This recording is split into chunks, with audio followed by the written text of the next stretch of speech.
Und damit hallo und herzlich willkommen. Einen wunderschönen guten Morgen, guten Mittag, guten Abend.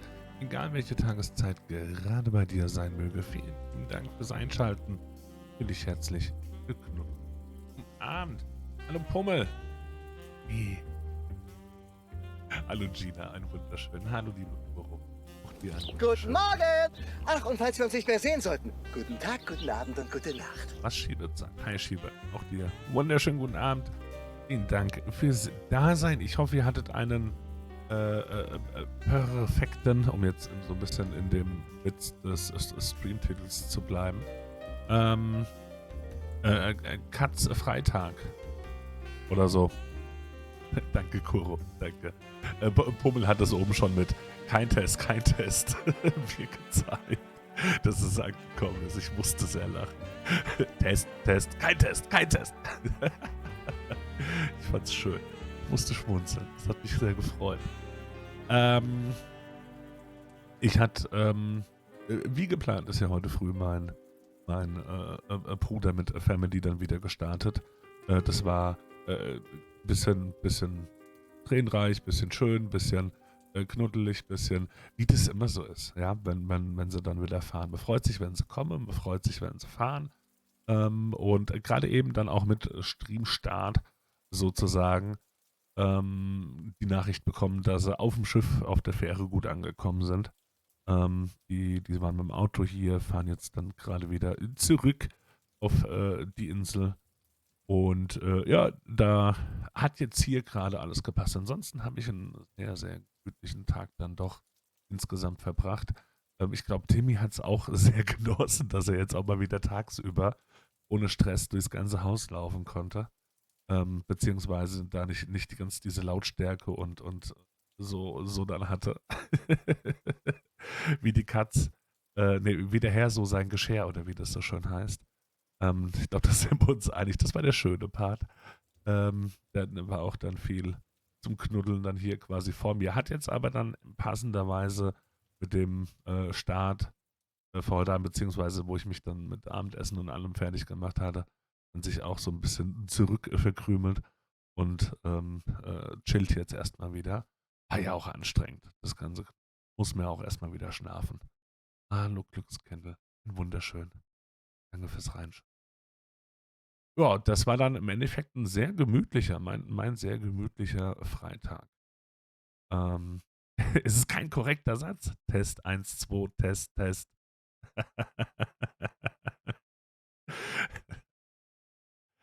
Und ja, entsprechend gemütlich wird es dann sicherlich heute Abend dann auch weitergehen. Hier bei unserem kleinen, aber feinen Point-and-Click mit Katzen Vibes, 9 Noir Lives. Was ich ganz lustig fand, also ich fand es erstmal schön, sonst würden wir ja nicht weiterspielen. Aber ganz lustig fand ich vorhin kurz ein bisschen bei der lieben Official Ente im Stream Hallo gesagt und sie fragte, sie war ja gestern Abend auch hier. Und wie war dein Eindruck? Und sagte dann passenderweise, sie hatte auch die Demo gespielt und am Anfang haben sie ihr alle so viel geredet und das konnte ich bestätigen. Und fand auch, also gestern der Einstieg, da waren sie mir zu redselig stellenweise bei einer einfachen Ja-Nein-Frage gefühlt. Und das hat mir so ein bisschen das Noir-Feeling rausgerissen, mich persönlich auf jeden Fall. Aber mit der Zeit fand ich, wurde das immer angenehmer im Großen und Ganzen. Gerade so wenn dann so die Geschichte selbst in diesem Noir-Stil erzählt wurde, hatte ich ja gestern auch schon mal gemeint, ich finde die Stimme, die sie da gewählt haben oder diese da eben dann transportieren, erinnert mich extrem an Max Payne, an diese Art und Weise, wie das damals erzählt worden ist. Und das ist ja doch, GZ-Glückskindl, gehört ja schon auch zu meinen absoluten Favorite-Spielen, Teil 1 und Teil 2 von Max Payne, unter anderem wegen dieser coolen Erzählweise. Ähm, ah! Deine 31 sind auch sehr lecker gewesen. Bei dir geht es ja, Pummel, manchmal auch einfach um die Qualität und nicht immer um die Quantität. Bei Glückskindl kommt natürlich beides zusammen. Aber Dafür bist du Pummel auch ganz okay.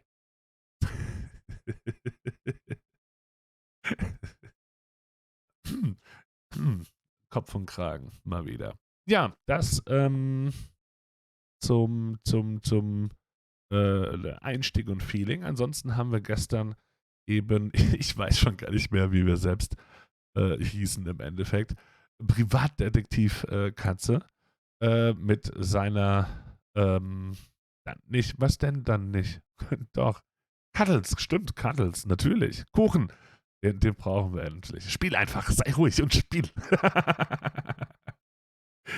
ähm, beim Privatdetektiv, wir wurden von der Polizei beauftragt, den Mord an dem Sohn des großen Gangsterbosses dieser Stadt aufzuklären.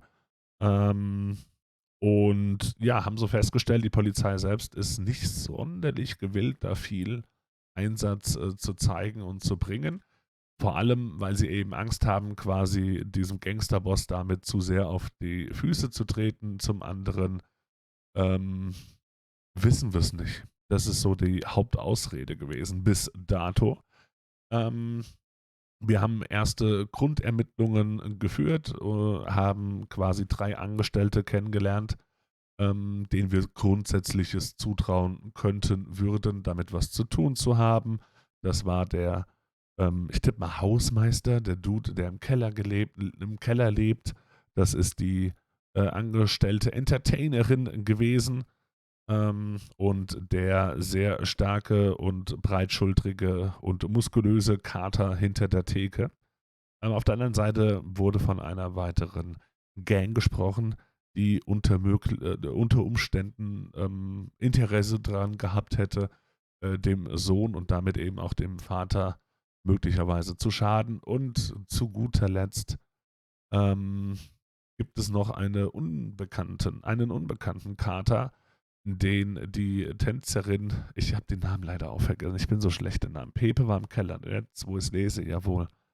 Ähm, tagsüber gesehen hat, als sie mit Edgar, das ist der tote Sohnemann, mit Edgar gesprochen, der Typ mit Edgar gesprochen hat, als auch diese Stimme dann am Abend durch eine verschlossene Tür wiedererkannt hat. Also irgendwann wird uns das sicherlich auch nochmal mit dieser, oh, ich erkenne die Stimme, bestimmt ein wichtiger Hinweis sein.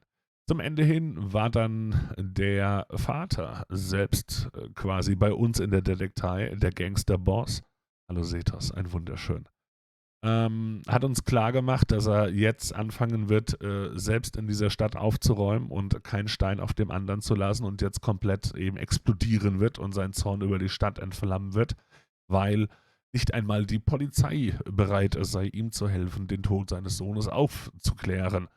Ähm, daraufhin, wir wissen nicht, wo das herkam, hat aber Cuddles sich ein Herz gefasst und eben klar gemacht, er ist bereit, diese Aufgabe an sich zu nehmen und bittet eben darum, dass der Zorn noch nicht direkt über der Stadt ausgeladen wird, sondern er uns erst noch ein wenig Zeit gebe und vertrauen möge, dass wir alles geben werden, diesen Mord aufzuklären und seinem Sohn Gerechtigkeit widerfahren zu lassen. Oder so ähnlich. Ähm, ich weiß nicht, wo das herkam, aber da hat er richtig ausgeholt. Aber so richtig, richtig. Dann gib doch mal alles. Hallo Asmo, ein wunderschön. Gut. Und last but not least haben wir uns dann mit unserer der Sekretärin abgesprochen, dass sie sich doch als nächstes aufgabentechnisch äh, in die Bibliothek machen werde und dort mal schauen möge, ob sie Informationen unseren Fall betreffend finden wird. Und wir gucken jetzt auch gerade mal rein, was wird uns hier geben dazu. Hallo Kos, ein Wunder. Assistentin. Ja, sie ist natürlich Assistentin. Verzeihung. Verzeihung, du hast vollkommen recht. Auch damit. Auch damit. Gas. Hm, hm. Sie ist Assistentin, definitiv. Du hast nichts dazu geschrieben. Ich sollte da vielleicht noch direkt ein Textfeld dazu machen, oder? Unter Umständen. Aber ich hatte ja mal gesagt, ich suche mir das dann selbst immer so ein bisschen aus, ne? Ganz frech. Hab jetzt noch kurz gewartet, ob Kos noch was schreibt. Ich bin irgendwie ganz dolle oft hier. Kos, mir ist das auch schon aufgefallen. Und ich möchte mich sehr herzlich dafür auf jeden Fall auch bedanken. Das war Gedankenübertragung. Kos, das war Gedankenübertragung.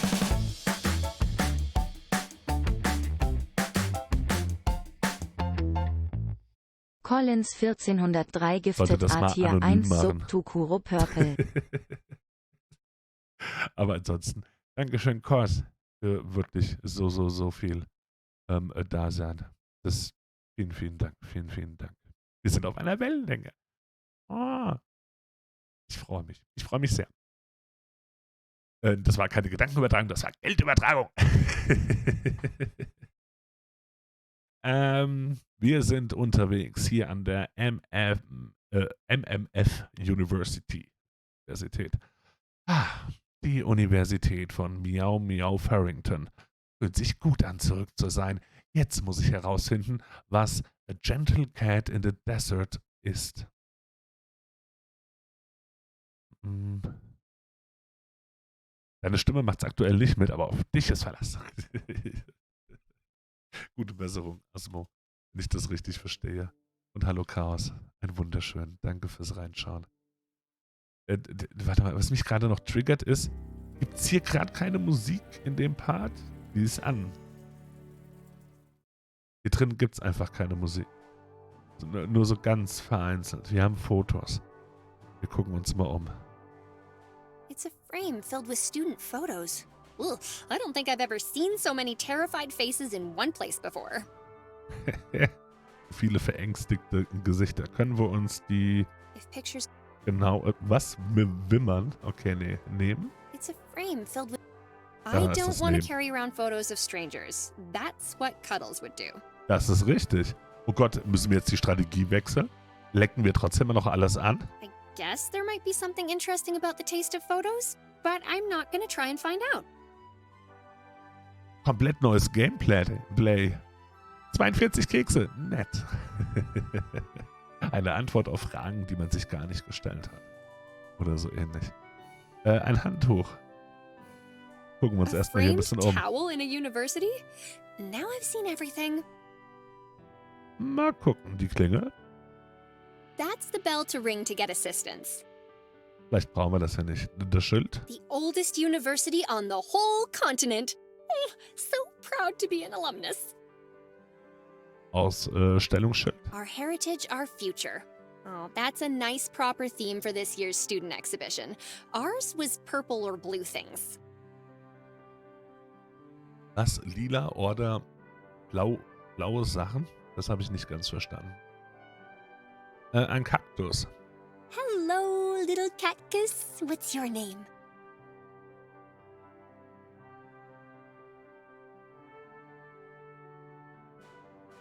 Wir probieren das natürlich It's trotzdem. got thorns. That's not a good plan. Dass wir hier einfach mal alles versuchen abzulecken. Plywood. Okay. Okay. Okay. Die Lots Klingel. of people have hit that bell. Too many. No. Macht Sinn. Ich mag ihre That's Willensstärke not jetzt schon. something I want to lick. Sehr gut. Sind wir uns alle einig. Hier gibt es einen Bewegungssensor, okay. A motion sensor for the proximity activated doors. Okay. Spannend, dass der uns angezeigt wird. Ansonsten den Rest hatten wir gesehen. Dürfen wir einfach reingehen?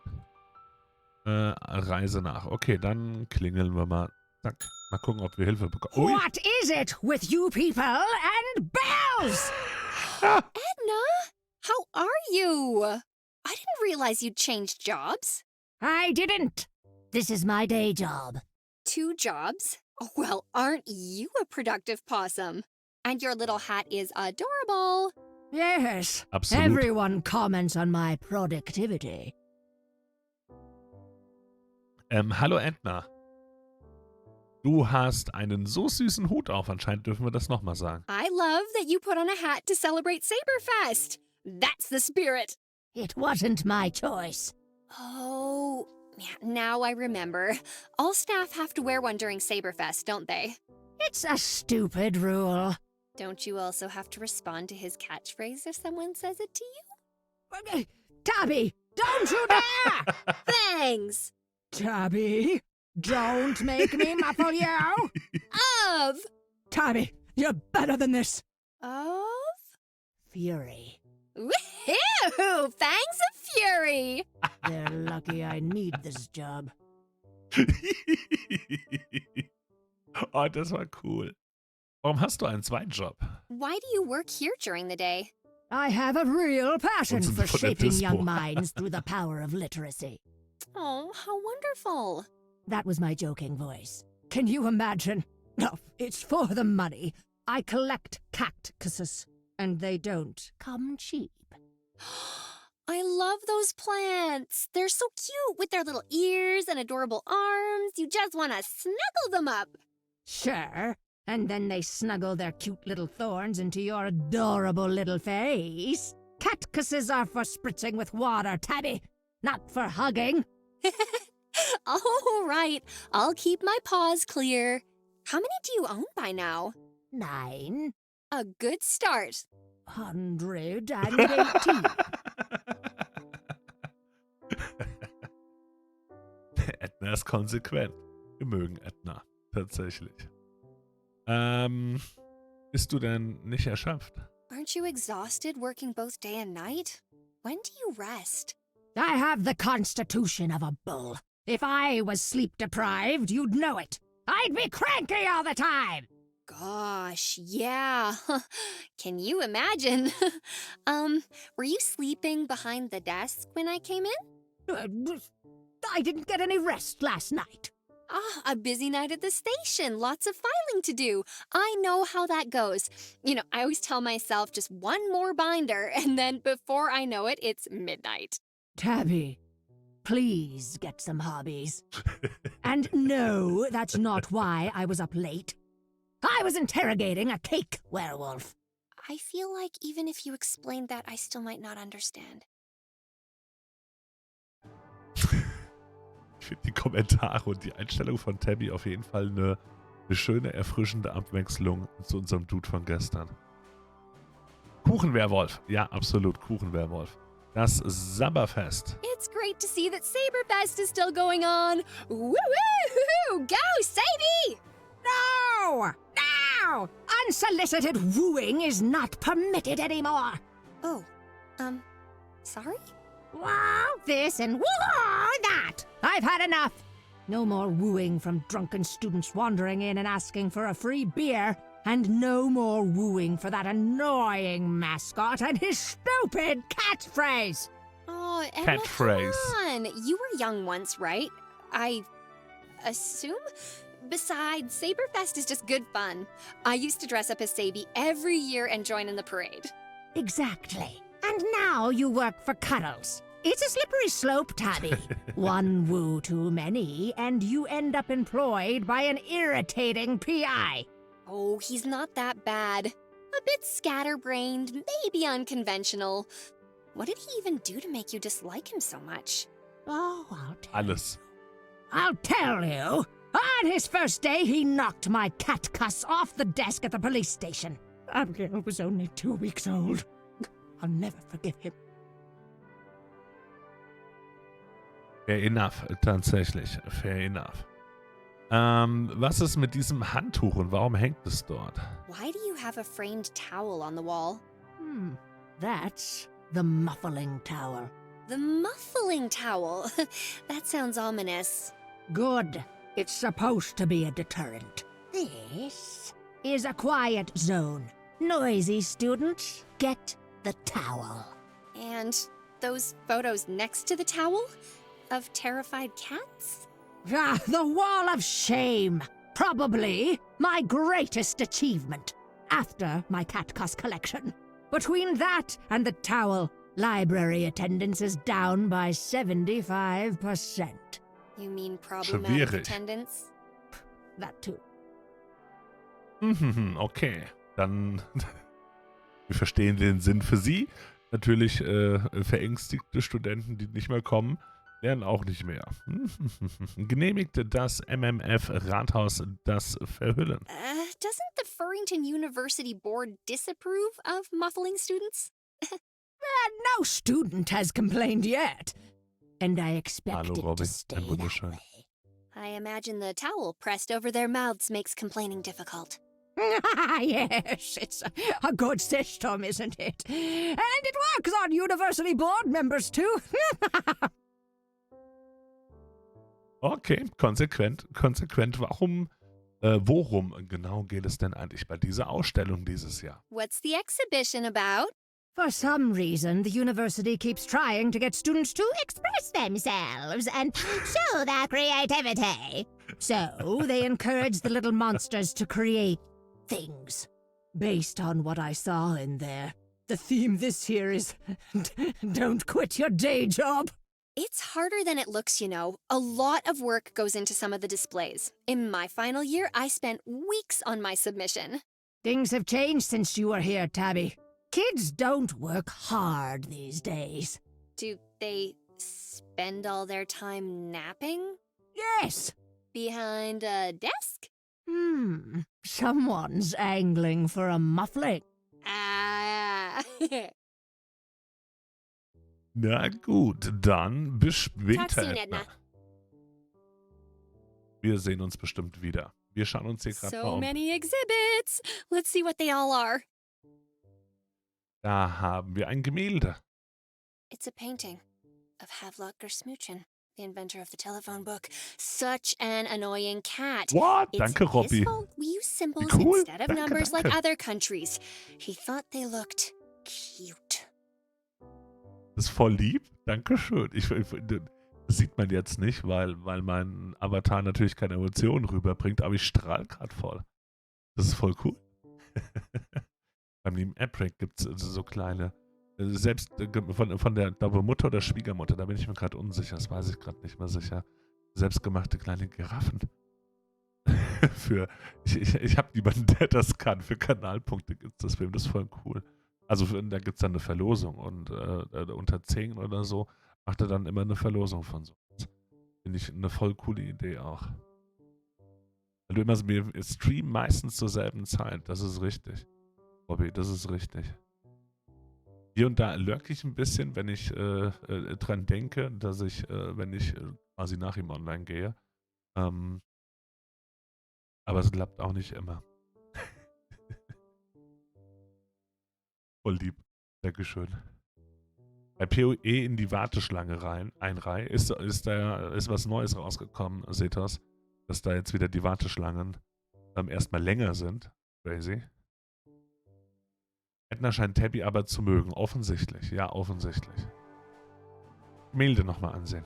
I mean, really, how are you supposed to take an emergency seriously when the number you dial is Bunny Bunny Bathtub? Wen haben wir hier?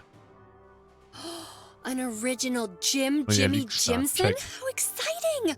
And from his Cloud Cat phase 2, I've never seen one so well preserved. Hat das, ich bin leider Gottes jetzt niemand, der jetzt sagen könnte, ob das irgendwie einen Bezug auf ein reales Bild hat. Finde ich auf jeden Fall ganz cool. Das Boot können wir uns doch auch ansehen. The Sabertooths came over on little boats just like this one. Oh, ich drücke sehr die Daumen, seht ihr, dass das hinhaut. Hat offensichtlich Kunst und Kunstgeschichte studiert.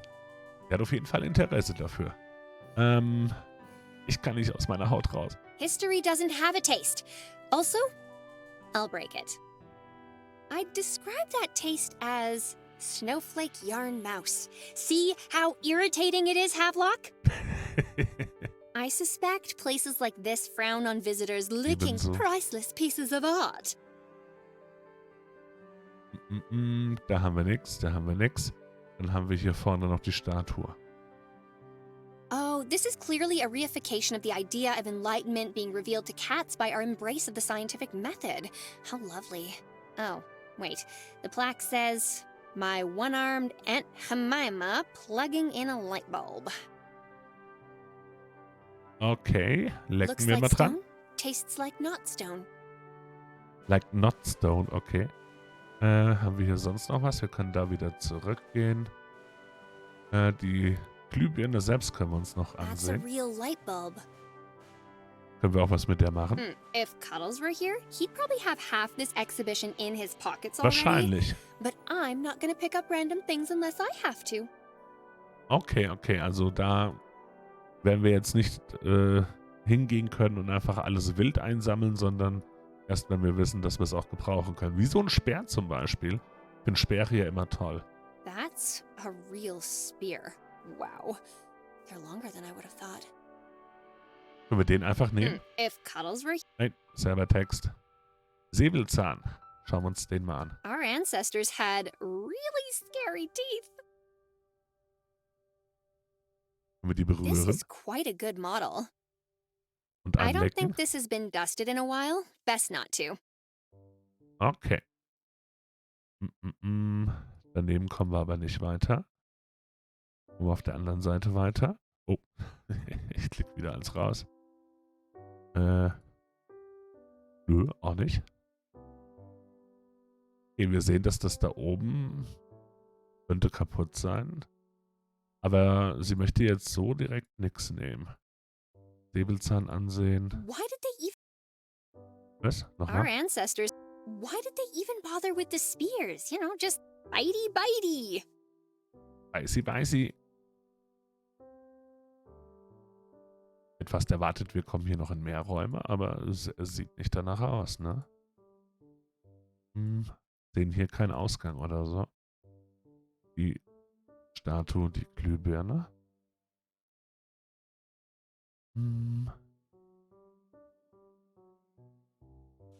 Was hatten wir hier nochmal gelesen?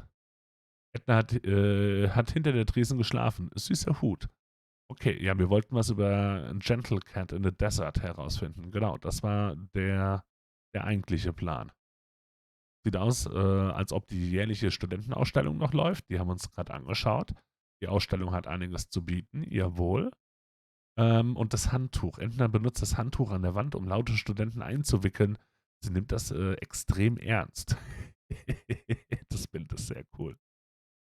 Wir gucken Bibliothek Reise nach. Wir gucken mal, was ist. Alles klar. Okay, dann geht es auch hier noch ein bisschen hin. Jawohl. Mikrofilmschrank benutzen und Bücherregal. Hallo Gina. Ein wunderschön. Das war nicht vorhin auch schon vergessen, oder? Kann das sein? Ich doofi? Stimmt. Ein wunderschön, Gina. Entschuldigung. Fällt mir gerade so auf. Der Konstruktion der Katze festgestellt. Riesiger Kopf für einen kleinen Körper. Bei ihr, ja. If So I ein bisschen. start poking around with these, I'll never get anything else done. Mal kurz schauen. Such wonderful books. Cuddles has a collection too, but they're pretty much all about investigating.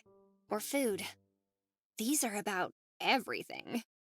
Ich habe auch erst irgendwas mit Mikrowelle oder so da gelesen. Pummel. 100%. Ich musste auch zweimal hingucken. Was hast du Schlaues gesagt? Ich war gerade abgelenkt im Kopf. Oh, I should find out if alumni can borrow books. Okay. Mikrofilmschrank. That must be where the microfilm reels are kept.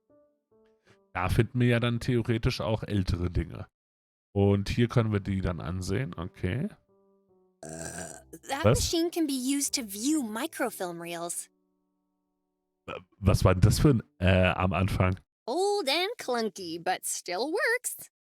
That machine Das can be klingt- used to view microfilm reels. Wir hatten so ein Geräusch gestern schon mal drin. Da habe ich gedacht, wo kam das jetzt gerade her? Really? Das klingt anders. Können wir den ablecken? No, I can't. Even Cuddles would balk at the number of fingerprints on that screen. Aber er würde es durchziehen. Oh, that is so dusty. Has anyone else opened this before? Okay, wir gucken mal. Können wir den benutzen? Jawohl. Schubladen benutzen. There are too many films to go through one by one. I need to know what I'm looking for. Okay. Dann wahrscheinlich erstmal nicht hier. Dann gucken wir uns das hier mal Old an. and clunky, but still. Okay, nee, benutzen. Da brauchen wir aber doch höchstwahrscheinlich I could stick something on there, maybe. erst den... wo haben wir denn was, wo wir uns ein bisschen Überblick verschaffen können? Quasi eine Suche, eine Recherche. Selbst in den Büchern? Glaube ich auch nicht. I love you books, but I've...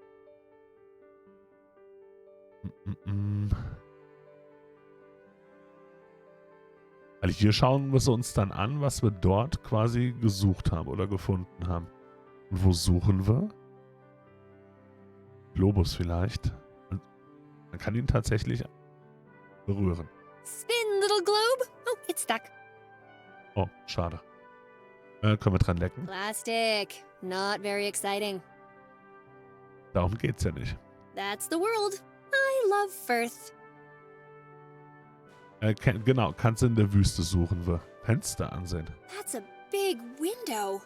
There's a latch at the top. Sind wir da dran? Fenster? It's so high up. Riegel? How is anyone supposed to open that? Was haben wir eigentlich so dabei? Die Mädels. Bitte was? Okay. Apart from Können wir das damit the verwenden? explanation of this phrase could be in this cabinet. Damit? Nope. No book by this name here. Tabby, nice. Ja, auf jeden Fall. I could probably use this to find out more about this phrase.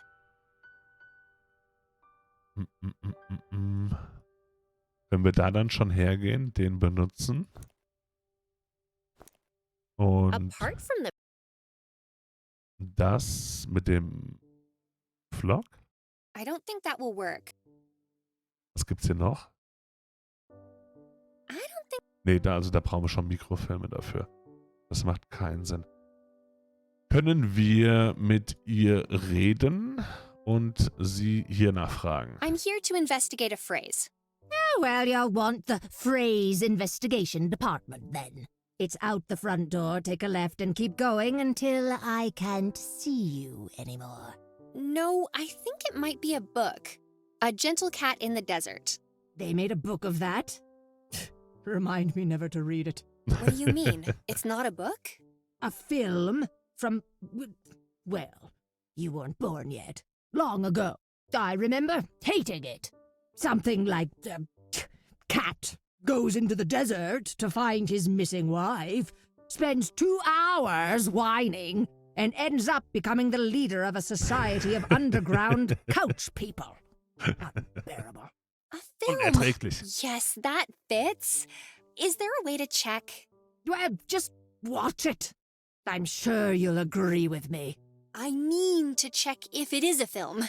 Is there a record somewhere? Do you want a list of all films ever made? Conveniently at par? Ja, bitte. Well, if you put it like that.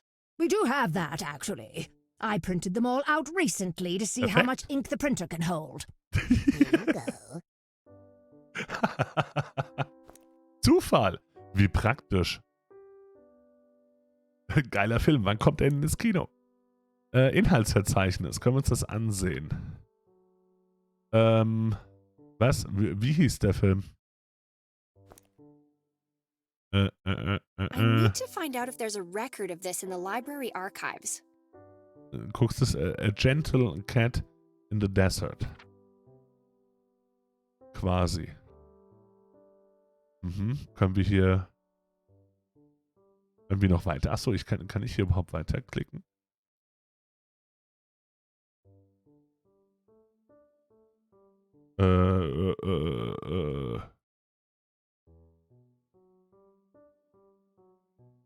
Bei G. Ich konnte aber, glaube ich, da oben nicht draufklicken. G. Hoho. Okay, wir konnten draufklicken. Es wirkte nicht so, weil das so komisch, also, sonst zeigt es uns immer an, dass ich was tun kann. Babies for sale. Bastards crying in it. Boing, boing. Den finde ich auch interessant. Der entspricht ungefähr dem ich folgen kann. Boing, boing. Extreme Impact. Okay. A Gentle Cat in the Desert. Release Date Monkey 02. So it is a film. Oh, I wonder why Edgar wrote it down. A clue? Or was he just organizing a movie night? There's the date it premiered. 2nd month of the Year of the Monkey. Ugh, Year of the Monkey? Why is everyone in this city obsessed with using animal symbols instead of numbers? Probably Havelock's fault again. Ugh, I should check newspapers for that date. They'll be on the microfilm. Hallo Krumer, ein wunderschön. Danke fürs Reinschauen. So, dann haben wir doch eine Idee. Mikrofilmschrank. Monkey. Wo bist du? Here Da. we go. This is where the newspapers for that month will be. 02. Mikrofilm benutzen. This is the newspaper film for that month. Nehmen wir den doch einfach mal mit. Zack, mehr haben wir dann auch erstmal nicht. Gehen wir hier hin. Und legen einmal den Film ein. I don't think anyone's used this machine in years. The light bulb needs to be replaced. Artikel. Whiskers. The light bulb is too faint. I can't read anything. Okay. Können wir die Klappe öffnen? Können wir die Klüge... Au! Well, paint my pads and call me Gemma, that's hot. I'll need assistance to remove that. Können wir... au! Assistance I'm not hier. in danger right now. Right now. Maybe not. Vielleicht nicht. Okay. Nehmen wir das... hier ist eine Fassung. Können wir die Fassung I verlieren? can't do anything with that by itself. Können wir dran lecken? Live current, my tongue. No. If I get electrocuted, Cuddles will never pay me. Handbuch? Inwiefern Handbuch? Genau, die Glühbirne bei der Statue. An die habe ich auch schon gedacht. Ja. Vielleicht brauchen wir die auch eher. Hi. Können wir mit dir reden? Die Birne in der Mikrofilmmaschine ist schwach. Edna, the bulb in the microfilm reader is very old and faint. Do you have a spare? We don't keep spares. Try squinting. Verdammt, kann ich mir das Handtuch mal ausleihen? Edna, could I borrow that towel? Does someone need muffling? No. I just want to pick something up with it. Oh, too bad. I loaned the grasping towel out to the zoology department yesterday. This towel is only for noisy students. Vielleicht, wenn wir laut sind, oder? Okay, wir können sie auch einfach... I need the muffling towel. There are noisy students in the library. I don't hear anything. Verdammt, hätte ja klappen können. Oh. Warum hat das gerade kurz geblinkt? Ist hier jetzt jemand? Nee, nicht direkt. Wir benötigen ja ganz offensichtlich diese Birne. Well, here goes nothing. Die können wir schon mal nehmen. Au. Oh. Oh, gosh. I really thought that would have been attached more firmly. Oh, unangenehm. Statuenkopf. Oh, gosh. Können wir den benutzen? Just can't imagine a use for a broken off mannequin head. Maybe in the future? Vielleicht. Mal schauen. Da ist was kaputt gegangen, Edna. Nee. Talk das, soon, Edna. Erstmal noch nicht. Brauchen wir noch... Aha. Lautstärke. Wie produzieren wir noch mehr Lautstärke? Damit sie quasi uns freiwillig das Handtuch gibt. Können wir auch hier noch etwas kaputt machen? Mit dem Speer. It's not. I'm just gonna borrow this, Mr. Tooth. I'll be sure to put it back. Jetzt dürfen wir. Sehr schön.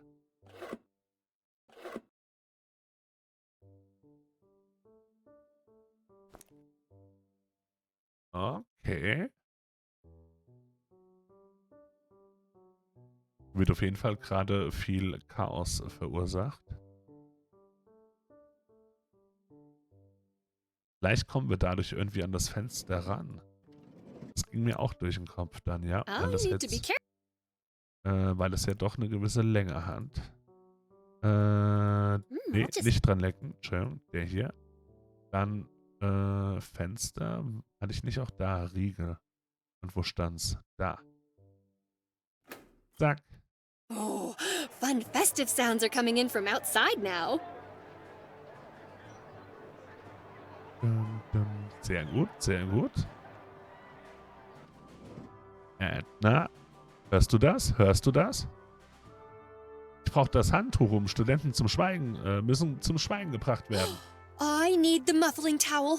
There are noisy students in the library. I don't hear anything.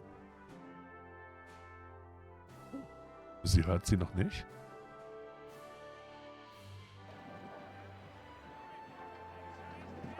Kriegen wir das noch irgendwie lauter hin? Benutze mal That's as open as it offenes gets. Fenster.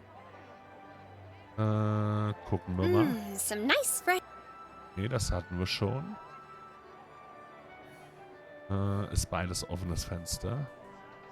Jawohl, Riegel gibt es so nicht mehr. Kannst du rausklettern? It can stay open. Yeah. Some fresh air will be good. Bewegungssensor manipulieren. Ja, ja, ja.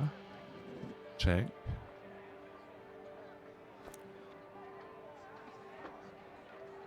Dass wir dem Bewegung vortäuschen oder dass wir ihn kaputt machen. The spear won't activate that. It's too thin. Der ist zu dünn. Hallo Swentelman, ein wunderschön. Danke fürs Reinschauen. Machen wir den einfach kaputt? Maybe not. Okay, hätte ja sein können.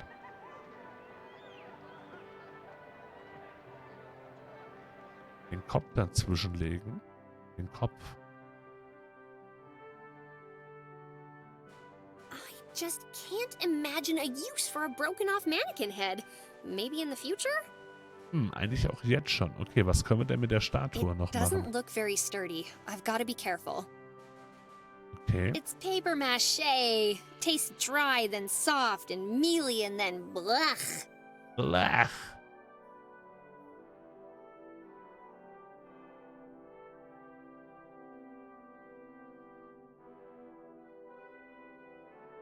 Ist der Ausdruck, wenn die Tür offen ist, genug Bewegung hat, während die Luft dann da auch reinkommt?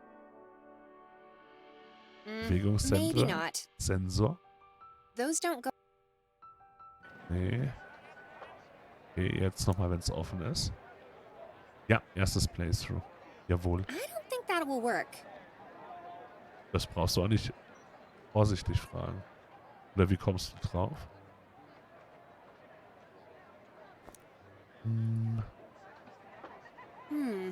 Maybe not. Echt? Huch. Was? Wer macht denn sowas?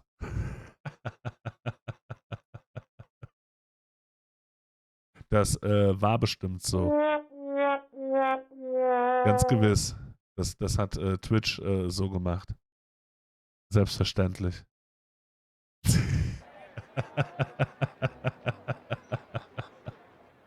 Nee, es war keine absichtliche Trigger oder so. Ups. Danke für den Hinweis.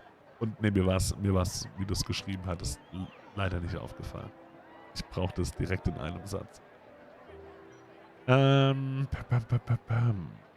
Wir wollen die Tür offen halten. Irgendwas, was sich immer so ein bisschen bewegt, aber dann doch hier bleibt. Und grad Oh, nochmal, there are some gibt's hier- festive sounds coming in from outside. Das haben wir auch schon gerafft. Ah, wir können den auch von hier manipulieren. I don't think that will work. Okay, mit was können wir dich denn noch manipulieren? So direkt sehen. Tun wir gerade noch nichts. Können wir auch hier den Speer? The spear won't activate that. It's too thin. I don't think that will.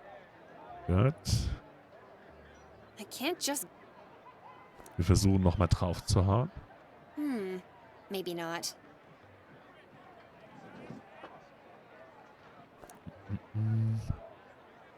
Those don't go together.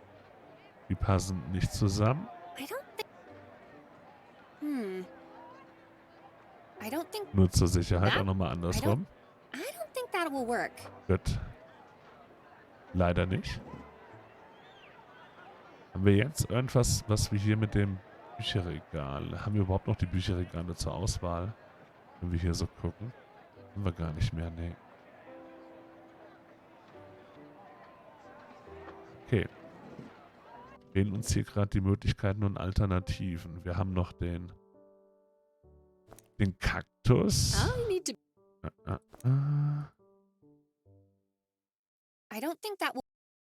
Versuch war es wert. Einfach die Tür blockieren. Das fand ich die Idee mit dem Kopf hier auch nicht schlecht. Dass wir den Kopf quasi dazwischen legen. Aber wollte sie erstmal They nicht. should have made this Also picture out of mitnehmen old wollte sie telephone nicht. books. For justice. I just can't imagine a use for a broken off mannequin head. Maybe in the future? Können wir I need to den Speer damit verwenden. That won't work. Damit es größer wirkt. Okay. Können wir es kaputt hauen? Those don't go together. Hätte ja sein können. Das kleine Boot. Gucken wir auch gleich mal. Ich wollte jetzt nochmal hier. Okay, nee. Boot. Hang on. This is made of plywood and felt. I thought this was a university student exhibition. Did a kitten make this? Können wir das Pretty mitnehmen? fragile. I shouldn't mess with it. Hier rumspielen dürfen wir nicht damit. Haft. Splinters. Dadam. I don't think that will... Wollen wir auch nicht mitnehmen. Nee. Offensichtlich nicht. Those do not... Those do not... Das war definitiv ein Versuch wert.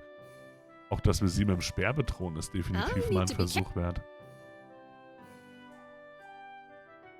No, she might recognize it from the exhibition.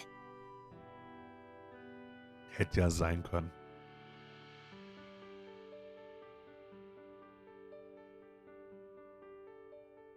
Bewegung erzeugen. Können wir dieses Schild mitnehmen? I'm quite The exhibition is through the entrance to my left. No need to move the sign. Hätte ja möglich sein können. Come on.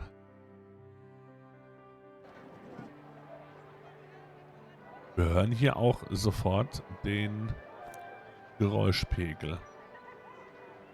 Legen wir den da so dazwischen? Spur, was ist denn Spur? It's too wide to block the tracks. Okay. Können wir damit irgendwie die I Spur? don't think that will work.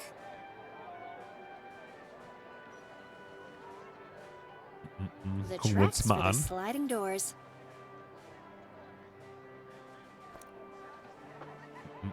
Können wir Girls, da das Ding reindrücken? If they can stop a jaw, they can stop a door. As Mom used to say. Aha. They'll definitely keep the doors open. This should keep those pesky doors open. I'll pick up the girls before I leave. Jetzt können wir mal Edna ansprechen. Sprich mit Edna. Ich brauche was. Ich brauche dieses Handtuch. I need the muffling towel. There are noisy students in the library. Ugh, you hear that ruckus? Someone's wooing in the microfilm room. What? How dare they make so much noise? They need to be taught a lesson, you're right. But, Exact. oh, you had a really late night, and you've got all that spritzing to do. Why don't you give me the towel, and I'll take care of it? It's mufflin' time! I like your passion, Tabby. You are worthy to bear the towel. Nice. Mufflin time. Oh, there are some festive sounds coming in from outside. Können wir jetzt schon hergehen und das wieder mitnehmen? Nehmen.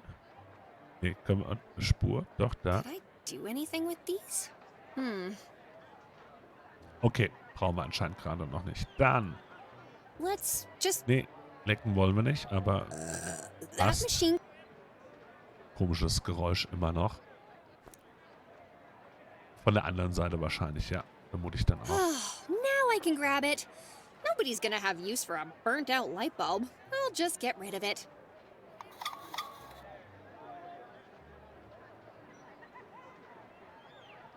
Vor Tabi mehr Angst als vor mir. Das ist okay. Und das This einmal should rein. brighten things up. A Gentle Cat in the Desert Das Geräusch premieres ist aber amidst funding sowas furor. von ein A Website. Gentle Cat in the Desert, the hotly anticipated film from veteran director #Jack Spiker, premiered with much fanfare at the Gibbon Theatre last night, with big celebrities including Potter Lee, the famed auteur, in attendance. But no eyes were on Potter last night. Amid a flurry of controversy around the financing of the movie, Bartholomew Montague, local actor and star of the film, walked down the red carpet with a mysterious but very pregnant cat on his arm. Bartholomew laughed away the accusations that the movie was sponsored by mob money, stating it was nothing more than jealous rumors. He was less blasé when asked about the lackluster critical reception of the movie. Critics have lambasted the movie for substandard acting, direction, and writing, and say that MMF film industry cannot expect to grow with productions of this quality. A Gentle Cat in the Desert is likely to be one of the biggest flops of the year. Ooh. So Bartholomew was a movie star. Interesting. I wonder who the lady that accompanied him was. I'd better get a printout of this. Vielleicht war das ja dann This die should Mutter be von enough for Edgar. cuddles. Better grab the girls and get back to the office. Shame. So der erste I wonder if Gedanke he's auf jeden still Fall. sleeping.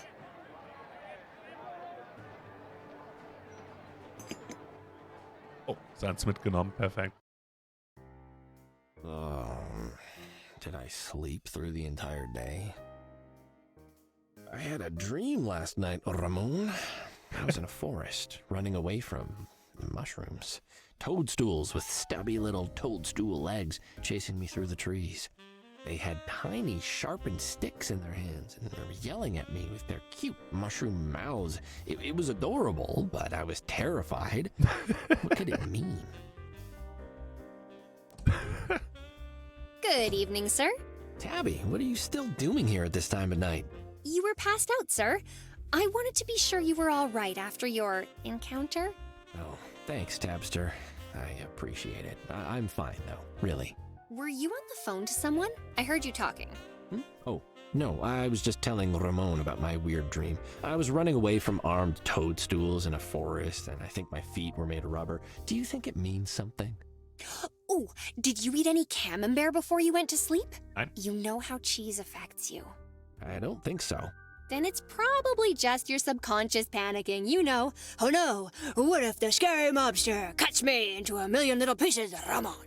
Oh, thanks. That makes me feel a lot better. The way forward is to focus on the facts, sir. And I've got a juicy one from my trip to the university. I found out something about Bartholomew. That's what I'm talking about.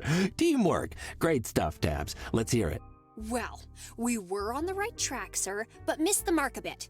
A Gentle Cat in the Desert isn't a book. It's a film. And not only that, Bartholomew was one of the stars. It was meant to be a tentpole production to catapult the Meow Meow Furrington film industry to worldwide acclaim. Wait, since when do we have a local film industry? Yeah, we don't. Not anymore. Gentle Cat was a massive failure, and when other films also failed to do as well as hoped, the entire thing collapsed. Apparently there's a few paw prints in the cement somewhere in the city, and that's all that remains of it. Huh.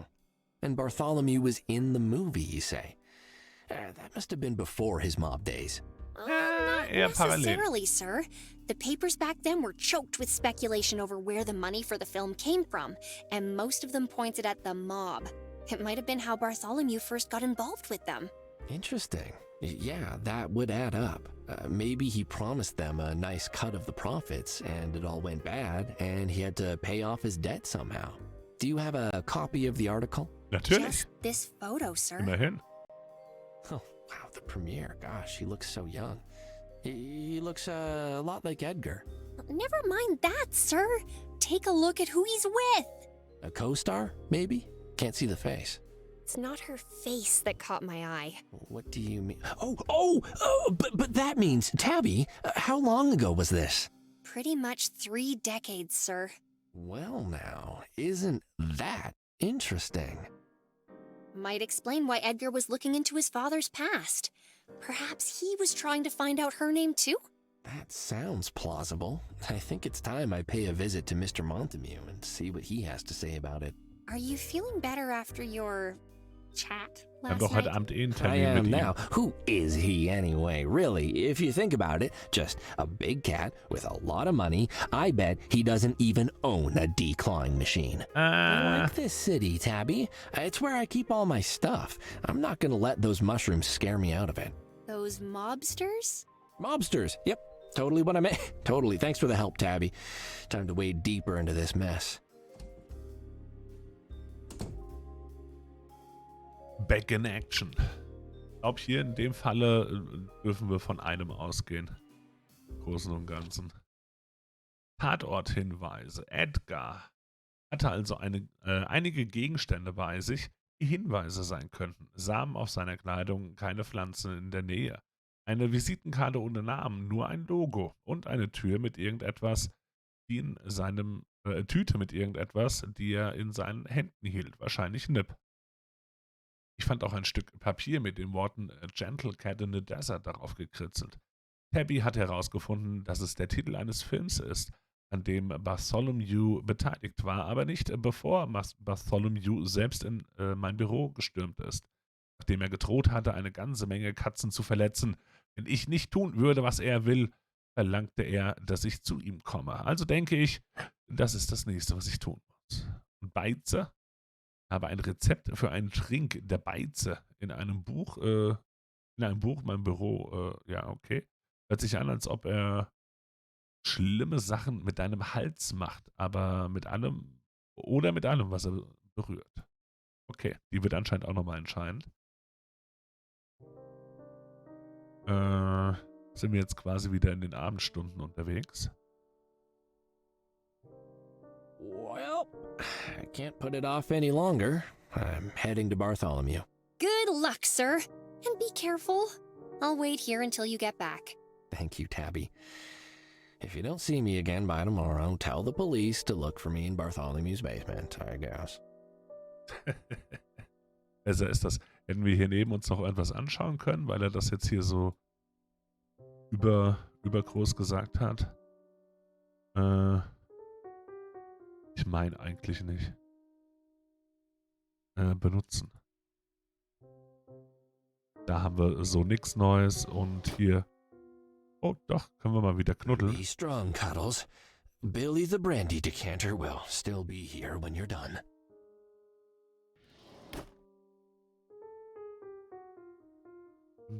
Lass dich erst bezahlen. It's empty. No point opening it. Okay, haben wir nichts Neues. Dann können wir da nochmal zurück. Bücherregal und Forschung hatten wir ja soweit auch schon mal uns eigentlich angeschaut. Ich glaube, das passt für den Moment. Na gut, wir gehen zu dem anderen Dude. War die Aussage. Das... oder? Okay. Zum Kitty Club versus erstmal zu diesem Emporium. Ich glaube erstmal zu diesem Emporium. Meowing's Emporium. This is the shop, according to Huggy. That Cosmo person should be here. Da hatten wir ja gestern auch ein bisschen. Was sehen wir denn hier? Plakat.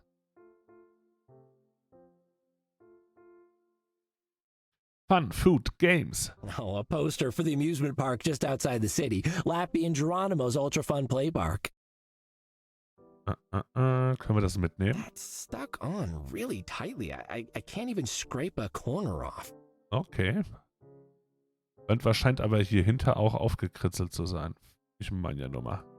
Okay, können es wohl erstmal nicht mitnehmen. Was haben wir hier so? Okay, hier haben wir auch ein bisschen mehr wieder einstecken. Das ist auch von gestern alles. Verstanden. Was haben wir hier noch so? Das Fenster. Whoa, there's so much neat stuff for sale here. Meowie's Emporium. Some sort of eclectic goods store. Kommen wir da rein? Jawohl. What? What the? Welcome to Meowie's Emporium, customer. With your fur so smooth and your nose so wet. Purr.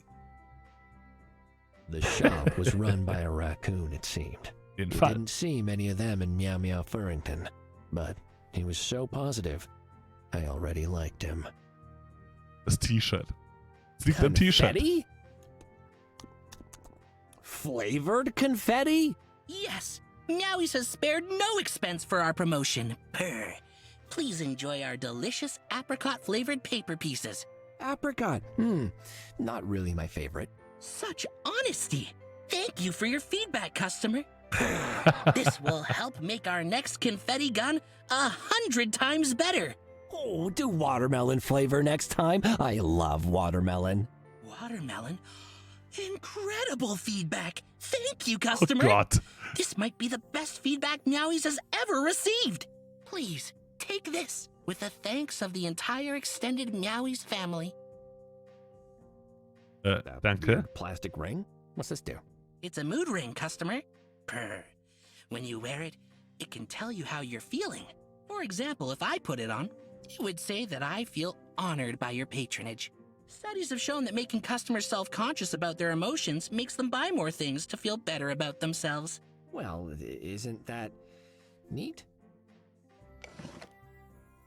Yay, wir haben einen neuen Ring.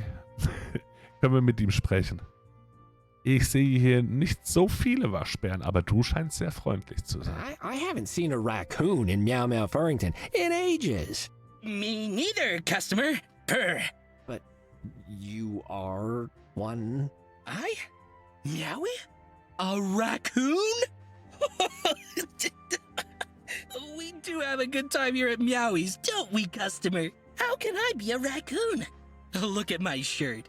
I love being a cat. Well, I mean, does that prove anything, though? And I purr constantly. Purr. See? I just did it. Plus, I'm called Meowie, a common and popular cat name, given to me by my parents, Mr. and Mrs. Real Cat. Real You Cat. have a lot of feline stuff going on. I'm not denying that. Then it's settled. We're Meowie the cat and Mr. Customer the other cat. Two cats, living life in the cattiest city in the world. Purr. Purr. Meow. Scrunk. Drunk. Was? Sorry, was that skronk at the end? Yes, the noise two cats make when they have a deep understanding of the fact that they're both cats and are deeply satisfied with the fact. Scrunk. Skronk to you too, then. Meowie, skronk. Okay. Er hat aber auch super süße Öhrchen auf. Das muss man ihm lassen. Also, ich fühle, wie er sich wie als Katze fühlt. Sehr. Was für Sachen verkaufen Sie hier? Meowie, I've had a glance around your shop, and I can't quite figure out if you have a theme. Of course I have a theme, customer. Purr. My theme is things that people need. Well, okay, but who needs, to pick only one example of at least 20 in my field of view right now, who needs inside-out umbrellas? Forward thinking, dear customer. Strong winds will turn your umbrella inside out anyway. So catch the air unawares. Beat it to the punch. Purr. Purr. Salute. Genius. No further questions. Thank you. Wir reden später. Talk later, Meowie. Wir standen uns hier To mal one uns. side of the shop stood a cat who must be the assistant. Mühle. His blank expression and slow, methodical gum chewing did not inspire much confidence. But if Meowie wasn't this Cosmo I wanted, then it could only be this cat. Hey, Cosmo. Cosmo? That's my name. Hi, I'm Cuddles. Nice to meet you. Someone told me you could help me. Inside-out umbrellas are to the left, and the exchange bin is to the right. Oh, no. I mean, I love the shop, and I will definitely look around more, but for now, I just have some questions about seeds. Seeds, like, from plants? Like, I don't know, seeds guy. Do I look like a freaking planologist? Could you just take a look anyway? If you really want, guy, but I told you, I don't know anything. Okay, wir zeigen sie ihr mal. Geht die Samen ihr zeigen. No, never seen him. Are you absolutely certain? Please, these seeds are a lead in a murder case. Murder? You mean Edgar? Well, that's an interesting first guess. Did you know him? Know him? Oh, cucumbers, I'm clean, all right, I promise I was not involved. I don't know anything. I don't know how much more clearly I can communicate. I don't know anything. Please, just go. I'm nobody. I don't want to get locked up in a dark little room in the Boule de Poil. La Boule de Poil? The fancy theater? No, bro, you are confusing me. I never said anything. Leave me alone, please. La Boule de Poil? Well, what does that have to do with this whole mess? Guess that's a new lead. Okay, da haben wir doch auch schon ein bisschen was erfahren von ihr. Wir schauen uns mal den Trödel hier an. I really can't tell if there's a theme to this store. Is it musical instruments and metaphors of their components or something? Und lecken das mal ab. Can't bring myself to care enough to lick any of this. Alles Trödel. Sammlung von Zeichnungen lecken. Die können wir uns mal anschauen erstmal. Road signs, posters, and banners of official MMF locations and events. Is it legal to take these? Vielleicht. Das waren die Teile hier. Porky Pete's. Tauschkorb ansehen. An exchange bin? Exchange what? Hypnose-Set und selbstschäumender Fellreiniger. I'm pretty surprised that nobody else wants this. Self-foaming fur cleaner sounds amazing. Und das Hypnotisierset. Confuse your friends, flummox your colleagues, change their minds about anything. Das muss doch funktionieren, oder? I must abide by the unbreakable laws of exchange. Okay, was können wir dafür eintauschen? Den Stimmungsring. That doesn't need a mood ring. Doesn't even need a mood. Hätte ja sein können. Der Haken. That would just dull the very sharp tip of the hook. Okay. Anscheinend erstmal nicht. I must abide by the Könnten jetzt wild alles durchprobieren. Die Schuhe. It's not my size. That's not Larry. Das ist nicht Larry, das stimmt. Aus Prinzip. Wisst ihr, wer Larry ist? You know anything about this? Never seen a shoe before, guy. Maybe Meowie wants it for his weird museum. Oh, what have you got there, customer? Something historical? Absolutely. This is a famous historical boot. The boot of Larry. Larry. Oh, the very name fills me with awe. Tell me, customer. Tell me of Larry's boot. Well, a long time ago, really long ago, you definitely won't know anything about the time it happened. Larry was an explorer. He discovered the whole peninsula that Meow Meow Furrington was later built on, and he was very famous for that reason, definitely. But he lost his boot in some quicksand, yeah, and it was recently found again. What? And this is it. So, yep, hey, that's history. That sounds like an ideal artifact for my museum, customer. Absolut. But I've never heard of this Larry. Well, surely you've not heard of every famous cat explorer. I definitely have. Their illustrious names are engraved into my mind. Steve, by the way, Ron Waffle, Gary Cheeseman, Eustace Meg Therodon, Billy the Pigeon. I know them all. History was my favorite subject in cat school. Ah, but who discovered them? I'll tell you, Larry. He did that right after, whatever I said he did just now. Did? Oh, what a wonderful item to add to my museum. Thank you, customer. Burr. I think that this has to be rewarded with a hypnotism kit. Oh, nice. Dann hat es ja doch noch geklappt.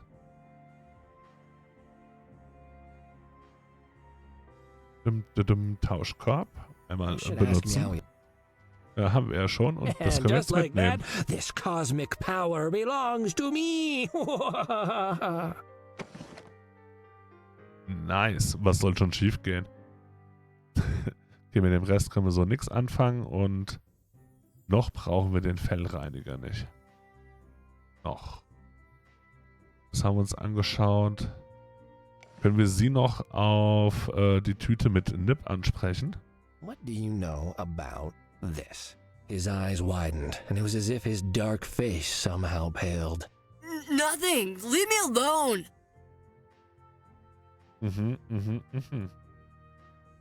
Wieso konnten wir nicht den Badeschaum haben?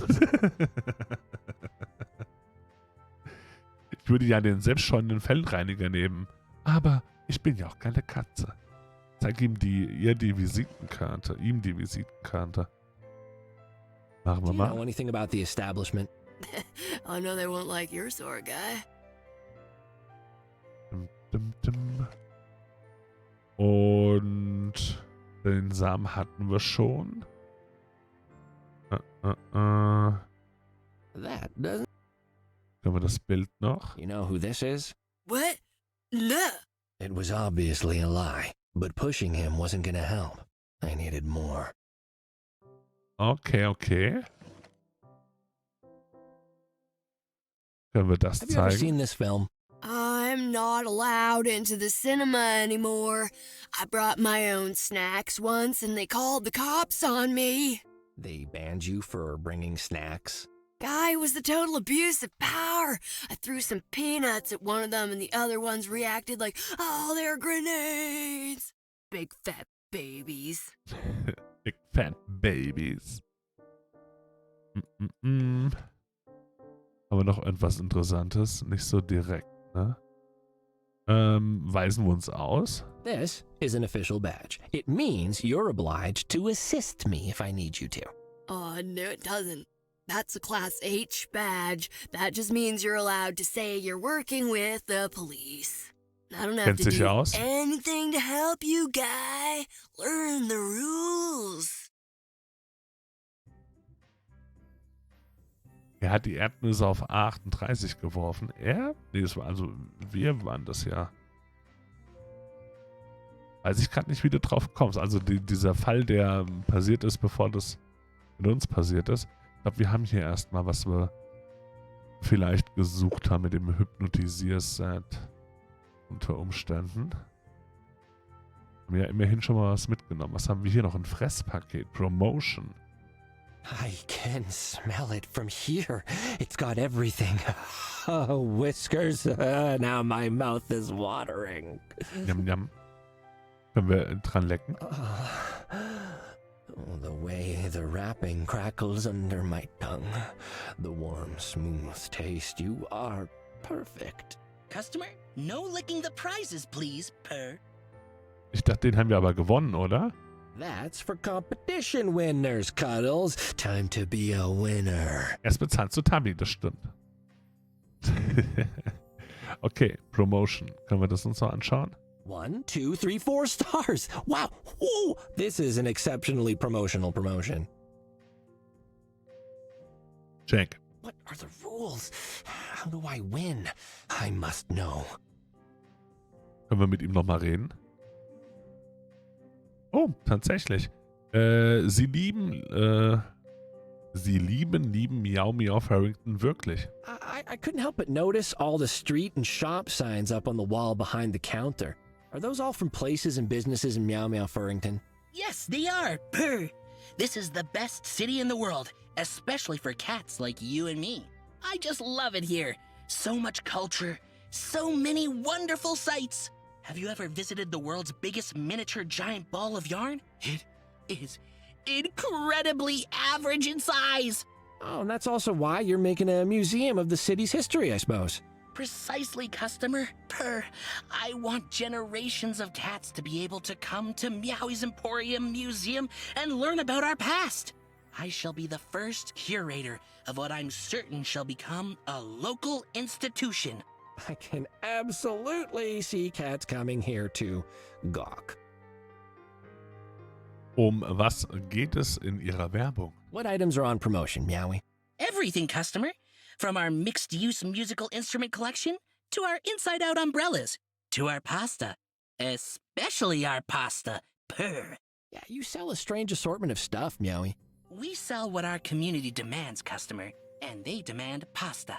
Pasta cooked in inside-out umbrellas to the haunting refrain of plucked guitar strings, apparently. This is a marvelously cultured city, is it not? Purr. Ist die Werbung denn bisher gut gelaufen? Meowie, has the lure of flavored confetti improved the success of your promotion? Customer, can I speak honestly to you? Cat to cat? Ich bitte darum. Cat to cat? Exactly. The promotion has struggled. I was certain people would be thrilled to participate, but it has not been so. Then, inspiration struck. Run a promotion for the promotion.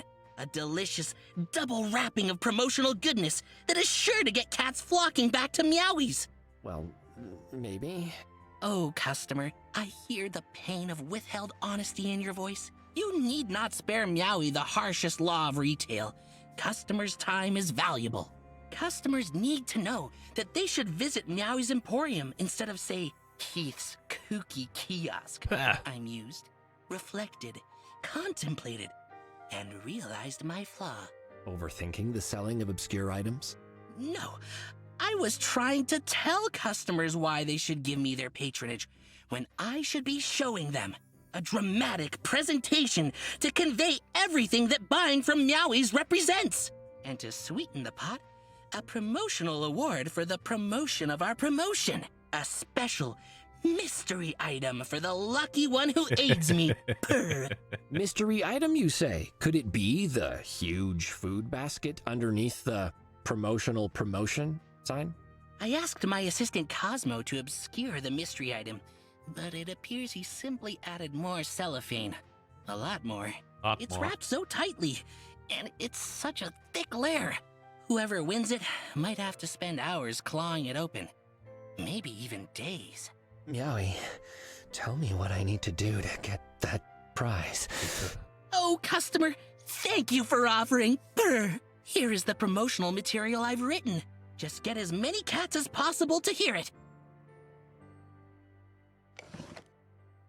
Wir machen also Werbung für ihn und dann bekommen wir den Special-Preis. Okay, ich bin gespannt.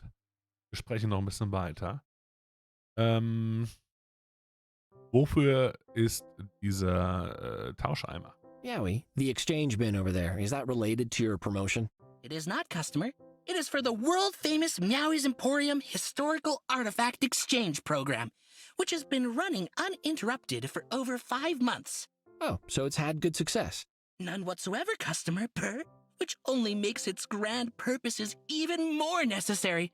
Meow Meow Furrington has a rich and fascinating history. You, as a customer of rare insight, no doubt remember all the great moments from our past that we learned about in cat school. Yes, just, remind me. The Jam Wars, King Leopold the Lion Killer's coronation, Yeah. the opening of the 100th Porky Pete's. This city has seen it all over the centuries. Purr. But time is like a haircut. You always need more? Or everyone can see if you've gone through a bad one. The best ones are from a place halfway across the city that isn't open on weekends, even though you called and they said they were open on weekends, but you got there and they were closed, so you had to drive all the way home again. Right. Right. No, fleeting. We must capture it while we have the chance.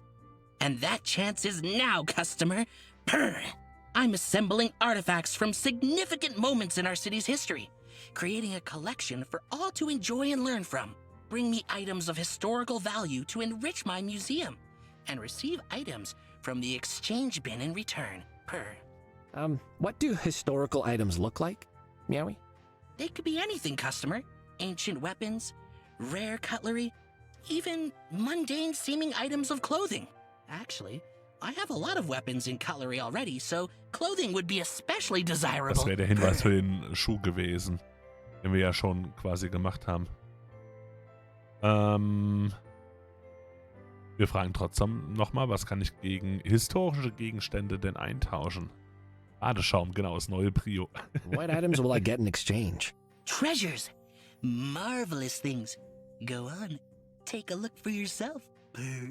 Oh, a fancy hat and, a bottle of some kind. You mean a hypnotism kit? And a flask of self-foaming fur cleaner? A hypnotism and... Meowie, I need you to believe me when I say I am now obsessed with owning these items. Don't give them to anyone else. I will be back with some, historical items. Wonderful! Purr!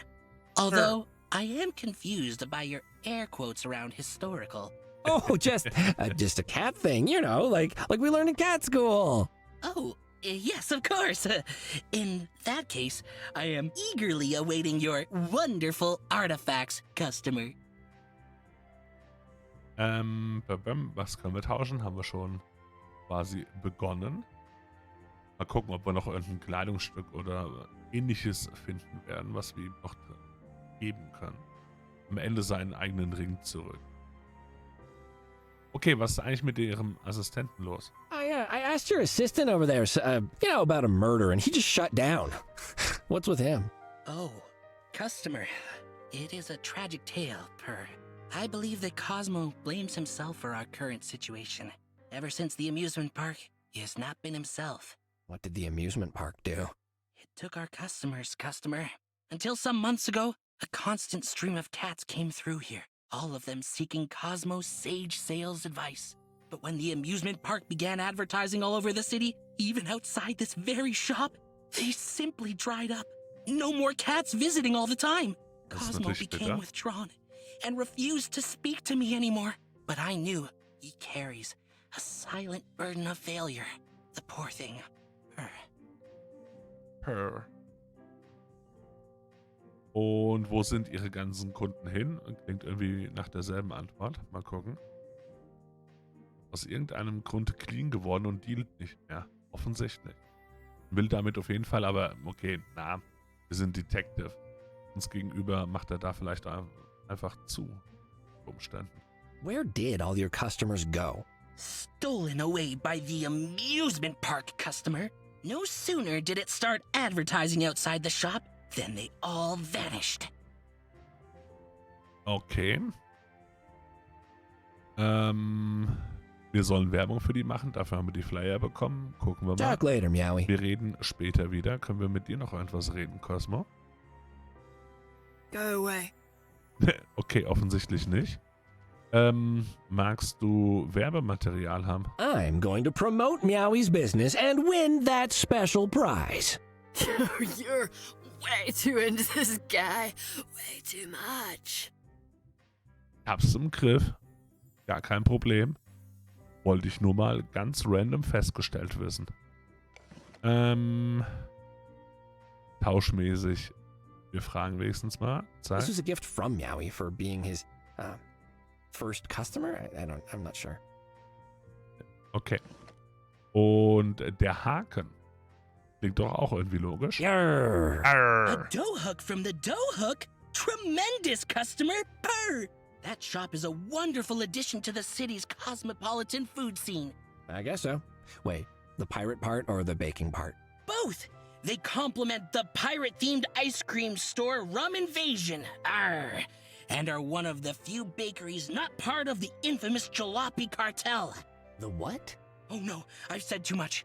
I'm sorry, customer, but we can never speak of this ever again. Purr. Schade, ich hatte gehofft, wir tauschen das ein. Ist das Foto historisch? You know who this is, Meowie? Why, that's Bartholomew Montague, star of some of Meow Meow Furrington's absolute worst movies. Jawohl. My uncle the Fridge was not worthy of us. He's a lot more than that, Meowie. Television work as well. Oh dear. Oh dear. Okay. Die Visitenkarte. This is a business card for a secretive establishment in the city. Business cards. Another stupendous idea, customer. Does my brain even have room for all of these?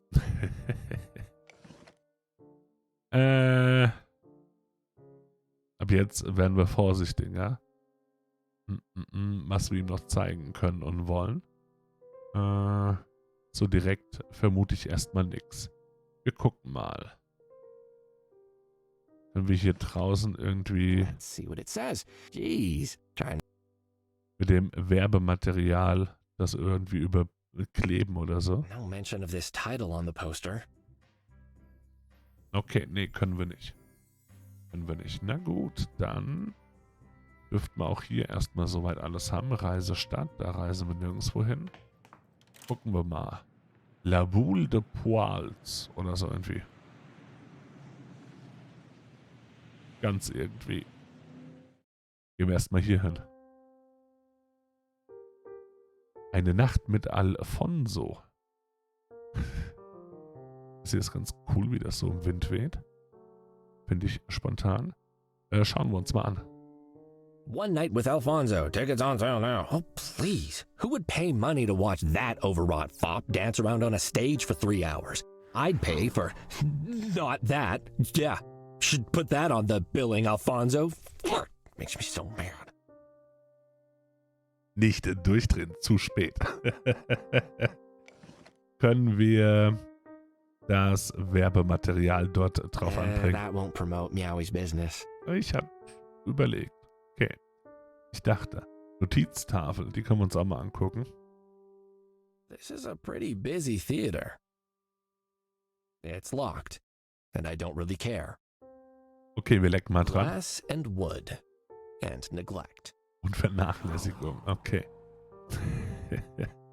Aus Prinzip. I don't even want to lick his fake face. Hätte ja sein können. Okay, dann haben wir hier noch ein Kartenfenster. Gucken wir da mal. That must be where you buy tickets. I need to get inside, kiddo. Must I buy a ticket or something? No, I mean, yes, mister, you can buy tickets, but you can't go inside tonight. It's rehearsal night. The gatekeeper that now barred my entry was a gangly, awkward young cat, gawking at me through the glass of the sales window like I was a zoo exhibit. Eyeballs like shocked oysters blinked rapidly behind moony glasses, and a huge purple pimple on the end of his nose blazed like a small sun. Teenagers. I was sure I could bully my way past this easily enough. My name is Cuddles Nutterbutter, and I'm here to investigate a murder. Murder? Yes, that's right. So, rehearsal night or not, I need you to let me in and... Wait, Cuddles? Like in Mr. Gibraltar's show? Was? Wait, what? What did Alfonso do? In his play, mister. The bumbling cat who keeps struggling to tie his shoelaces with his very small hands. Cuddles Buttershutter. He's very funny. I like the part where he loses his car keys for 10 months. What? That's not... He's the one who... I don't believe him. Oh, Alfonso, that's slander. You know, I'll take him to the ethics board, and I'll go to his stupid play and watch it, and then send a really scathing review to the newspaper. 0 out of 5 stars. No, out of 8. Out of 8. Sorry, mister. Please don't yell. My supervisor will hear you, and I'll be demoted back to mop duty in the kitten area. Well, let me in then, and nobody needs to go back to mop duty. But you might be lying, mister, to get the actors' signatures. They hate that. If I let you in without permission, I'll be demoted back to sausage basting. That's even worse than mop duty. The grease keeps splashing into my eyes. Okay. Irgendwie müssen wir ihn überlisten. Wir werden dafür natürlich kein Geld ausgeben. Können wir den Hypnosehut verwenden? You will let me in. I don't think those work through glass, mister. Really? It blocks the hypno rays. Well, Whiskers, that's embarrassing. Das ist wirklich ein bisschen peinlich. Das stimmt. Na gut, wir haben auch eine Marke. Ja. Okay, see this badge? I'm not lying, and I'm as official as it gets. Let me in, and if your supervisor gives you problems, I'll tell him to speak to the chief of police. How's that? Okay, mister. Sorry, mister. You can go in. Easy. Gar kein Problem. The venue was old and designed in decades past by some overeager architect who really loved arches. It also wasn't deserted. To one side stood a cat in a fancy outfit, staring into the middle distance and mumbling something to himself.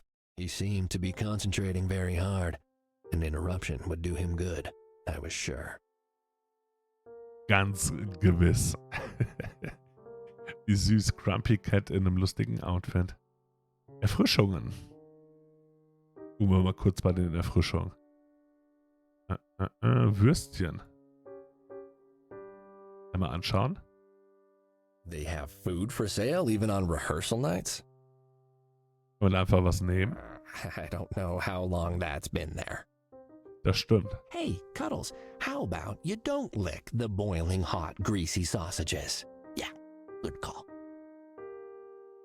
Warum? Okay, hier gibt's Futterzeug. It doesn't feel right to sneak a chocolate bar with that big poster staring down at me like about to eat me. I can't reach the food, only the glass. Boring. Boring. Overpriced and oversugared foods designed to be irresistible to kittens. Whiskers. I wish I could buy some. Dann nimm's doch mit. Plüschtiere. Now that's how you advertise. Free stuff. Wollen wir da was nehmen? Cute. I'm gonna take one. Auch sehr cool, dass hier die Gurke quasi als das Horror-Tierchen promoted wird. Aber hier immerhin auf cute. Oscar-Plüschtier. Okay. Können wir dran lecken? Fuzzy felt. Don't like it. Okay. Können wir uns das angucken? Well, that's a disconcerting poster. I guess this play is a thriller.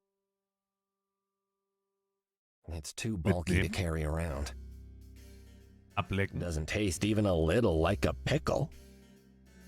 Okay, haben wir hier noch was? Auf den ersten Blick sehen wir nichts, ne? Na gut. Hier haben wir Plakate. Suburban bliss. When a family of long-hair cats moves in next door to some tabbies, hilarity and hijinks can't be far away. Okay. Hippies der Nachbarschaft. An upcoming show titled The Terrible Triumphs of Thomas Cutlass. A fast-paced piratical adventure, okay, set during the slow age of piracy. Yeah, the slow age is kind of overdone these days. Und hier noch ein Plakat. This is a promotional poster for a production named One Red Nose. Two brothers must confront their past after the unexpected death of their blind clown father. What? What?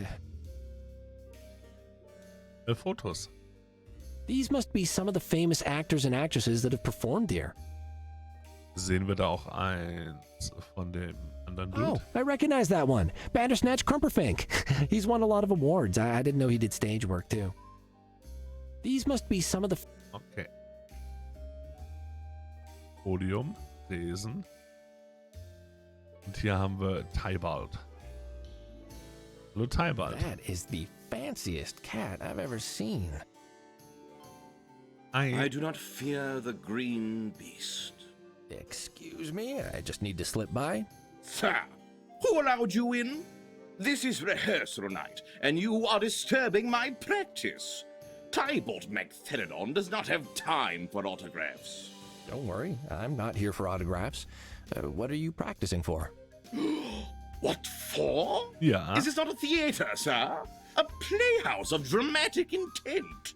Oh, a play. Hey, do you guys ever put on Lappy and Geronimo? That's my favorite play. I love those puppets. What is this Sappy and Jiminimu?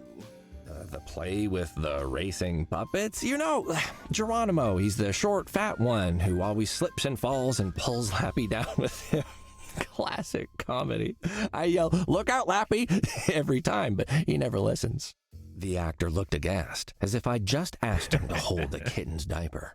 It sounds hideous. Puppets, sir. This is La Boule de Poix, foremost stage for the performing arts. Not a tawdry venue for a kitten's matinee. I don't remember a manatee in Lappy and Geronimo. There will be no puppetry here, sir, marine or otherwise. I am preparing to perform the grandest play there is, Mlem. Oh, Mlem.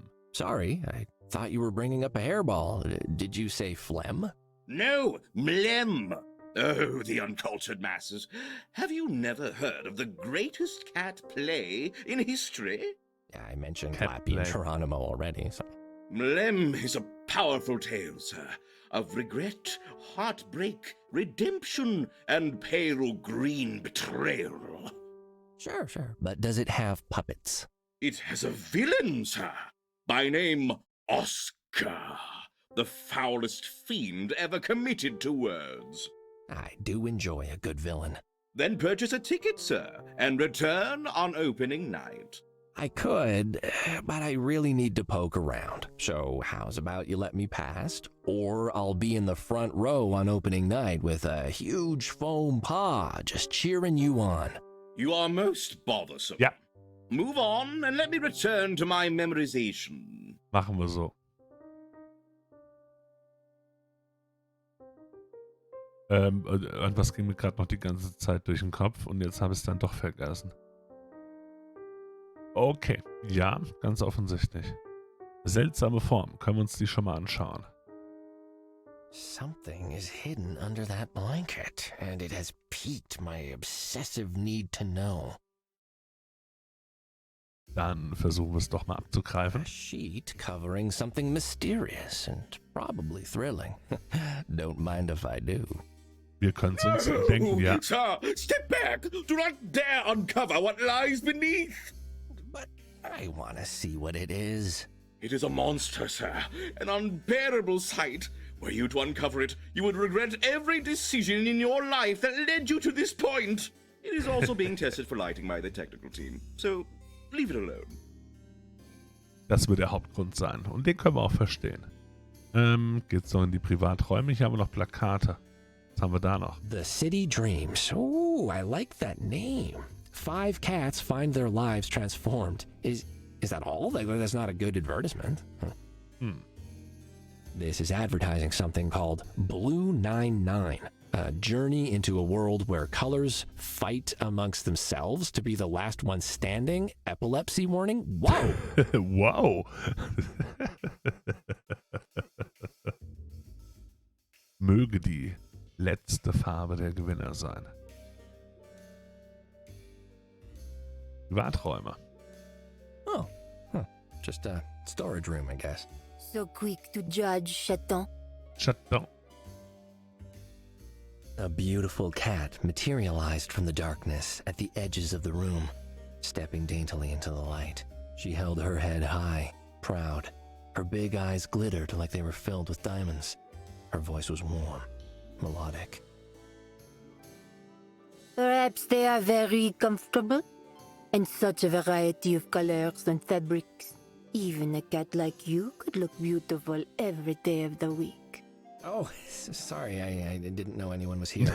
Do you make an habit of walking into unfamiliar places, Chaton? Ja, doch. My work takes me into new places like this all the time, Ms. Scarlet. You are in the acting trade as well, then. Bienvenue. As she drew closer, I saw that her eyes didn't glitter solely of their own accord. Tears glistened at their corners. Welcome to my theater. Well, I'm not exactly an actor. I tell the odd fib. Is everything all right? Oh, yes. Just pre-opening night jitters. Would you like me to leave? It is fine, mon ami. Rehearsal night is not very busy, and I would not mind some company. Sie erinnert uns schon sehr stark hier an dieses Bild. Allein schon wegen dem dunklen Kleid. Und den dunklen Haaren, die hier quasi auch hier waren. Können wir uns das nochmal anschauen? The photo Tabby found at the university. It's Bartholomew at the premiere of A Gentle Cat in the Desert.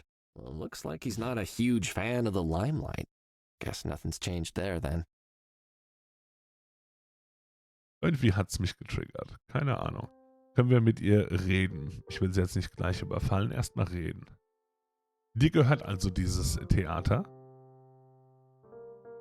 Ja, genau. Wir reden erst mit ihr. Absolut, Kuro. So you're the owner here. What does that entail? What does it not? Choosing the productions, massaging egos, promoting performances. Why, I hardly have time for anything else, Chaton.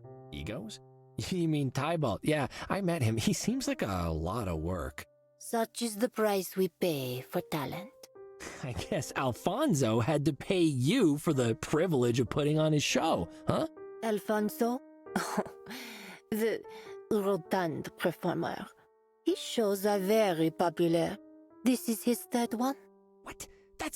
I don't... The cats in this city clearly have no taste. Jetzt fällt mir auch gerade wieder ein, was mir draußen noch durch den Kopf ging. Dass die das Puppies mit Puppen übersetzt haben. Ich glaube, das waren doch eher Hundewelpen gemeint. Oder wirklich Puppen. Also ich habe das auch so ein bisschen auf die Übersetzung geschoben. Puppets. So ein bisschen. Das ging mir noch durch den Kopf. Wollte ich nur mal loswerden. War nicht wichtig, ging mir nur durch den Kopf. Spielt ihr manchmal Lappy und Geronimo? Du tendierst echt zu Puppen? If you're looking to spice things up, you should definitely do a performance of Lappy and Geronimo. Tybalt didn't seem to care about it, but I can tell that you're a cat of finer tastes. Lappy and... You mean the puppets, Chaton? Yeah, you've got lots of space here. You could do the first live-action production. Forget Alfonso's show. He's a hack anyway. I've seen Lappy and Geronimo like 40 times. I can consult for you, help get all the little details right to win over the hardcore fans, like Lappy's jackal tattoo and Geronimo's extra head. Did you know they didn't have those in the television show? How crazy is that? They dumbed it down so much. Crazy is the right word. Give me a call anytime. I'm always available for Lapron help. That's what us real fans call ourselves. We're Laprons. Cool, right? I will certainly remember you the next time I see the puppets.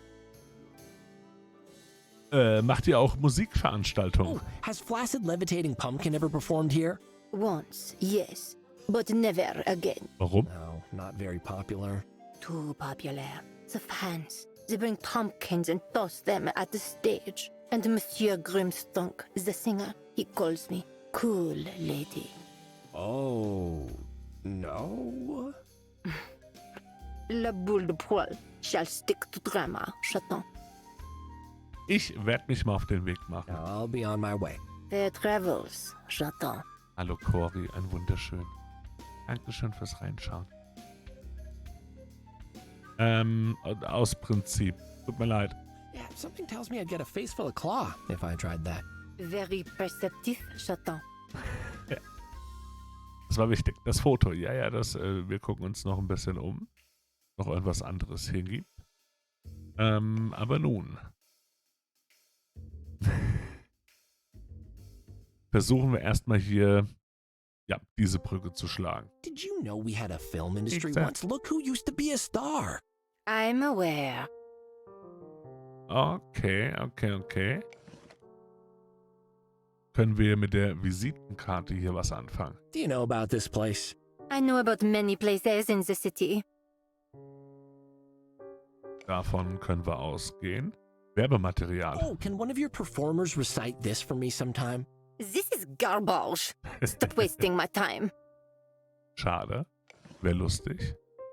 Können wir dich hypnotisieren? Hey, so listen, how about I put on a one-cat show for you? We are already hosting a performance by a PI and... Alfonso? Pfft, ha, I bet he only puts people to sleep. No, I want to do a proper show. Look, I've got a neat hat and everything. Neat ads, as you say. Do not make a show. Mampf.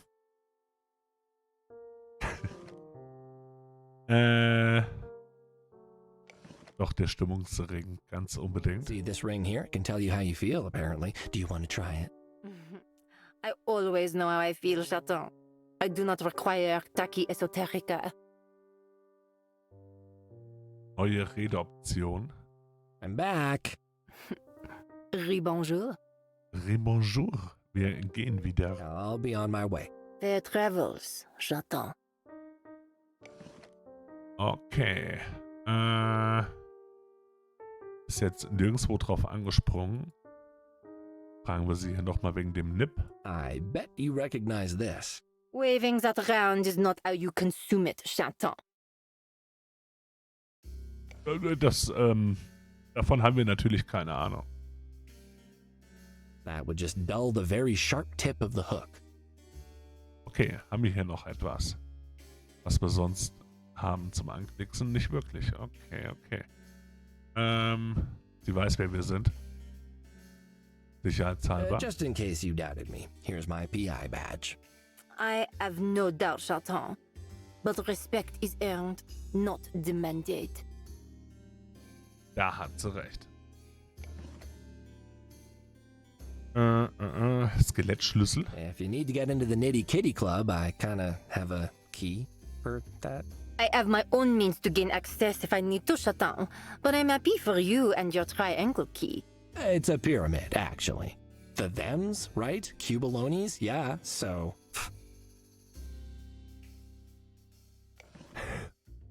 Haben wir noch ein bisschen die Verschwörungstheorie verbreitet. Ich glaube, wir können erstmal zurückgehen. Wir können nochmal gucken, ob wir den hier vorne ein bisschen bezirzen können. Zum einen mit dem Plüschtier. How does this make you feel? Quite uncomfortable. Please remove it. Na gut. Und wie wäre es mit unserem Hypnotisierhut? I just wanted to ask. Sir, by the 4 inked quills of the Marquis de Wordsmith, if you bother me, I shall break into a soliloquy so scathing that you shall be left a quivering mass of goo upon the unfeeling floor. Gosh, fine, I get it.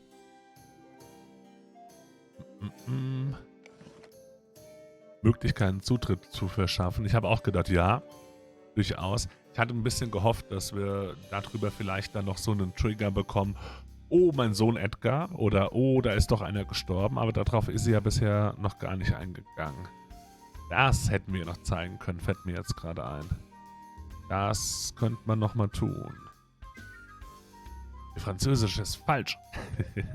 Können wir ihm Werbematerial andrehen? You are most bothersome. Move on and let me return to my memorization. Rebonjour ist definitiv kein Wort, das ist richtig. Aber ich fand es sehr lustig und man hat es verstanden. Have you been here before? I have not. Hätte ja sein können.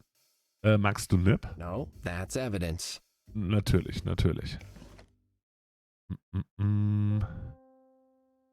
Okay, der Rest hält sich in Grenzen, aber bei ihr würde ich noch mal gerne das hier zeigen wollen.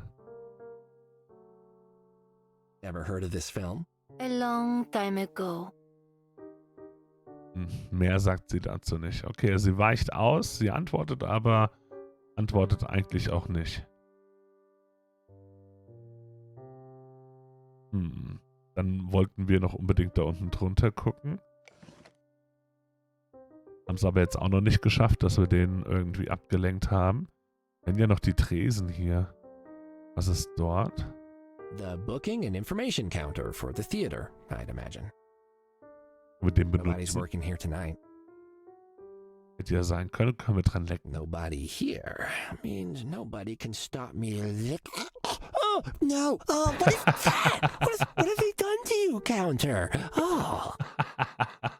Oh mein Gott. Und wir können auch das Podium selbst noch anschauen. A fancy place to stand while you check if someone has a ticket. Let's see who's been here recently. Rick Douglas, no clue. Thornton Reed? Nope. Lucian Sanchez. He was at school with Matrick. The two of them were buddies, weren't they? Vielleicht unter Umständen. Licking a book of reservations when it's not even the annual reservation book licking competition. So indulgent. Haben wir hier noch was? Ihn konnten wir anquatschen und halt diese seltsame Form.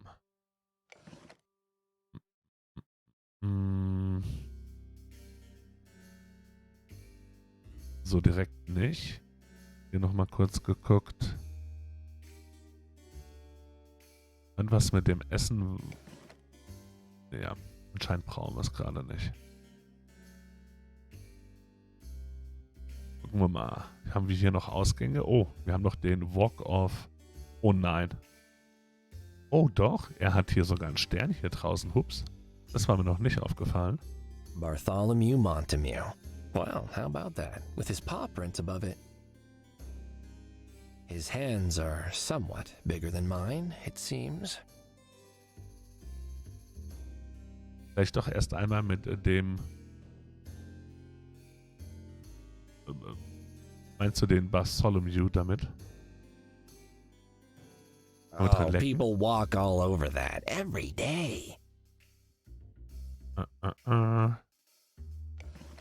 Zum Draufsprühen oder so haben wir eh nichts. Und ja, gegen ihn haben wir ja so auch noch nichts. Was haben wir da noch? I have never heard of this cat.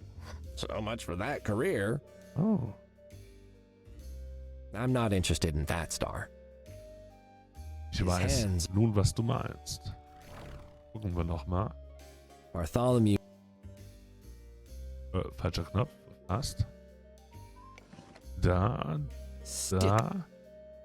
It'll probably just get stuck to my tongue. Gimme. Right. Zack. Bingo. Got some fingerprints from the paw print in the concrete.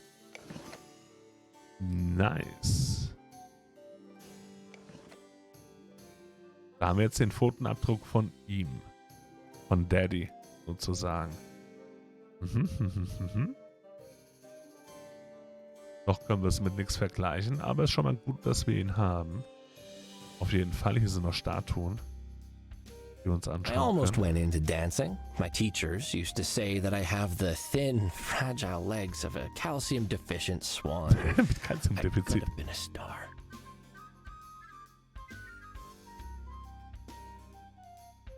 Cat singers are some of the most well-regarded in the world. Den Stern können wir uns auch ansehen. Nee, ist der They selbe. got a star and were forgotten. Okay. Dann nochmal kurz gucken. Die Notiztafel hatten wir gesehen. Die Sterne, das Schild. Und nach hier links ging es auch nicht weiter. In irgendeiner Form. Okay. Ich würde einfach mal aus Prinzip bei der Polizei vorbeigucken wollen. Ob sich da irgendwas verändert hat. So direkt nicht. Der zerstörte Kuchen ist immer noch da. Cat burglar locked. Da dürfen wir noch nicht rein. Wie sieht's hier aus? Die Tür ist auch nicht mehr verwendbar. Okay. Und klingeln können wir auch nicht. Der Rest ist noch anklicksbar, aber die Stadtausgabeschacht. It's empty. Ich dachte, der wäre kaputt. I could go for a nice bit o' milk. Okay. Finde ich schon, klar. I can't just Let's go. throw that at the machine. I need to insert it. Wen muss... Ja. Ich dachte, das macht man so. Und am Münzeinwurf, Here da. goes. Oh, hey, something dropped in the tray. Cool. Ausgabeschacht. Anschauen. Honey-flavored milk? That's for kittens. Too sweet for me. Ist okay. Nehmen wir mit. Honey-flavored milk? Nice. Okay. Bisschen Zufall, aber nehmen wir mit. Milch mit Honiggeschmack. Honig mit Honiggeschmack. Können wir das irgendwie kombinieren? Will nur sicher gehen. Jetzt haben wir aber keinen Schraubenzieher mehr. Dann brauchen wir ihn wahrscheinlich auch nicht mehr. Wäre so mein Gedanke dabei. Wir gehen erstmal zu ihr. Fragen mal, wie ihr Tank so war. Wie geht es dir, Tabby? Hey, Tabs, let's have the real chat. How you doing? You know, talk to me. Are you doing well, Tabby? Thank you, sir. So kind of you to ask. I am. How's the case coming along? Oh, investigations are ongoing. That's what the cops would say, right? Yeah. Ist immer noch Thanks, Tabby. derselbe Part. Wird das mit der Cardstock feels nice and Visitenkarte? stiff. Entschuldigung, hatten wir das mit ihr schon mal abgesprochen? Tabby hasn't seen this symbol. Okay, haben wir offensichtlich. Dann, guck mal. Would you believe this is terrifying to someone? Oh, but he's adorable. I want 10. Fühl ich. Wir sind voll bei dir, Tabby. Wenn wir ihr die Milch geben, versuchen wir. Did you used to drink this in school as well, Tabby? Oh, wow. I did. I haven't thought about it in years, though. Best part of lunch break. Best part of lunch break. Hier, wir haben Werbung. Is this relevant to the case, sir? I'm not Vielleicht. sure yet, Tabs. Perhaps. Okay, wir haben einen Stimmungsring. How am I feeling? Doesn't look like the ring has figured out your feelings yet. Und hypnotisieren. If you've got any bad habits you'd like to get rid of, Tabs, I'm now a licensed hypnotherapist. Can you cure me of my inability to get hypnotized? You win this round, Tabs. Well played. Well played. Okay, kennen Sie das Foto schon? Tabby's the one who gave that. Ich frage das nicht nochmal laut. Ja. Okay, dann haben wir mit ihr... Okay, doch, wir können noch die Can you believe that Bartholomew's paw print is Pfotenabdrücke. saved in concrete? Die Waste Details. of perfectly good concrete. Dann haben wir soweit auch mit ihr alles besprochen. Bevor ich mich drüber ärgere, gehen wir nochmal hier hin. Weil jetzt haben wir ja diese Fußabdrücke. Ob das in irgendeiner Form bei der Dame hinten ein Gespräch noch auslöst. Wenigstens mal geguckt. I can't do... Dum. Best not wave this in front of people. Okay, hätte ja sein können. That'll just waste it. Das wäre Verschwendung. Haben wir ihr die hier schon gezeigt? Is everything in Mlem horrible? Oscar is not horrible. He's a victim, a manifestation of the inner wars that... Oh, no, I cannot explain the brilliance. Attend the play, Jatan, and be educated. Maybe if I have time. Got so many, art galleries and Yeah. operas and openings of those to attend. So, I'll see if I can schedule it into my schedule. Ramon, maybe we should go to see Mlem. Das war sehr überzeugend. Okay. Haben wir es nochmal versucht und abgeklärt. Wüsste nicht, warum wir den mit If I Honig... shake the bottle, I can hear it Also- glooping. Gross. Ob wir den mit Milch abfüllen müssen können? Honey milk is for kittens, not actors. Ja. Nur weil er ein bisschen crumpy guckt. Kann er ja nichts dafür. Hier gehen wir in die Stadt zurück. Gut, dann machen wir uns mal zum Kitten Club. Seems word is spread about Edgar. Looks like he knew quite a lot of people. Das Denkmal ansehen. The funeral for Edgar Montague will be held. Sorry, Edgar. I can't attend. I don't think mob families like law enforcement showing up at their personal events. Aus Prinzip? That's got to count as disrespectful somehow. Vielleicht ein bisschen pietätlos. No matter who you were, it seems someone cared for you. Thank you, anonymous strangers. Können wir die auch nehmen? Let the vigil stand undisturbed. It's the least we can do for him, Ramon. Ramon. Oh, Superstorm is gone. Must have gone back to Pepe. Hoffen wir es mal. Gibt's hier etwas Neues? So direkt nicht. Wir können nochmal in die Mülltonne One schauen. cat's trash is another cat's second-hand trash. Das hatten wir schon. Shouldn't return so soon. Okay, reinhüpfen müssen wir auch nicht nochmal. Gibt's hier sonst noch was Neues? Wir sehen das hier. Das kennen wir. Können gar nicht mehr hier am Pfosten kratzen. Bei dem auch nicht. Dann gehen wir mal rein. Ist erstmal nichts los.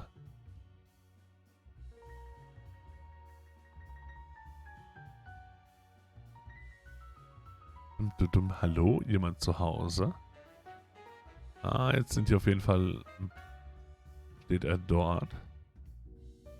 Können wir noch nach hinten gehen? Wir dürfen noch nach hinten gehen. Der Spiegel, der Schrank.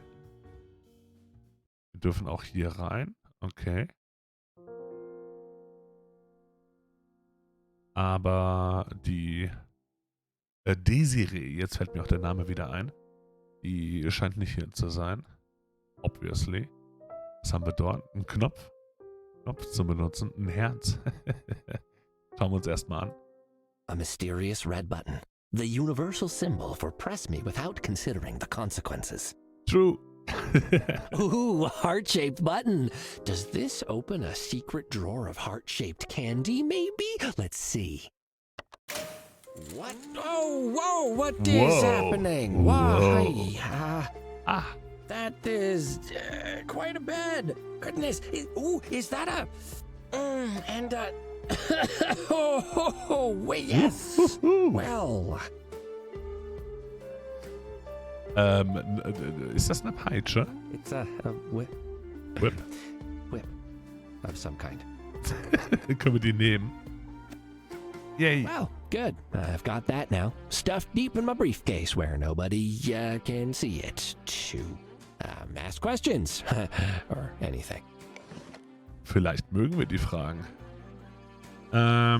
Liebesnest.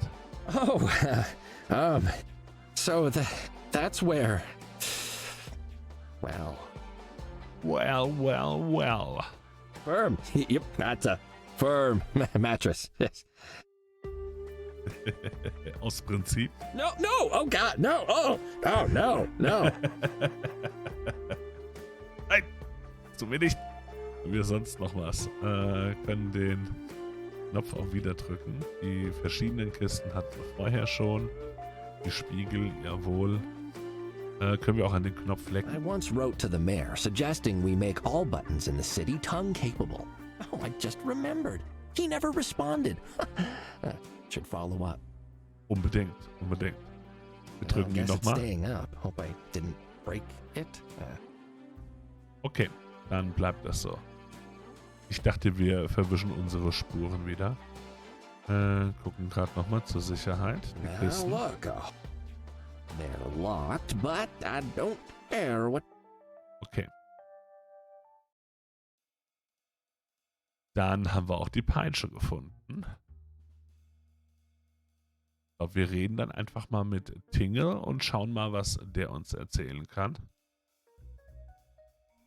Wieder von vorne. Setos, I'm here nein! to see Bartholomew. Tinkle knows. Boscat told him to expect Kitty. Is Kitty in trouble? I'm not in trouble. I'm doing my civic duty as the investigator of a criminal case to... Tinkle thinks Kitty should be careful with the word criminal. I didn't mean... I'm gonna go inside now. Kitty is not as dumb as you look, then. Hello? Thank you, Teen Voon Kiljunta. What? Bartholomew stared at me silently after Tinkle left. Clearly, I wasn't the only cat who had slept restlessly. He wore the same clothes I'd seen him in the night before. He had bags under his eyes. The bite of whiskey filled the air. Tinvankle, what now? Did you think his parents named him Tinkle? It's only this foolish city that still cleaves to the stupid tradition of giving children sappy names. He merely got tired of nobody in the city pronouncing it properly, so he shortened it. I see, so I guess you could say he crushed it. Hey. The flat stare I got told me that my attempt at comedy was not appreciated. Thankfully, he changed the topic, sparing me from more awkwardness. Do you believe that a son should pay for the sins of his father, Nutter Butter? I don't believe that anyone should pay for someone else's mistakes, especially if the price is death, but the world is an unfair place. Ah, and it is your job to make it fair? No. My job is to try. How noble.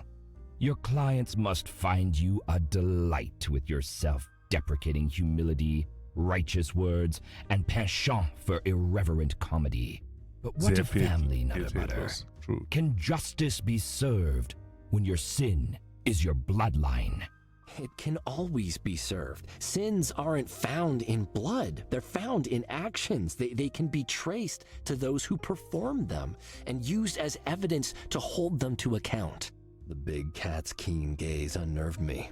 I had been ready to be yelled at again, threatened, even ignored. But not whatever this was. Interrogated, conversed with. So, do you believe that my son was killed because of me? Because of the actions I took? I don't have enough information to say yet. Have you done anything recently that would have given someone a revenge motive?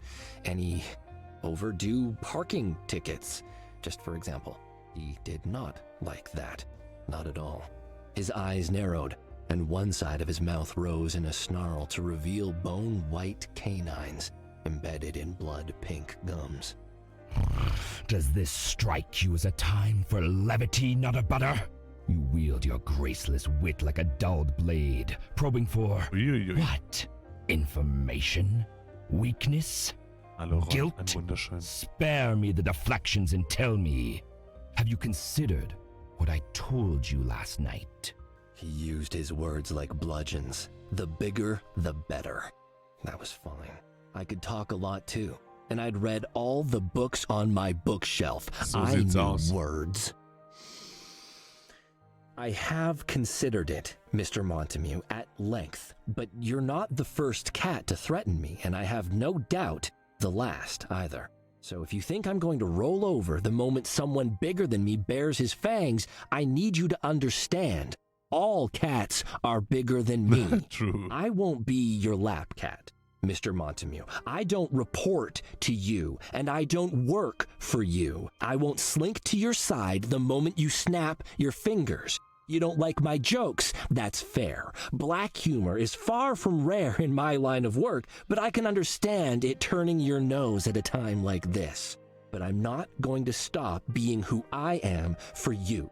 I'm a PI and not a police cat because I value my independence no matter which side of the law I'm dealing with. I told you last night that I would find your son's killer, and I stand by that. I swear it, even on Edgar. I was ready to die right then, for Tinkle to burst in and turn me into wet red kibble with his gargantuan paws, but it had to be said. I couldn't have done the case under pretense. He needed to know who he was dealing with. And at last, it seemed he did. You surprise me, Nutter Butter, but do not use his name like that ever again. Very well. Do you have any information for me? I had to wet my tongue before I could continue. Out of the frying pan, into the mobster fire. There are a few pieces of evidence I'd like to discuss with you, yes, but last night's interaction was heated, and I would like to avoid a repeat. We will be discussing unpleasant topics. Do I have your assurance that you will remain as collected as you are now? Collected? Yes, I will be as collected as I am now. I will nod and smile and pretend that I do not feel crippled by the loss whenever I think of my son, or filled with unquenchable rage to punish his killer. Your mother should have taught you not to judge a cat by the shine of his coat, Nutter Butter. My pain is vast. It would swallow you, and you would drown in it, alone and forgotten, mewling forever. I am not collected. I am enraged. Absolut I stared verständlich. into eyes that burned like holes into a place beyond the world. A terrible place. And then he blinked, and they were simply eyes again. But my suffering will not aid you in finding the murderer. So you have tonight, and tonight only, to ask me whatever questions you wish. I will answer them, all of them, as truthfully and calmly as you can hope for, and reserve my anguish for when I am alone, when it shall not bother you. I didn't mean... Orphan, widow, widower. Words made of pain, for pain, yet they at least grant an identity. But for a parent that loses a child? Nothing. The very idea is so terrible that we leave it nameless. So I am denied even that simple expression, and my grief must remain anonymous, and all the worse for it. Consider that, and hope that you never, ever feel anything a fraction as terrible. I wanted to say something, anything, that would show I understood, but did I? I'd come here to stand up to a bully, but I'd only succeeded in becoming the antagonist. I'd expected to have to face down a monster, but all I'd found was a cat in pain. Mr. Montemute, do you have someone to talk to, about what's happened? He didn't say a word, but I saw a look in his eye that answered my question. I am so sorry for your loss. Your sorrow is meaningless to me. Tell me what you have found. Wir haben da erstmal den Film, worauf ich dich gerne direkt ansprechen würde. Your son made a note of something. He seemed quite keen to keep it a secret. A Gentle Cat in the Desert. A movie title, it would seem. We did some poking around and discovered that you have an interesting history. An actor. I would never have guessed. Am I the first actor you've met, Nutter Butter? You seem disbelieving that we exist. Oh, you exist, but you don't advertise the fact either. Did Edgar know of your previous occupation before recently? I don't think so. I never brought it up. It was so long ago, and I didn't want him to dig into the drama around your final production? I have a theory about where the murky trail of funding for that film ends. How did you get your foot in the door of this line of work in the first place, Mr. Montemute? Is it possible some of your investors sought to get some long-delayed recompense? That's not a theory, it's a hypothesis. A very fanciful one. Well, then give me some facts, Mr. Montemute. Your son starts looking into a film you made decades ago and dies. Did he speak to the wrong people? Or something else entirely? I couldn't help but notice a very pregnant cat standing next to you on the red carpet. The dates add up, Mr. Montemute. How is his mother doing?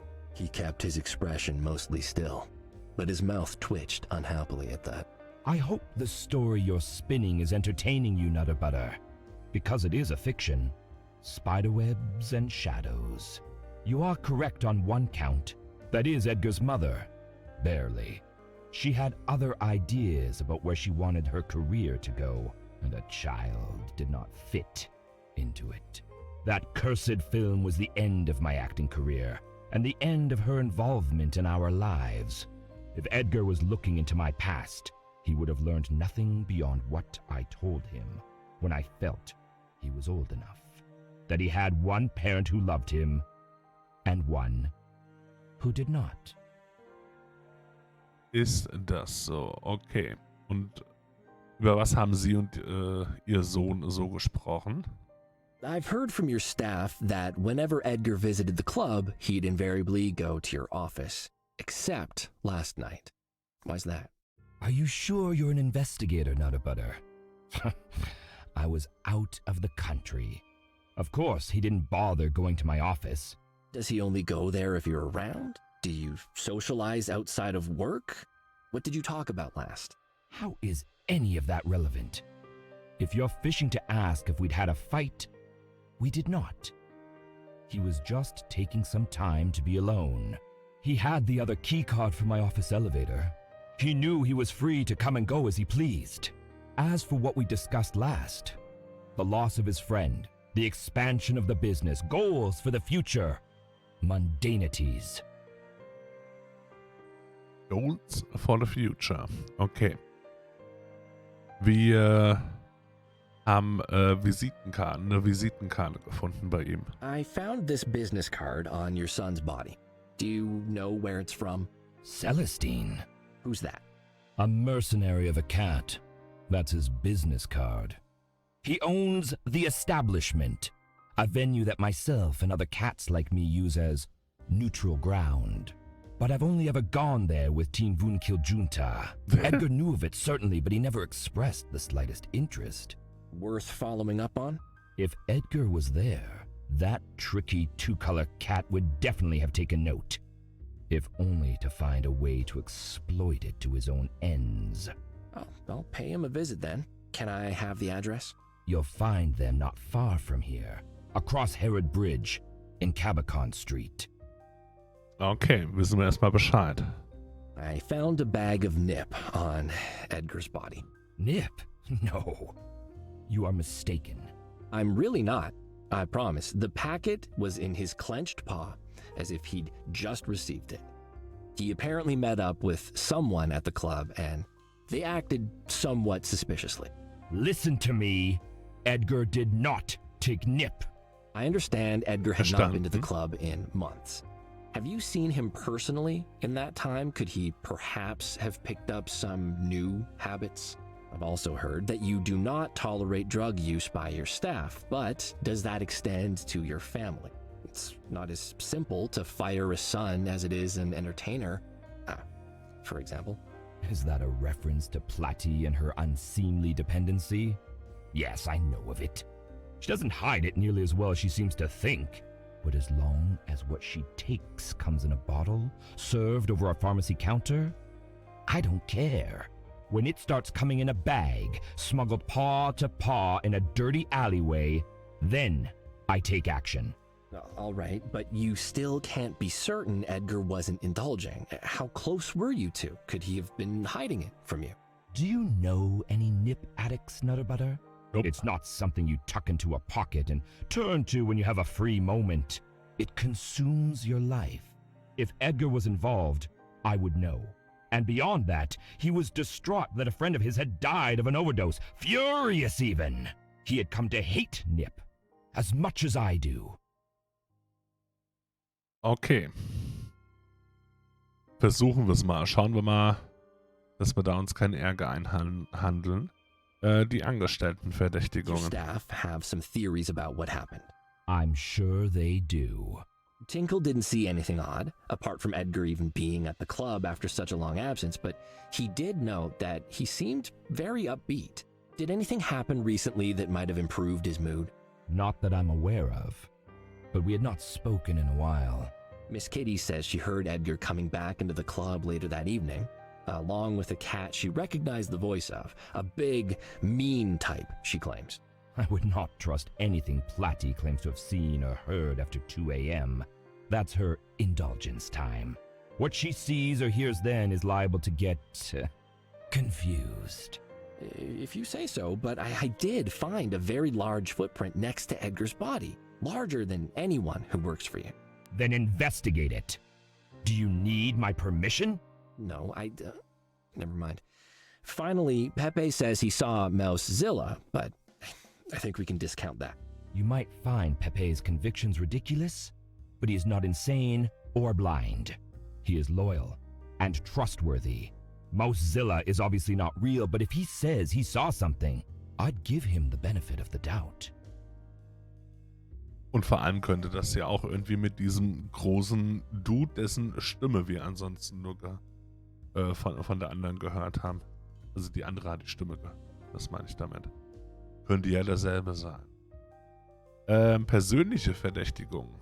Hat er denn einen Verdacht? You must have accumulated quite the rogues gallery of enemies in this business, Mr. Montague. Can you think of anyone that might want revenge? I am older than I seem, Nutter Butter. And I have managed to outlive most of my enemies. Genau. Those that remain would not strike at me through my son. If you believe they wouldn't, doesn't that make it the ideal way to catch you by surprise? No ancient rivals, no young upstarts, the catulets I've heard mentioned. You simply don't know enough about how things work in this city, Nutter Butter. There's a hierarchy, and on top, 2 families stand supreme. Mine and the Catulets. They have their domain and I have mine. We do not jockey for position. There is simply no chance they would have done this. Tank? And any small organization, they would not risk annihilation. And that is certainly what would befall them if they dared a move like this. Well, I'll still keep my eye on those as options for now, if that's all right. As you wish. Können wir ihm noch anderweitig hier Beweise zeigen? Nee, den Klick nimmt er nicht. Dann ist das erstmal alles. Okay, that's all the information I have so far, Mr. Montague. Then I imagine you'll want to get back out there and start gathering more. You know where the door is, of course. Natürlich. Können wir nochmal mit ihm reden? I'm back. Yes, Tinkle is excited. Oh, das geht dann immer hoch runter. Okay, das wollte ich nicht. Entschuldigung. Okay. Entschuldigung. Ich dachte, wir reden auch mit ihm einfach so ein bisschen. Cuddles? Oh. Desiree. Desiree? What are you doing here? I've not left yet, Cuddles. You've been here the whole day? Desiree, you've had a traumatic experience. You need some rest. I managed to nap a little in my room, thank you, Cuddles. But the attractive cat looked in the direction of Tinkle, guarding the elevator like a sphinx. I wanted to thank you properly for saving me yesterday. Who knows how much longer I'd have been stuck there? Were you speaking with Bartholomew? Have you found evidence against him? You have to involve the police, Cuddles. No, nothing like that. He, invited me over for a chat. You can't trust him, Cuddles! Please, don't believe a single word he says. Abruptly, tears appeared in her eyes. Oh, Cuddles, I'm scared to even think it. Could Bartholomew have... Killed his own son? Why? Unwahrscheinlich. She stared at me for a moment through shining tears before seeming to come to a decision. There's something you need to know, Cuddles. Edgar and I, the night he died, we talked. Okay. What? After my act, he came to my changing room. He was angry, Cuddles, going on about his father, about Gumdrop. He seemed angry at the whole Montague Empire and scared. Could Bartholomew have given him an ultimatum? Perhaps Edgar wanted out, but his father had other plans. Why didn't you mention this last night? Gute Frage. Oh, Cuddles, forgive me, but I didn't trust you yet. You found me in the chest when nobody else did, and I wondered if Bartholomew was trying to trick me. But I spoke to Pepe and to Tinkle, and it's clear you're earnest about solving this. Anything else might you have overlooked mentioning last night, Desiree? Nothing more. I swear. I can't help but feel that this is partly my fault. Perhaps if I'd tried to convince Edgar to cut ties or offered more support. I'm sure there's nothing more you could have done, Desiree. That's so kind of you to say, Cuddles. And I feel so much better after speaking to you. If you need any help putting that horrible criminal away for what he did, just ask. Thanks. I shall. Ja, die Frage ist, wie vertrauenswürdig sie da wirklich jetzt gerade ist. Wir haben da ein paar Bedenken, ob sie aber jetzt wirklich diejenige ist, die da für den Mord selbst verantwortlich ist. Das glaube ich jetzt auch noch nicht. Ah, locked. Pepe and Thorn must be out distributing pamphlets. Garderobe, können wir da jetzt etwas machen? Ah, excellent. This must be where all the impossibly illegal things are handed in. Bei Daddy fehlt noch das Motiv, durchaus. Wenn wir jetzt nach hinten I gehen. avoid that part of town if I... Nee. Können wir immer noch nicht. Hat der nicht gesagt, dass die irgendwo hier draußen sind? So hatte ich ihn jetzt verstanden. Können wir die Abkürzung nochmal nehmen? Okay, hier sind sie auf jeden Fall auch nicht.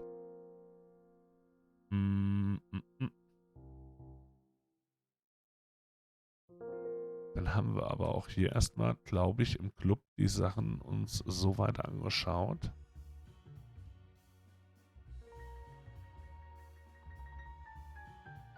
Mit der Stechuhr selbst ist ja auch noch nichts. Nee.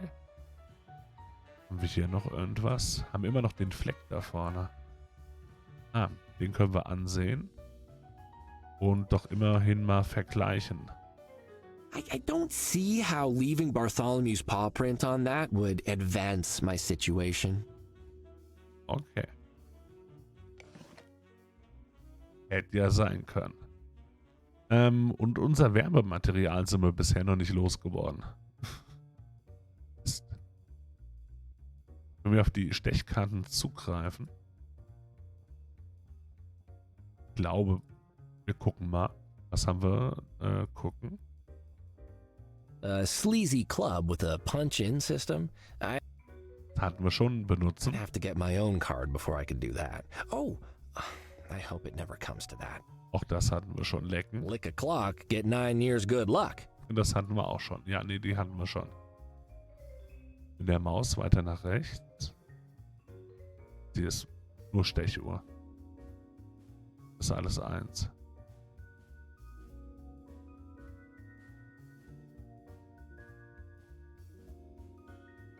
Genau, hat nur einen Marker. Hier geht's schneller. Wir haben immer noch die goldene Statue. Wir können uns keine Erdnüsse mehr nehmen und die Tische benutzen. Was sagt er hier? Ah, locked. Pepe and Storm Draußen must be sein. out distributing pamphlets. Pamphlete verteilen, okay. Mehr haben wir hier erstmal nicht.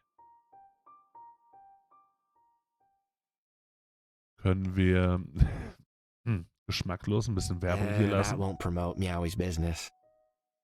Wer weiß. Also können wir die genau ihn unsere andrehen. Das wäre schön. Das wäre wirklich schön. Können wir die hier hinhängen? I could stick this to the wall, but I'm guessing not a lot of cats pass through here. I need to reach more people. Okay, wir nehmen die Sache That won't ernst. promote Meowy's. Sehr ernst. Auf den Tresen auslegen, glaube ich aber auch nicht. Oh, das Establishment. Nee, Etablissement. Entschuldigung, das Etablissement. Das ist ein... Ramon, I Lol. think this is the place. There's no name, but the sign matches the logo on the business card I found on Edgar's body. And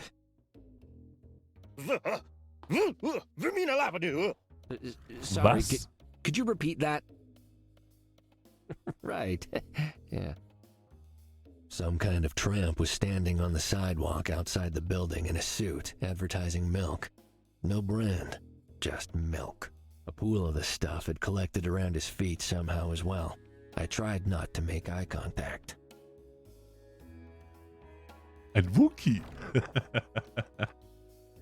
Was für eine Plakette haben wir denn hier? There's a little metal plaque on this building with something printed on it. Okay. This building marks the original headquarters of the now defunct Furrington Candy Corporation. Candy Gutted decades Corporation. ago during the Great Freak Candy Floss Fire, the exterior was restored and is now a protected historical site.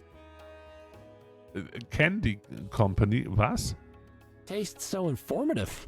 But not really. It actually tastes like uncleaned brass. Yuckers. Bäh. Briefkasten. Zuckerwatte. The MMF Postal Service put signs up begging people not to steal mail, so people stole the signs instead. I wonder if they considered that a net win. It's a crime to open someone else's mailbox without good reason. Like, if I heard a tiny cat trapped inside, I could open it to free him, but only then. Okay, und dran lecken? It's been out in the weather for years, there's bird droppings on it, and the paint is peeling. In summary, I don't want to. Schade. Da geht's in die Stadt zurück. Eine Tür, können wir reingehen bestimmt. Das Schild. The symbol on the sign matches the one on the business card. True. Okay, wir gucken uns ihn mal an. What is your story, you weird, crazy cat? Although, I could ask that about half the cats in this city. Können wir ihn ansprechen? Excuse me, is this the establishment? Oh, Jiminy Halibut! Leviathan Puddlehopper! Das ist bis dato der vernünftigste von allen. Was sagst du? I'm sorry, good sir. I don't understand what you're saying. Xanthum Papadum Trickle Flower. Okay. I'm just gonna go. Nein. Bubbles. Wait, did you just say goodbye? You understood me. Whispering slip. Or not, okay.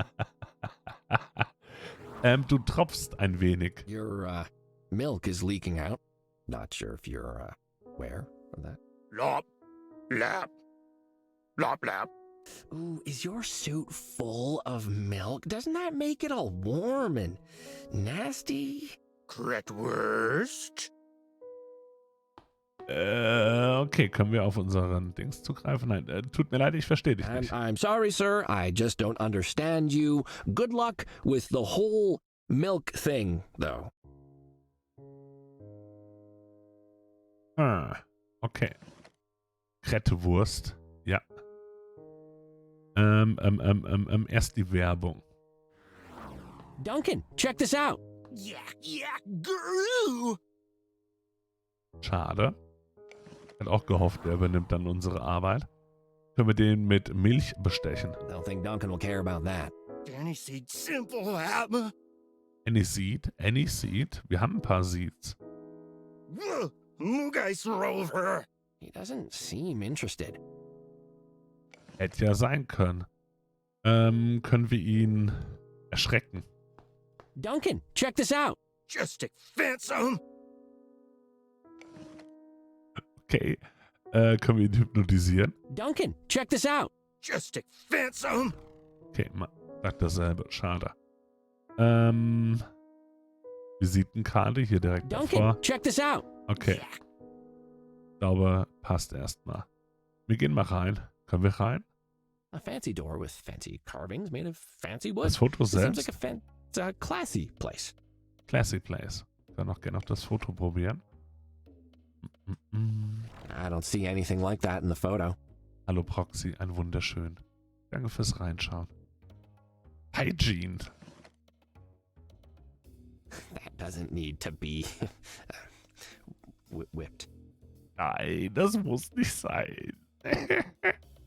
Entschuldigung, was? Benutzen. Klopf, klopf. Go away, Dunk. Oh, who are you? My name's Cuddles Nutterbutter. I'm sorry to disturb you, but I'm looking for the establishment. Why do you... Darky Venticular. Shut up, Duncan. As I was saying, what are you... Ellie. Desdemona. I'm looking into a murder. The victim had your card on him and... Ducky Quack. Hot Pot. Your card on him and... Patty, lappy, flappy, jab, jab. Jab, jab. Okay, well, what's your problem, Bob? Can't you see I'm trying to have a conversation with, Celestine. And don't bother trying to reason with him. Derpy Duncan never listens. Is this about Edgar Montague? Yeah. You knew him? I was aware of him. I heard he turned up dead. Oops-a-daisy! Fluttering Quaver restrooms! Ugh. Listen, can you let me in? I have more questions, and this Duncan fellow is really annoying. No. I won't be opening this door for you or anyone else. Not with Duncan there. If I open it more than a crack when he's around, he rushes inside and it takes hours to get rid of him. He waddles around, talking nonsense and splashing milk over everything, and I have to get out the good chasing stick to go after him. It's dreadful. And to add insult to leaky injury, all I smell for days after is curdled milk. Ugh. No, come back when he's not around. Good night. Wait, this is important. More important than spending a weekend mopping up milk stains? More important than the very expensive dinner reservation I missed at the Gourmand's gazebo? Oh, I was so looking forward to it, but not tonight, apparently. Trapped here by an insane, milk-swilling feline instead.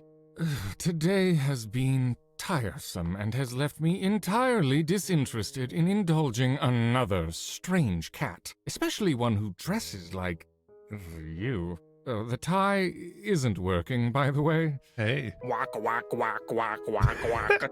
Jabroni. Waka waka waka waka. Please, there's more at stake than you realize. Bartholomew Montague is looking for vengeance, and if I don't find out what he wants to know, there was talk of declawing machines. Oh, Bartholomew has lit a fire under your tail, No wonder you look like you've got a sniper trained on you. The thing is, I know Bartholomew. We're, terrific buddies, I believe is the term.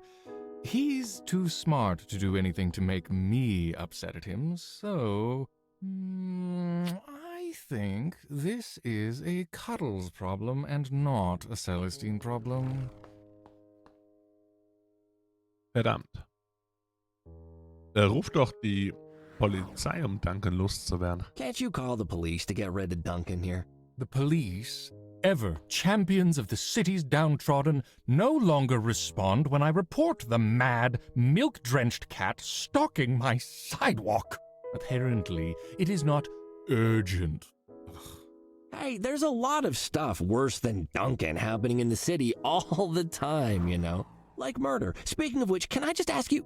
You may not. I am disinclined to put up with smart-mouthed cats or their problems right now. Doubly so, ones that have clearly never eaten at the Gourmand's gazebo if they think murder is worse than missing a reservation.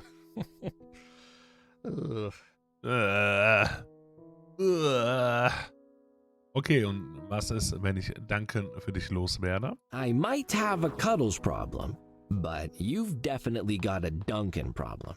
Am I right?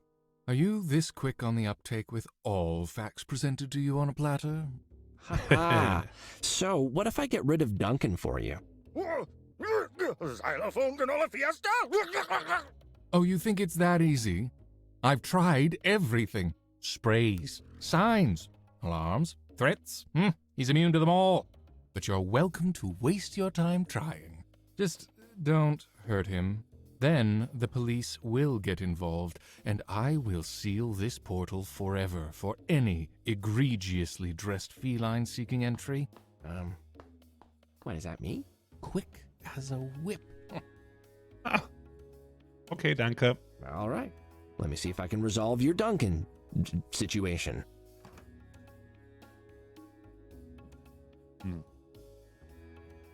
Duncan? Du musst gehen, bitte. Hey, Duncan. Go on. Shoo. Please. Preppy John. No, really, see, there's a giant, a cookie suit coming this way. No, if you don't leave, he'll dip in you and soak up all your milk. Oh. The cat said nothing for once, but looked at me with a flat expression. Okay. Judged by a crazy cat in a milk suit. Well, I tried. What are you even doing here? This area's not even busy. Who are you selling to? The cat turned to look up at the building sign, then back at me. Lappity jerk! Don't come back! I don't know what that means. Do you want to eat the sign, hug it? You want to kidnap it to make some sort of monstrous sign bride? Katootie. Oh, Kit, you're tootie. Gib Duncan einen Grund zu gehen. Hey, Duncan. Oh, hey, Duncan, is that an ice cream van I hear? Oh, why not run down the road and check? And if it isn't, no need to come back. Asphalt cream gop. Duncan, I've just gotten word that Porky Pete's has a special on for all dairy sales cats. Buy one, get 28 free. Better go before they're sold out. Orgly, hast. Ich glaube, wir kommen näher. Not interested, huh? Oh no, Duncan, the milk thieves are coming. You save your milky goodness and run away, flee. Doppers bajingi. Okay, this isn't going anywhere. Doch. Okay, this isn't going anywhere. I'm sorry, sir. I just don't understand you. Good luck with the whole milk thing, though. Können wir ihm jetzt nochmal das Werbematerial zeigen? Don't think Duncan will care about that. Danny said Schade. simple Abba. Und die Visitenkarte? Duncan, check this out. Yeah. Schade. Okay. Können wir erstmal nicht machen. Die Honigmilch hatte ich auch schon mal probiert. Mugais rover. He doesn't seem interested. Können wir das Werbematerial einfach so verteilen? Randomly mailing this out probably won't have the desired effect. It would deeply confuse one random person, though. Ja, cool. Oh, schade. Okay. Wir gehen erstmal zum Emporium rüber. Ich hätte halt, mein Gedanke war, dass wir den irgendwie hierher schaffen. Ich weiß nur noch nicht wie. Reden wir erstmal mit ihm. Vielleicht spricht Pepe die Sprache, vielleicht. Sachen können wir nochmal fragen. Interessant. How did you want me to promote Wir your fragen nochmal promotion? nach. With the promotional material I gave you, customer, spread the news of Meowie's Emporium far and wide. Hey Bernie. Talk later, Meowie. Ein wunderschön. A bored-looking cat that probably won't give me the time of day and possibly insult me. Finally, that's more like what I expect from the cats in this city. Mach's dir gemütlich. Okay, haben wir auch nichts Neues. Schade. Können wir mit Tabby reden? Bekommen wir da was Neues? If it wasn't for Tabby, I'd be... So. Nein. Thanks, Tabby. If I Whoops, turn it upside down and back up... Haben wir ihr die hier schon gezeigt? Can you believe that Bartholomew's Ja, paw haben print wir. is Ja, saved in haben com... Waste. Ja, haben wir. Schenk. Die Milch? Did you used to drink this in school? Ja, haben wir auch. Dann nur für die Wissenschaft, die Peitsche. I found this in a strange place. I don't think I want to know. Das glaube ich tatsächlich auch nicht. Reden wir bitte nicht drüber. Was sagt denn unser Handbuch? A Gentle Cat. Hatten wir erstmal Beize. Wissen wir jetzt auch noch nicht, was wir dafür machen können. Der Besuch, gilt erstmal als abgeschlossen. Okay, Cosmo. Ich habe die Katze getroffen, von der Professor Haki gesprochen. Achso, sein Name ist Cosmo, ja. Die Samen gezeigt und war nicht wirklich bereit, mir zu antworten. Erwähnte etwas von La Boule de Poil und war dann still. Er möchte nicht mehr mit mir darüber reden, aber er weiß ganz sicher mehr, als er zugibt. Jawohl. Die Werbung. Geschäft bewerben, das wird noch ein bisschen dauern, gehe ich davon aus. Talbal hatte fast ein Aneurysma, als ich versuchte, eine Decke von einer mysteriösen Gestalt auf der Bühne zu ziehen. Ich muss herausfinden, was es damit auf sich hat.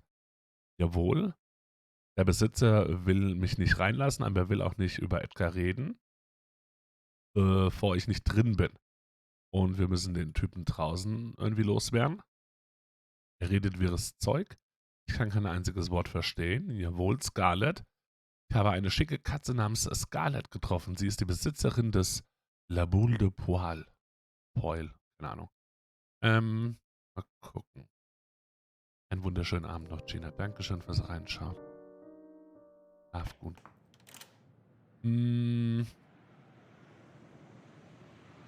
die Milch an diversen Stellen vielleicht noch versuchen. Gehen erst nochmal hier hin. Mich wundert es auch, dass wir die anderen zwei gar nicht irgendwo sehen. Wo ist die Peitsche her? Wir waren in der Umkleidekabine von hallo Steve, wunderschön. Da, wo wir sie aus der Truhe befreit haben, in dem Raum. Und da gab es jetzt einen Geheimknopf. Und dann ist da ein Bett hochgefahren, wo auch die Peitsche drin war. So ein Bett in Herzform mit ganz viel Rotlicht. Ich denke, du kannst dir den Rest denken.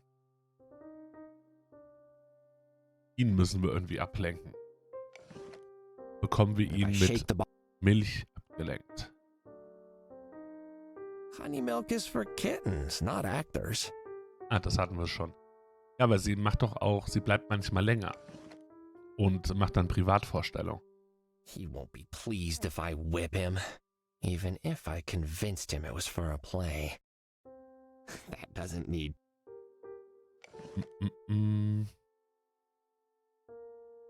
Oh, wir können den Dings hypnotisieren.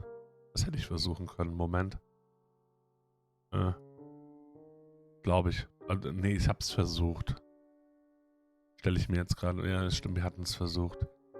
Nee, bringt nix. Also wir haben hier draußen was zu lösen, dass wir da irgendwie drankommen. Das heißt, wir müssten ihn irgendwie ablenken. Ich weiß nur noch nicht wie. Wir haben die ganzen Poster, wir haben das Podium. Ob da eine Gurke drunter ist, das ist sehr wahrscheinlich. Von den Andeutungen, die wir bisher haben. Aber wir dürfen halt nicht dran. Er passt sehr gut auf. Wenn wir dran lecken. I have never tasted anything so mysterious in my life. Or that might be fabric softener. Hatten wir auch schon mal an ihm ausprobiert, jawohl. Tschuh. How does this make you feel? Quite uncomfortable. Please remove it. That thing won't appreciate a mini Oscar. Probably isn't even a fan of the performing arts.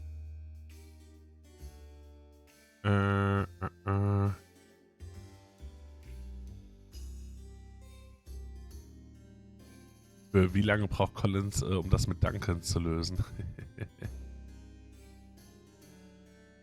Gute Nacht, Gina. Können wir ihr Milch anbieten? Ah, coating that in honey milk will just make it wet and sticky and honey and milky, you know? Ja, okay. Vielleicht mag sie das auch nicht. I'm back. Mehr Neues haben wir da auch nicht. Und auch kein neues Gespräch. Na gut.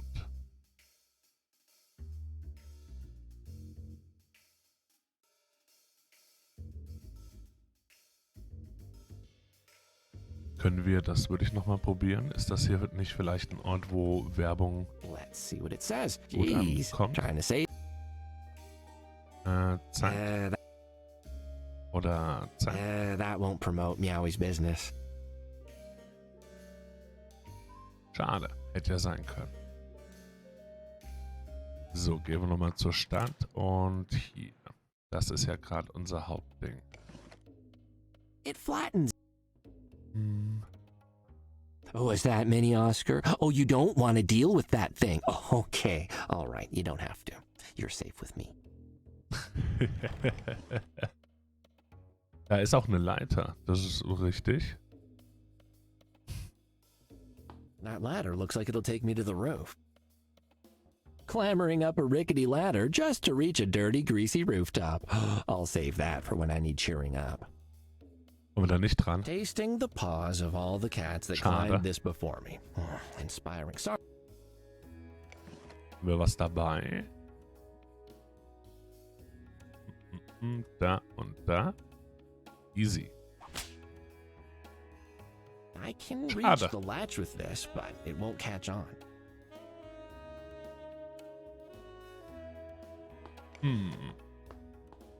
Der Haken. Oh, man, I've got to show this to Tabby. The hook whip. Wait, no. The whip hook. I'd better get this patented immediately. This changes everything. Everything that can be hooked. I mean, Ramon, make a note. Well, you don't have hands. Okay, it's fine. I won't forget. Whip hook. I'm gonna be rich. Rich. Auf ein neues. Easy. Whip hook. The handy tool with 100 handy uses. Oh, yeah, the jingle just wrote itself, baby. Hat sich quasi wirklich von selbst geschrieben. Ja. Okay. Was haben wir hier oben? Fenster. Können wir uns anschauen. Well, there's steam leaking out from this window.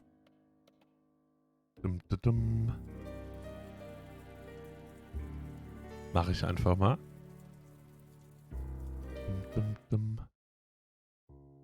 Was meinst du mit Copyright by? Benutzen? Oh, wir können es aufmachen. Lecken. That hasn't been cleaned in ages. I just get a tongue full of dust and dead insects. Auch hier haben wir das Schild. Come on in and see our sleeping, crying, and or sweating cats. They should have workshopped that logo a little more. Well, there's the sign, but there's no switches or buttons up. Okay, hätte ja sein können. Gibt's hier noch irgendwas? Die Leiter. Oh, hier eine Entlüftung. An open vent. Können wir den benutzen? Stay open, I guess. Da können wir theoretisch was durchwerfen. Milch? If I turn, vielleicht? It won't fit. Hätte ja sein können. Okay, können wir selbst durch das Fenster gehen? Das wollte ich nicht. Oh Gott, ist der groß. Wir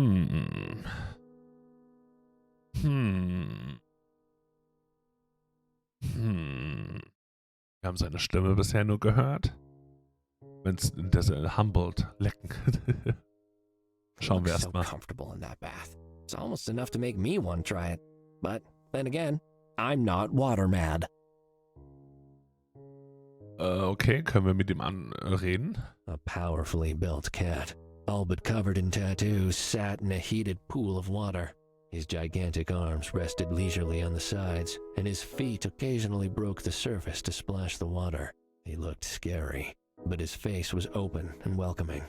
I hoped that reflected how he'd react to my sudden appearance above him. Psst. Hey. Huh? Who said that? Up here. What the? Who are you? What are you doing up there?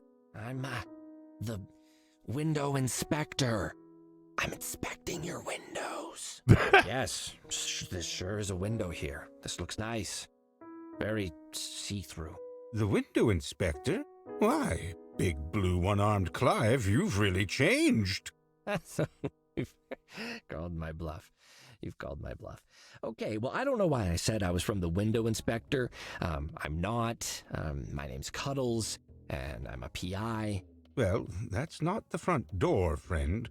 Doors have handles, and are on the ground floor. Right, sorry. Okay, aber er hat es relativ gelassen hingenommen. Sehen wir hier irgendwas? Nochmal eine Entlüftung. Also irgendwas, dass wir ihm da unten Badezuber.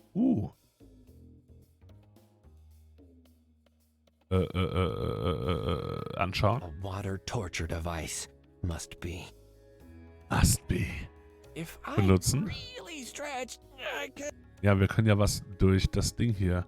Also quasi die Bubbles durch die Lüftung da oben durchschaffen. Das wäre spontan interessant. Haben wir sonst noch was? Dachreise und eben die Entlüftung hier.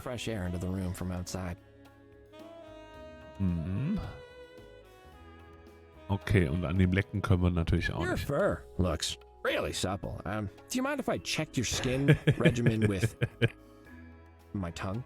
Oh, we are nearly close enough friends for that, friend. Aber man darf ja mal fragen. Okay, noch haben wir, wie gesagt, glaube ich, nichts, was wir da jetzt direkt durchgeben wollen. Versuchen wir es hier nochmal zur Sicherheit. Okay, wäre zu random. Und überlegt hatte ich auch, ob wir hier irgendwie was runterschmeißen können, um den Typen auszunocken. Aber ich glaube nicht. Oh, sehen wir hier hinten. Meow, meow, Furrington. You're a mess of a city. But you and I are gonna be together forever. Together forever. To come back here sometime and get a photo. I can put it up in my office. Or my bedroom.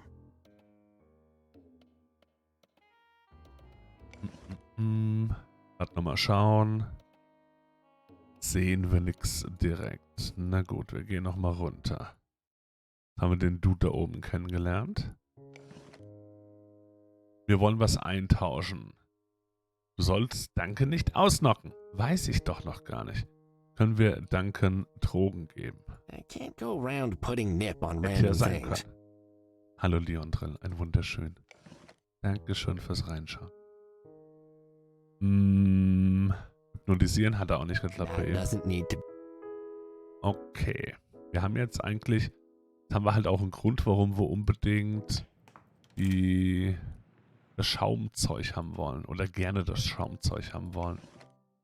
Mag der vielleicht tauschen gegen so einen Plüsch-Oscar hier? I bet you don't know what this is. A miniature vegan blighter. How lovely. It truly is as terrifying as in all the old stories.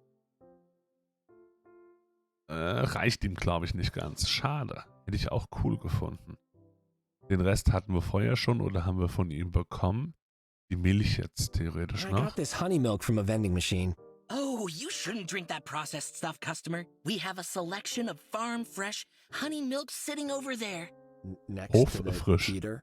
Indeed, to keep the milk deliciously tepid. Lecker. Ich weiß nicht. Mag der das? This isn't historical enough to pique his interest. Schade. Können wir mit dir und der Milch was Coating arbeiten? that in honey milk will just make it wet. Okay, anscheinend nicht. Können wir dich erschrecken? Okay. Immerhin.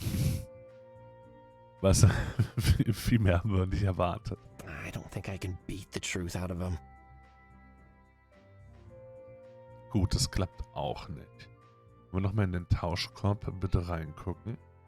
Meowie is so nice. I can't steal from him. Schade.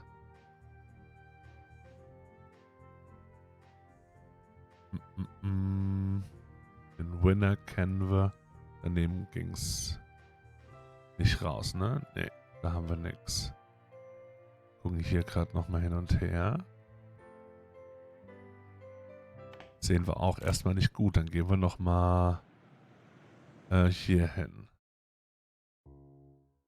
Können wir von hier unten auch was mit dem Schild Yeah, anstellen? whipping the entire sign down might be going a bit overboard.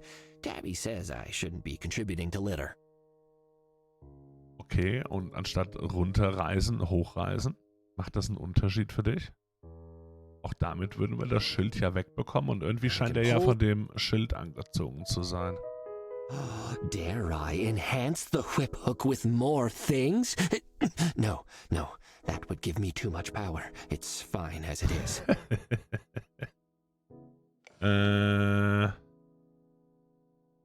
Eine Werbung da drauf I don't anbringen. think that thing has any money to spend. Definitely not Meowie's target market.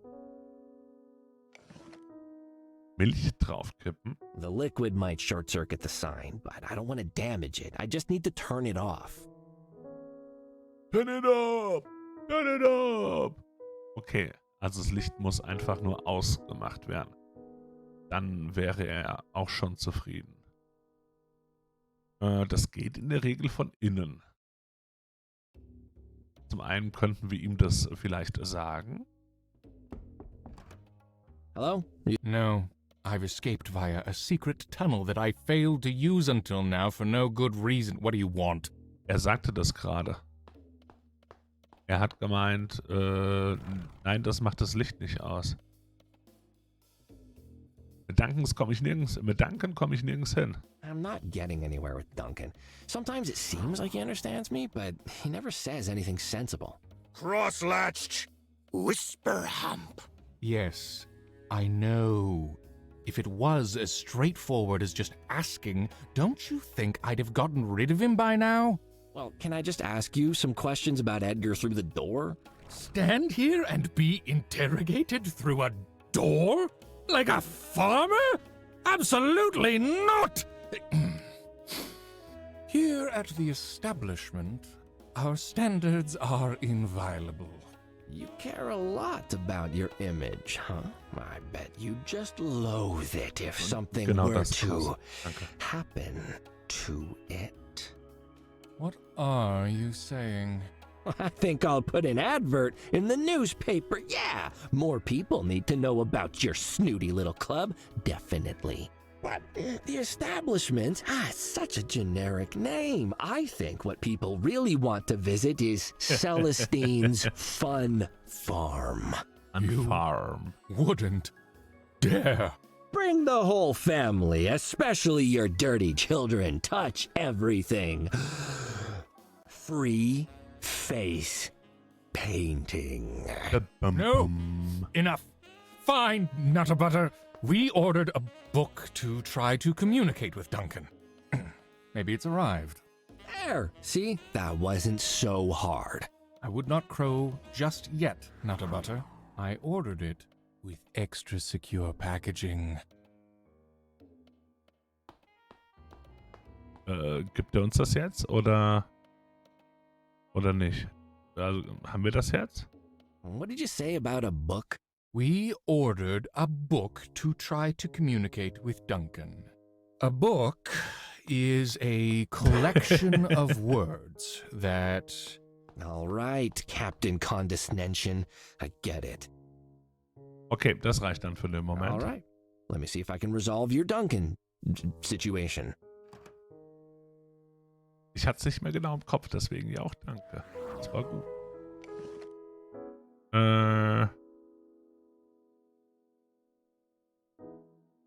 Wo könnte es ein Booster? Das könnte unter anderem hier drin sein.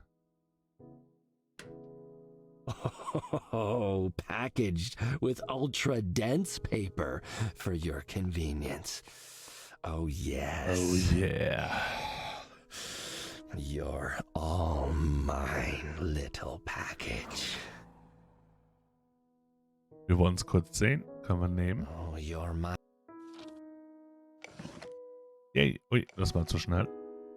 Päckchen benutzen. Dran lecken. This isn't a job for my tongue. Oh no, all in with the claws here.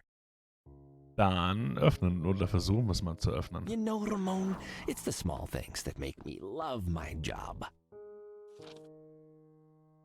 Zelebriert That's es auch crazy sehr. talk. Understanding babies, politicians, and very confused people. Na dann sollten wir das ja jetzt können, oder? Können wir das mit... Oh. Was? Verlasse, singet, nimm, dar, in, Keptoki, was? Qualla, willst, ziff mich. Das wird also Spaghetti, Abendessen, du Katze, Schild. Nuni, warte, drehe, Schild. Okay, mal gucken. Verkaufe, Milch. Aha. Können wir so. Let's see if this works. Cool. Oh. Was? Egal. Als ob ich mir das gemerkt hätte. Egal. Never mind.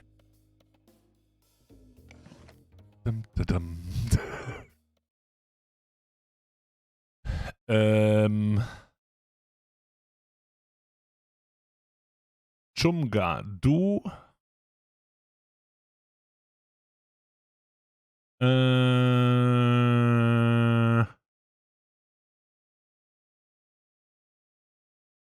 Das Wort Ort gibt's hier nicht, ne? Verlasse Ort. Du verlasse Ort. Schade. Wäre zu einfach gewesen. Okay. Was willst du? Keptoki Quala Chumga. Keptoki, was? Wo was? Keptoki Quala Chunga. Das Buch nur eine Seite, bitte. Ich hoffe es. Let's see if this.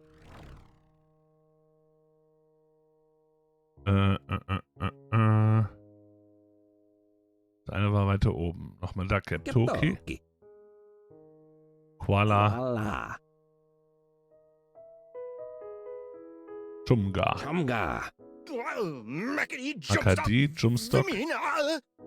Those words are in here. Okay. That translates to milk thirsty kitty. What? Mackety jump stop, Mina. Mackety jump stop, Mina. Oh, so you want to sell milk to the cats inside because you think that's a thirsty cat on the sign? I'm sorry to tell you, Duncan, but that's not thirst. I don't know. It's entitlement or money or something. Perspex Holiday! Was?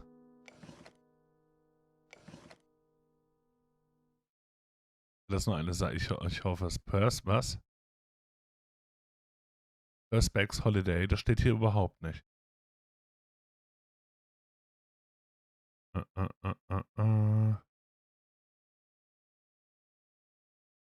ist übrigens die durchschnittliche Kurzanleitung von Joe zu verrückten Gesprächen. Walla Chunga Olam. Umblättern. Nee. Das sieht nicht danach aus. Ich sehe nicht wo. Also ich wüsste nicht wo. Kann auch nicht irgendwo sonst wild draufklicken.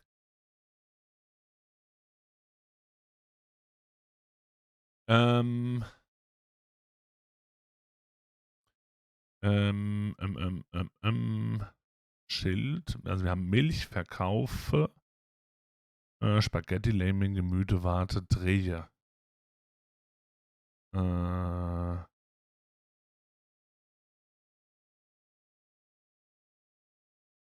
Wüsste jetzt gerade keinen anderen Satz, der da jetzt so viel Sinn macht. Nicht direkt zumindest. Was haben wir uns notiert zu dem Dude? In Duncans verwirrtem Verstand bedeutet das Schild, dass da durstige Katzen drin sind, die Milch wollen.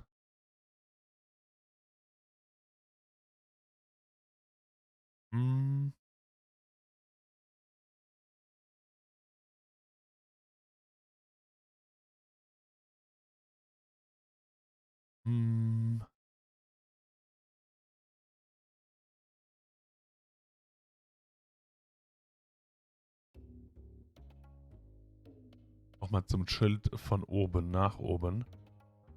Gucken wir mal. Können wir jetzt vielleicht einfach die Milch drauf The liquid might short circuit the sign, but I don't want to damage it. I just need to turn it off. Ich hatte auch was anderes Fragen überlegt, aber ich habe keinen anderen Satz da jetzt so spontan, der irgendwie Sinn ergeben würde. Direkt gefunden.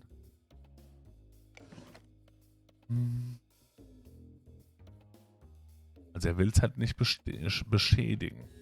Maximal ausschalten. Can't use that with the sun.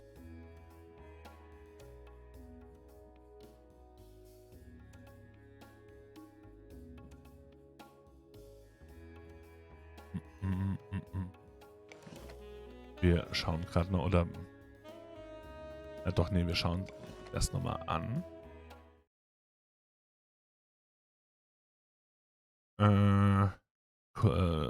Qualla willst du Olam? Was ist Olam? Spaghetti. Ah, okay, ja.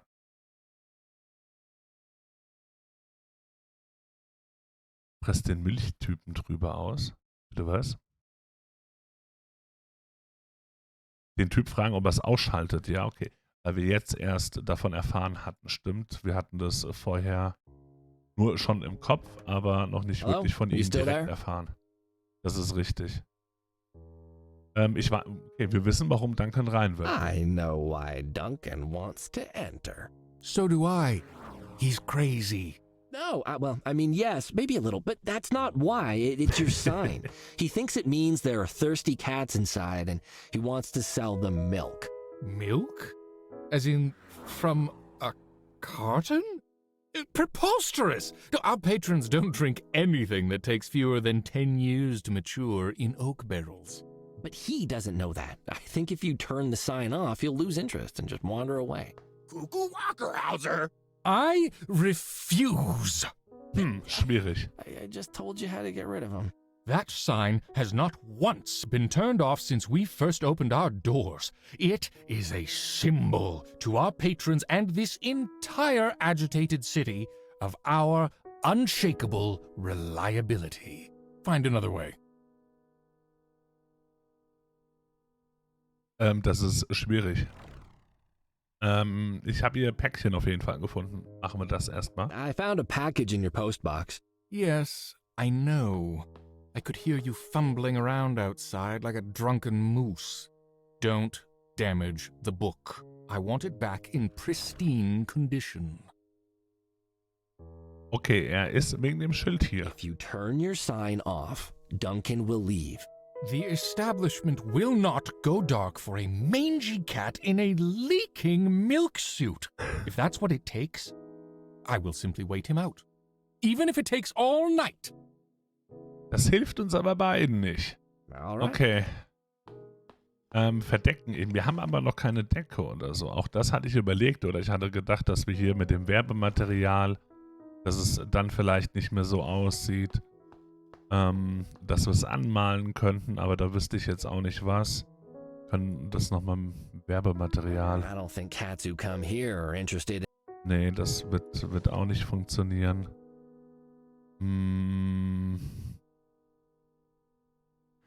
Also noch haben wir nichts, dass wir es irgendwie verdecken können. Den Typen innen drin, der will ja lieber erst mit uns reden, wenn wir da sind.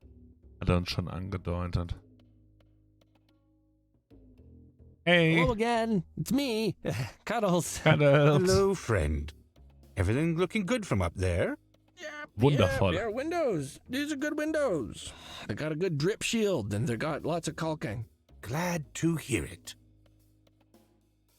Zugang zum Club. Hey, the doorman doesn't want me to come into the building. Celestine? He's not the doorman, friend. He's the owner. Well, whatever. He's so annoying. I'm just trying to do my job, and he stands there with his fat feet and his stupid hat. Oh, he doesn't wear hats. And his feet are quite petite. And as for his attitude, is Duncan still out there? 'Cause that would be why. Yes. Do you know how to get rid of him? Well, the only way I know of, friend, is waiting until he leaves. Ja, und dafür hätten wir gern so ein Handtuch. I guess I'm off. Da liegen noch Tücher rum. Ja, aber noch dürfen wir sie nicht nehmen. Angel dir ein Tuch. Also wir können gar nicht mit denen interagieren bis dato. In irgendeiner Form. This is my greatest invention, the whip hook. TM. TM. Interesting. I'd have called it the hook whip, though. Wäre zu klein. Ja, aber guck mal an, wie groß der ist. Ja, man braucht doch auch große Handtücher.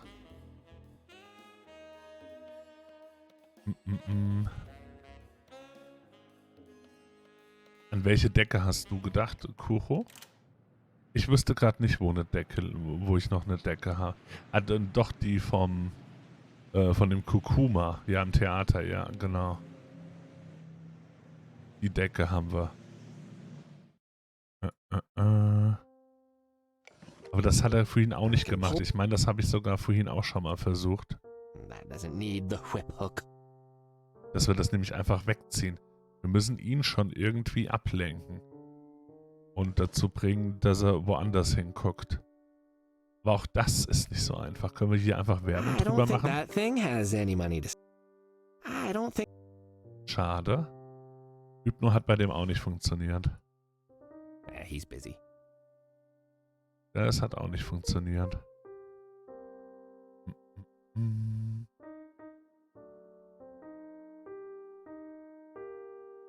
Fragen? Nee, er lässt uns ja nicht da dran. Er will auch kaum noch mit uns reden, glaube ich. He's busy. Ja, er möchte nicht mit uns reden. Und wenn ich hier dran gehe, kackt er uns an. Monster movies are some of my favorite. Stop! Listen, bud.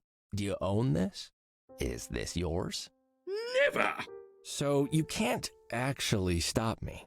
I suppose. But the hideous sides... Oh, exactly. Okay. I can't wait to see it. I'm pulling this off. No, I cannot bear to lay eyes upon it. I must depart. How bad can it be, the big baby? Lol, okay. Einfach mal dreist sein. Check.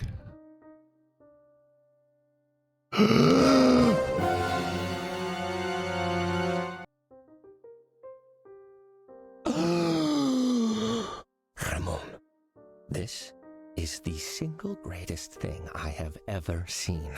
This must be the green beast Oscar from Tybalt's play.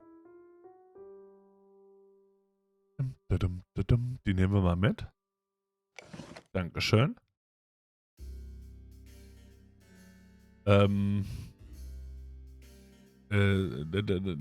Ich kenne es auch nur von Videos aus dem Internet und ich finde die eigentlich nicht cool. Um das kurz aus irgendeinem Grund mitzuerwähnen. Katzen erschrecken sich vor Gurken. Ich kann nicht erklären, warum das so ist, aber gibt es unheimlich viele Videos, wo man eben eine Gurke hinter eine Katze legt und dann ihre Reaktion mitfilmt und Katzen erschrecken sich da unheimlich extrem vor Gurken, also so richtig extrem. Weil sie an Schlangen erinnern. Ja, wie gesagt, ich kenn den Grund nicht.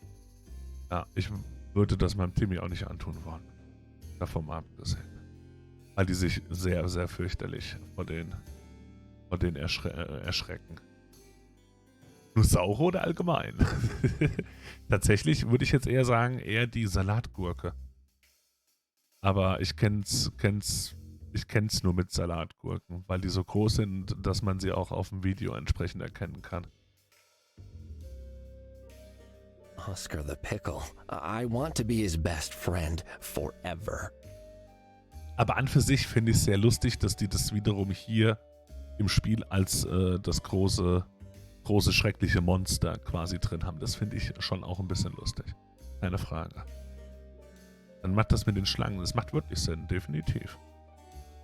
Auf jeden Fall. Ich befürchte, was? Fienchen? Würde sie fressen, heißt eure Katze Fienchen. Dann habe ich keine mehr, keine Gurken mehr. Wie gesagt, ich würde das auch nicht, ich will es gar nicht versuchen. Also, nee, es steht nicht zur Debatte. Um herauszufinden, wie Timmy reagieren würde. Genau, die Maine Coon, ja. Und das Bild, also ja, 1, 2 Bilderchen hatte ja du bzw. Schmusi auch schon mal von Fienchen geteilt. Oscar ist ganz offensichtlich eine Gewürzgurke. Okay. Ganz offensichtlich. Da hat noch der erhobene Zeigefinger gefehlt. Oder das Schreien-Emote. Hätte ich auch gefeiert. Ich muss. You don't mind if I lick you, hey, Oscar? Buddy? I bet you... Nope, didn't like it. Okay. Aber wir sind ein Stückchen weitergekommen.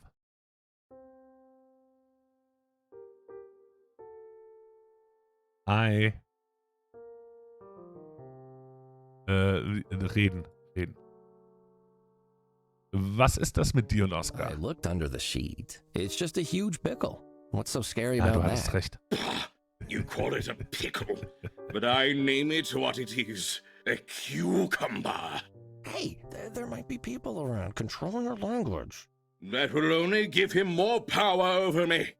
He is a cucumber, sir, and I state it proudly. Have you never wondered at the origin of that word?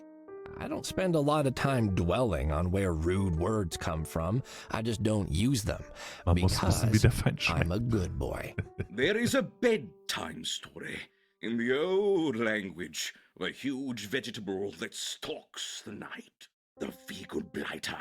It sneaks into the rooms of naughty kittens and stands next to their beds until they wake, then swallows them whole as punishment for not behaving. Cats told that story at bedtime? To their kittens? What sort of horrible people would do that? My grandmother, my mother, 2 of my 3 aunts. Oh. If my grandmother thought I was not taking her seriously enough, she would dress up as the vegan blighter and come into my room at night. I would wake up to a green, googly-eyed monster standing over me. What is wrong with your family? Since then, the tradition of the vegan blighter has fallen away. But the word was corrupted into the curse we now know. Cucumber. Something foul and fearful. Oscar is just a pickle to you, but to me he is the vegan blighter. And when I see those mismatched, lopsided eyes, I am that scared kitten again. Without conquering that fear, I cannot hope to perform Lem. Oh, müssen wir ihm helfen, seine Angst zu überwinden? Und was ist mit diesen süßen kleinen Flauschgurken da drüben? There's a whole display of mini pickles over there. Don't those scare you? Those are toys, teeny things. They could not swallow a whole child. I feel only a mild sense of unease around them. Out of interest, just out of interest, if I grabbed the display and shook all of them loose on top of you while yelling, "Be a good kitten or else," would it help or would it hinder? Please don't do that. Gute Nacht, Pummel. Dankeschön fürs Dasein, Dankeschön für den Lurk. Noch einen schönen Abend und eine gute Nacht. Mit Senf von der Theke, jawohl, jawohl. Wenn es jetzt eine Salatgurke wäre statt eine Gewürzgurke, bäh. Kaum was fürchterlicheres wie ich mag Salatgurken. Little Citas, to be honest. Ich mag die. Was? Warum machst du dir solche Sorgen um deine Zellen? Zellen? You should try to relax a little. It's just a play. I'm sure you'll memorize your lines in time. I don't have time to relax. This performance must be perfect. A few mistakes are understandable. People can be pretty forgiving. I was shepherd number 3 in a school play once. I tripped over someone else's costume and knocked down the whole scary forest. But still got a gold star. I don't care what other people think. It's my family I'm worried about. Oh, are they big theater fans? Ah, the very opposite. The McThiridons are not a cultured group. They don't approve of your career? They do not. And I do not approve of them. If this performance doesn't go well, they'll be sure to find out. And then I'll have to endure more sermons about why I should have just gone into the family business. Oh, and what's that, if I may ask? Being very rich and very abnormal. Abnormal, like funny haircuts? Or what? The cat gave a huge resigned sigh, looking up at the ceiling as if hoping a lightning bolt might fall through it and incinerate him. Abnormal as in a perpetual embarrassment to me. My father, for example, he goes for walks in the city parks. Oh, that old chestnut. He dresses up as a gardener and walks around, cutting the tops off of flowers and people's hats with equal abandon. If he's spotted, he giggles and runs away, yelling, "Climble, clamble, I'm on a ramble!" Aunt Beatrice has a shop where she waits for some unsuspecting member of the public to walk in, then gets them to participate in a fake murder scene made with marionettes. She even does voices for them. And Eustace, well, the less said about him, the better. Whoa, and they wanted you to do that? To be a rich weirdo? I refused. I wanted to be an actor, to make people applaud, not scoff, when they hear the name Magtheridon. Well, you're standing here, aren't you? I'd say that you succeeded. I will have succeeded when I speak the final words of Mlem on this very stage. könnte die andere verwirrte Katze da irgendwie Teil der Familie von ihm sein? Ich habe da so ein Gefühl. Hast du denn schon mal versucht, an deinen Ängsten zu arbeiten? You're a grown cat now. Can't you just put all that stuff behind you, stare that adorable, I mean terrifying pickle in the eye and say, "You don't scare me. Now, I'm gonna go rescue my pet lizard from the enchanted haberdashery." Or, whatever happens in the play. I haven't seen it. I tried. For years, I visited doctors, charlatans, mystics. All failed. You cannot just wave a little vegan blighter doll in my face and go wooga wooga wooga. And not only because everyone knows the real noise the vegan blighter makes is flim flim flim. So sieht's nämlich aus. Flem, flem, flem. Okay, es ist dasselbe Gespräch. Cat now. I tried. Ja, okay. Entschuldigung. Ja, zum ersten Mal raus. Für den Moment. Aber wir kommen wieder.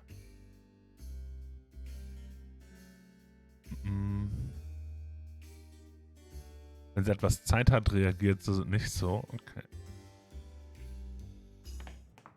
So, wir versuchen es mal. Einmal hier hoch.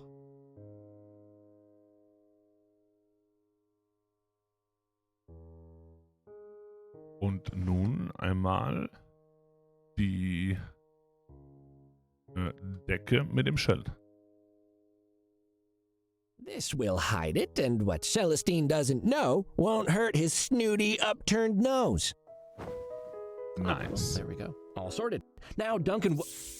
Oh. Is that smoke? Oh. Yikes! Fire! I can't whistle. Nothing to see here. Ups.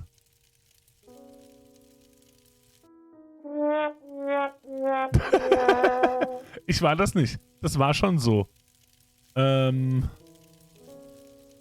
Hey, Duncan. Das Schild ist aus. Niemand da drin will die Milch, die du verkaufst. Gib Duncan einen Grund zu gehen. Das Schild ist aus. There are no thirsty kitties inside. See? The sign is on fire. Off. The sign is off. Blowpeck nasal. I don't have time to go through the whole book again, so, Hoopy, drop Saggles. Oder Zerstörung. Hoopy. Does that mean anything? Snaggly sniffle. Snaggly sniffle, Duncan. Sniffle. Yay. Easy. What do you think has to happen to a cat for them to end up like that? I hope he's got someone to look out for him. Das hoffen wir wirklich. Einmal klopfen, bitte. Was heißt das? Hello? Keine Ahnung. You still there? Okay. Duncan is gone. Can I please come in now? How on earth did you manage that? Did you turn off the sign? I told you we don't turn off the sign. Das ist sowas von on fire. No, the sign is still on, technically. Technically. I guess I'm simply charming enough to persuade him to leave.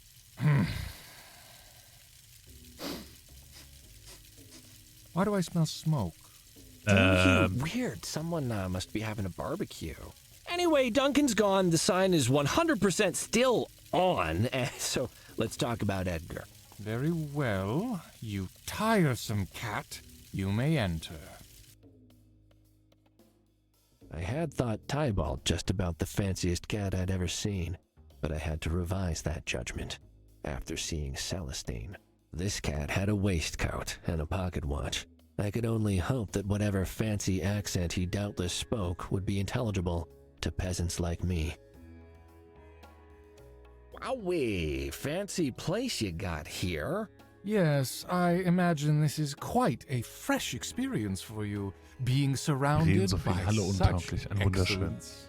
Actually, I've been in the VIP area at Porky Beach quite a few times, so I know a thing or two about class. You should consider putting up a painting of a dancing bear. Adds a ton of class. I will Bums. take that under advisement.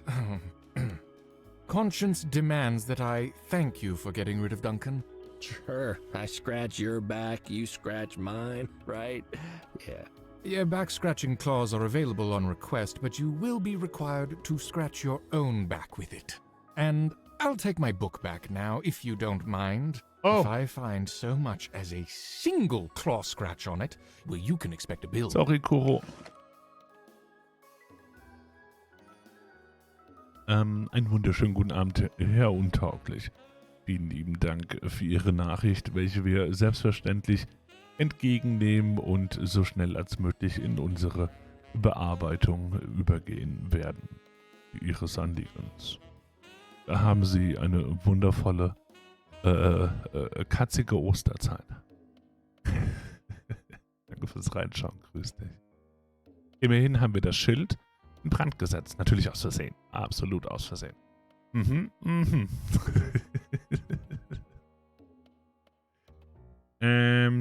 Was gibt's denn hier so?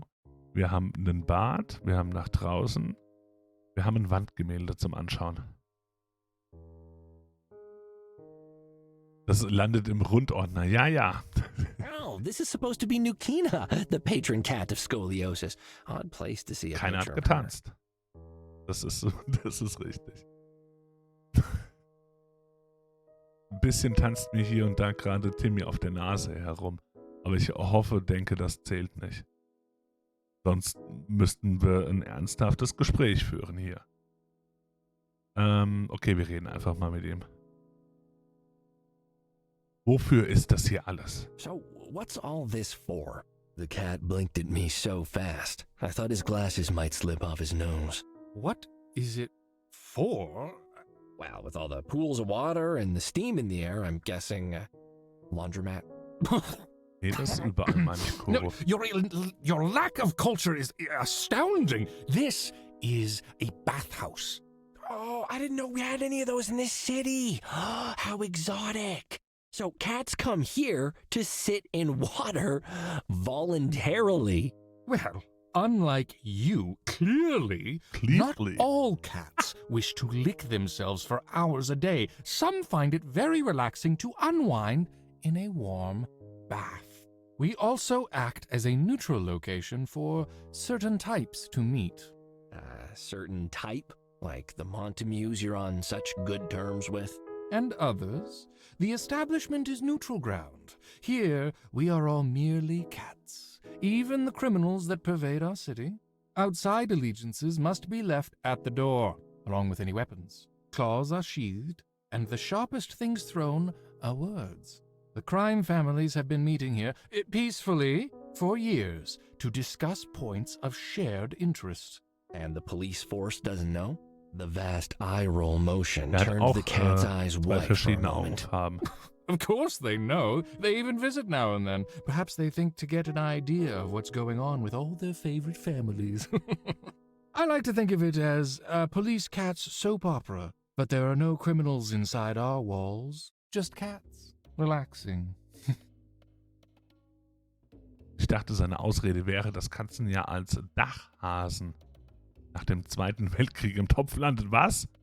Und das somit dasselbe ist. Nein, da habe ich nicht dran gedacht.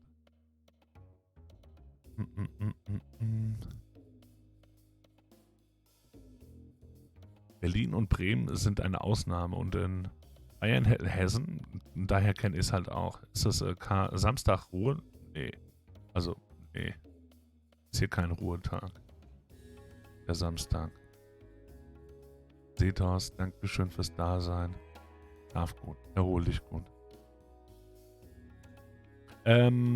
Was ist eigentlich Duncans Geschichte? Do you know anything about Duncan's history? He's clearly not all there.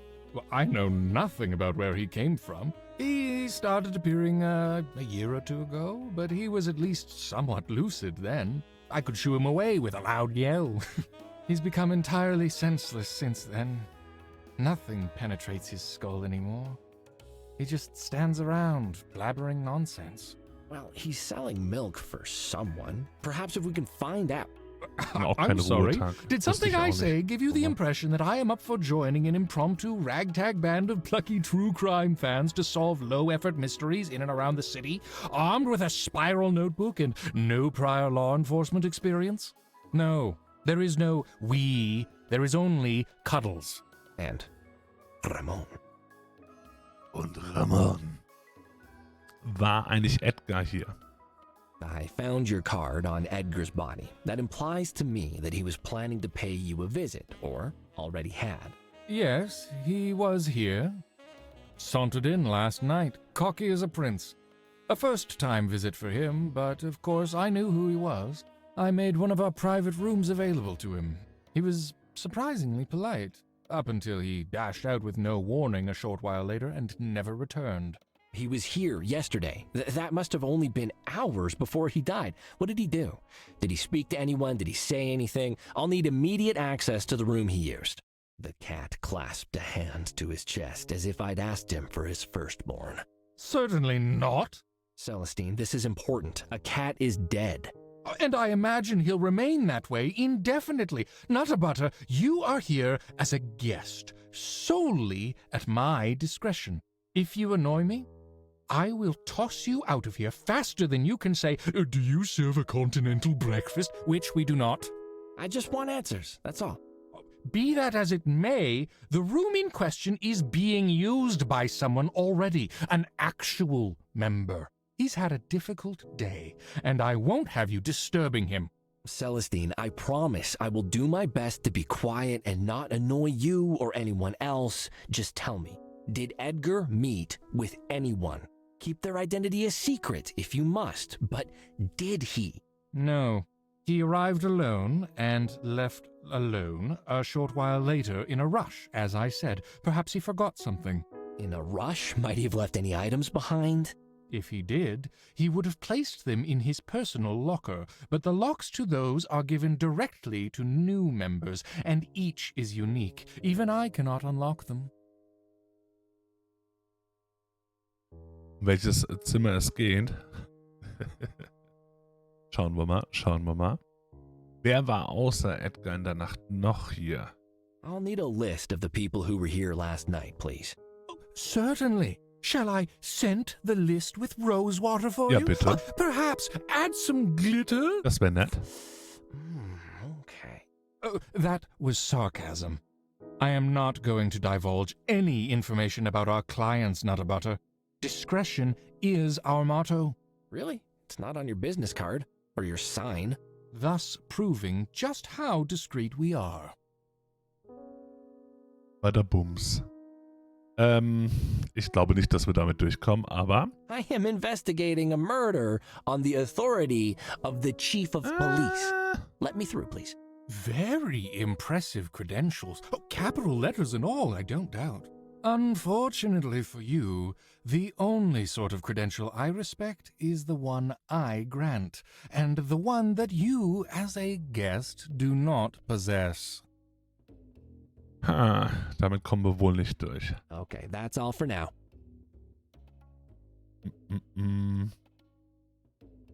Hier haben wir jetzt auch das Bad. Haben wir irgendwas Neues? Nee, wir haben nichts, was wir da jetzt so direkt eintauschen können. Ich glaube nicht, dass er irgendwie sich davon erschrecken lässt. This is Mini Oscar. And yes, I know who Oscar is. We have tickets for the upcoming production of Nem, assuming Duncan does not ruin that too. Duncan.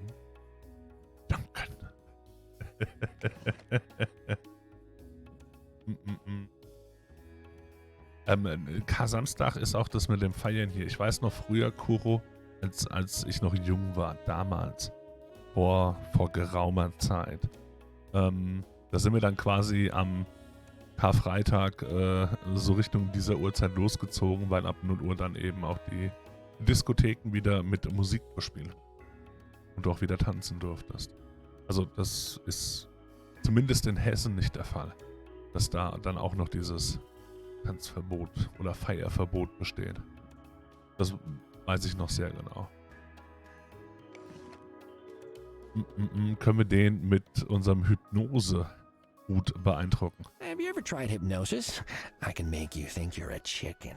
Can you make me think you're not here anymore? Fair enough. Können wir Werbung machen? Would your patrons be interested in learning about the deep discounts available at Meowie's Emporium? Nobody who shops at any sort of emporium is a member here. Wahrscheinlich. Einfach durchgehen, klappt nicht, Mr. ne? Nutterbutter, you are not a member here and thus do not have freedom of movement. You may speak to me, or wander the atrium listlessly like a sad paper bag atop a gentle breeze, but that is all. Okay, einfach so lässt er uns nicht durch. Muss nochmal kurz gucken. Gibt's hier... Edgar hat im Etablissement einen eigenen Spind. Ich bin reingekommen, aber der Besitzer lässt mich nicht in alle Bereiche, weil ich kein Mitglied bin. Irgendwie müssen wir also Mitglied werden. Wir können doch uns quasi ausweisen. I found this card on Edgar's body. It led me here. He took one of our business cards on his first and final visit. Lol, das wusste ich auch nicht, Koro. Wenn dem so ist. Keine Ahnung. 4 bis 12.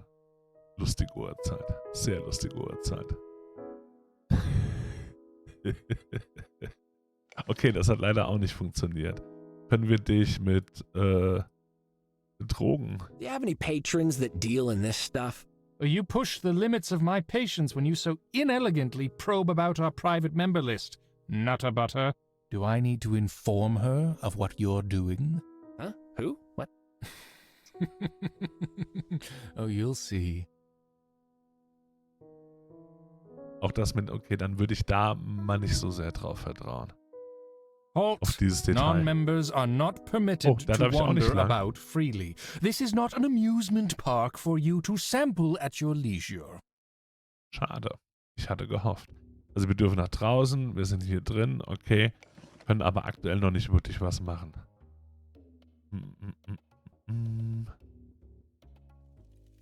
Ich hoffe... Gebranntes Zeichen. Ich hoffe, wir dürfen da mal wieder hin. Wir haben jetzt auch noch nichts gefunden, was wir jetzt... Oh, hä? Achso, er ist doch noch hier hochgegangen. Toll. Ist der Dude noch hier zu sehen? Der ist auch noch zu sehen. Wollen wir nochmal mit ihm reden? Ich komme in keinen dieser Räume. Hey, the owner let me into the club at last. I'm glad to hear that, friend. But now he won't let me go investigate the rooms without being a member. Can you help me out? Since you're in the private area, I think if you lift your arms, I can balance my feet on your paws and you could lower me down. Oh dear. Is the owner being brusque? He is. Do you know him well? Is he always like this? Sometimes. It's so annoying. He stands there, all tall and fancy with his spectacles, checking his pocket watch far more frequently than anyone needs to. And all he says when you explain your problem is how you're not a full member, so he doesn't care. Ugh. Oh, he's not so bad. I'm probably biased after being married to him for 15 years. So it's quite high up here, and I think the distance may have caused you to mishear some of the things I said. Relax, friend. Celestine's a wonderful cat, but he's had a difficult day. Our assistant, Edna, didn't show up for work, so we had to do twice the usual work. On top of that, we've been dieting all week. Oh, our reward was supposed to be a delicious dinner tonight, but Duncan showed up and wrecked that plan. So we're both a little tetchy. I'm sure if you come back when he's had time to rest and recover, you two will get along like a building on fire. I'm sorry, but I can't wait. Edgar Montague was here hours before he died, and I need to know why. The Montague kid. Yeah, I heard about that. No wonder there was a buzz of activity here today. And you're the unlucky guy that got the case, hmm? Can I ask you about him? I'm not in the mood to field murder questions through a window, friend. Kannst du mir helfen, runterzukommen? Could you speak to Celestine for me? It really is important that I investigate the areas Edgar was in. I'm with Celestine on this one, friend. A dead mobster doesn't bother me. There's plenty more where he came from. Listen, Bartholomew is not in a good headspace about all this. If I don't find out what happened, he's gonna start doing his own digging. Violently. And if he does, a place like this that depends on the illusion of civility from very uncivil cats, it won't last long. There was a languid splashing sound as a heavy body shifted about in the tub below. Interesting point of view. Might happen, might not. But it might. True. The splashing continued for a moment. So... I'm sorry, friend, but no. I sympathize with your goals, I really do. But the establishment's rules are clear, and I won't break them for no reason. If you'd caught me on a day I wasn't dieting, maybe I'd feel more generous. But, alas... Okay, wir waren kurz davor. Alle guten Dinge sind 3. Einmal versuchen wir es noch. Please help me get into the other rooms. I have to find out what Edgar was doing here. Sorry, friend. My grumbling stomach has left me grumpy and disinterested. Verdammt. Okay. I guess I'm off. Mehr haben wir auch nicht.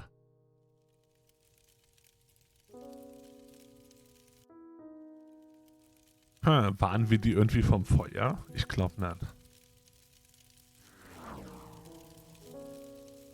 Verknüpfung mit dem Start dringend mal überdenken. Fühle ich untauglich. Fühle ich.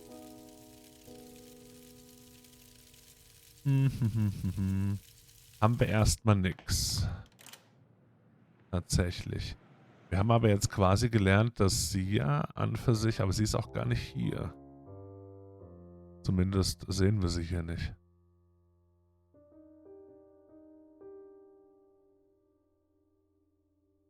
Dass sie heute nicht zu ihrem Job erschienen ist.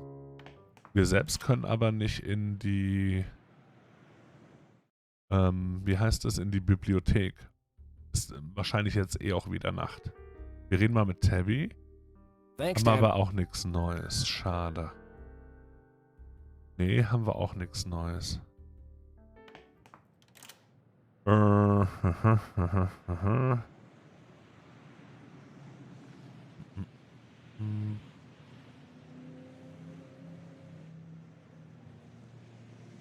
Wir wissen jetzt noch nicht so richtig, wie wir Werbung machen können. Ich weiß gerade gar nicht die ganzen Fragen, die wir so ein bisschen im Hinterkopf haben.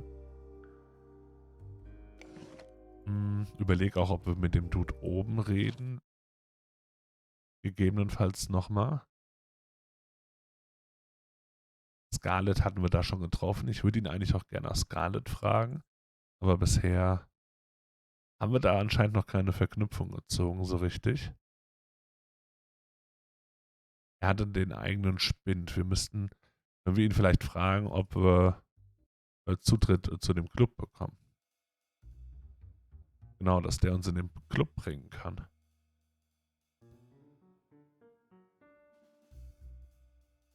Das kann kein Arschproblem sein und kein rechtliches. I'm back. Miss Tinkle is excited. Hey.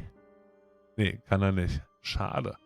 Das hätte ich jetzt aber schon auch logisch gefunden. Then I imagine you'll want to get back out.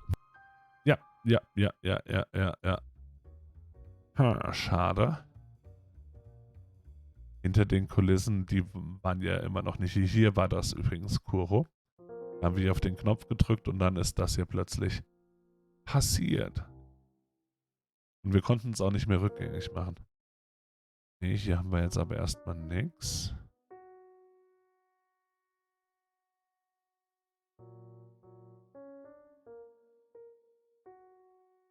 Nylons in dem Rasierer. Was? Wo? Was? Locked. That Bane's Thorn Ich must be glaube out nicht. distributing pamphlets.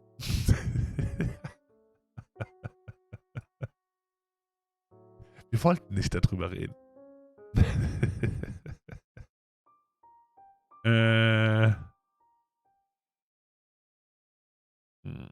Wo verteilen die? Beziehungsweise, warum dürfen wir überhaupt hier noch hin? Hier haben wir so gar nichts, ne? Wovon redest du? Das frag ich mich.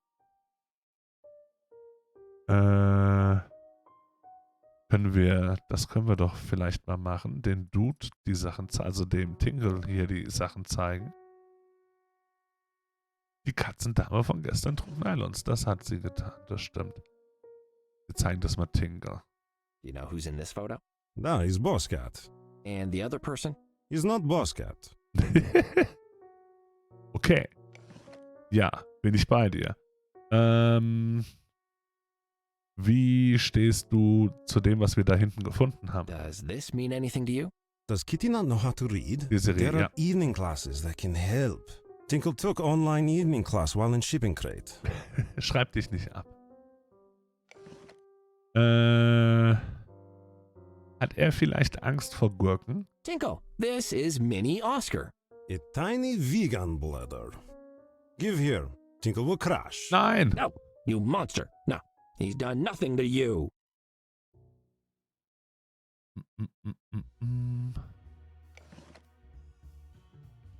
Können wir Werbung machen? You won't be interested in that. Schade. Können wir ihn hypnotisieren? You cannot hypnotize Tinkle Kitty. Babushka Kozvania guards his mind. Die Anzahl der legalen Sexspielzeuge ist nämlich auf, as far as you know, 5 begrenzt. Die Feuerwaffen nicht. Wundervolles Detail. Texas. Ah. Oh Gott. Können wir ihm Milch anbieten? He won't be interested in that. Ich finde, er sieht eigentlich wie so ein Schleckermäulchen aus. Okay, Samen. These are seeds. Does Kitty think Tinkle does not go for to school?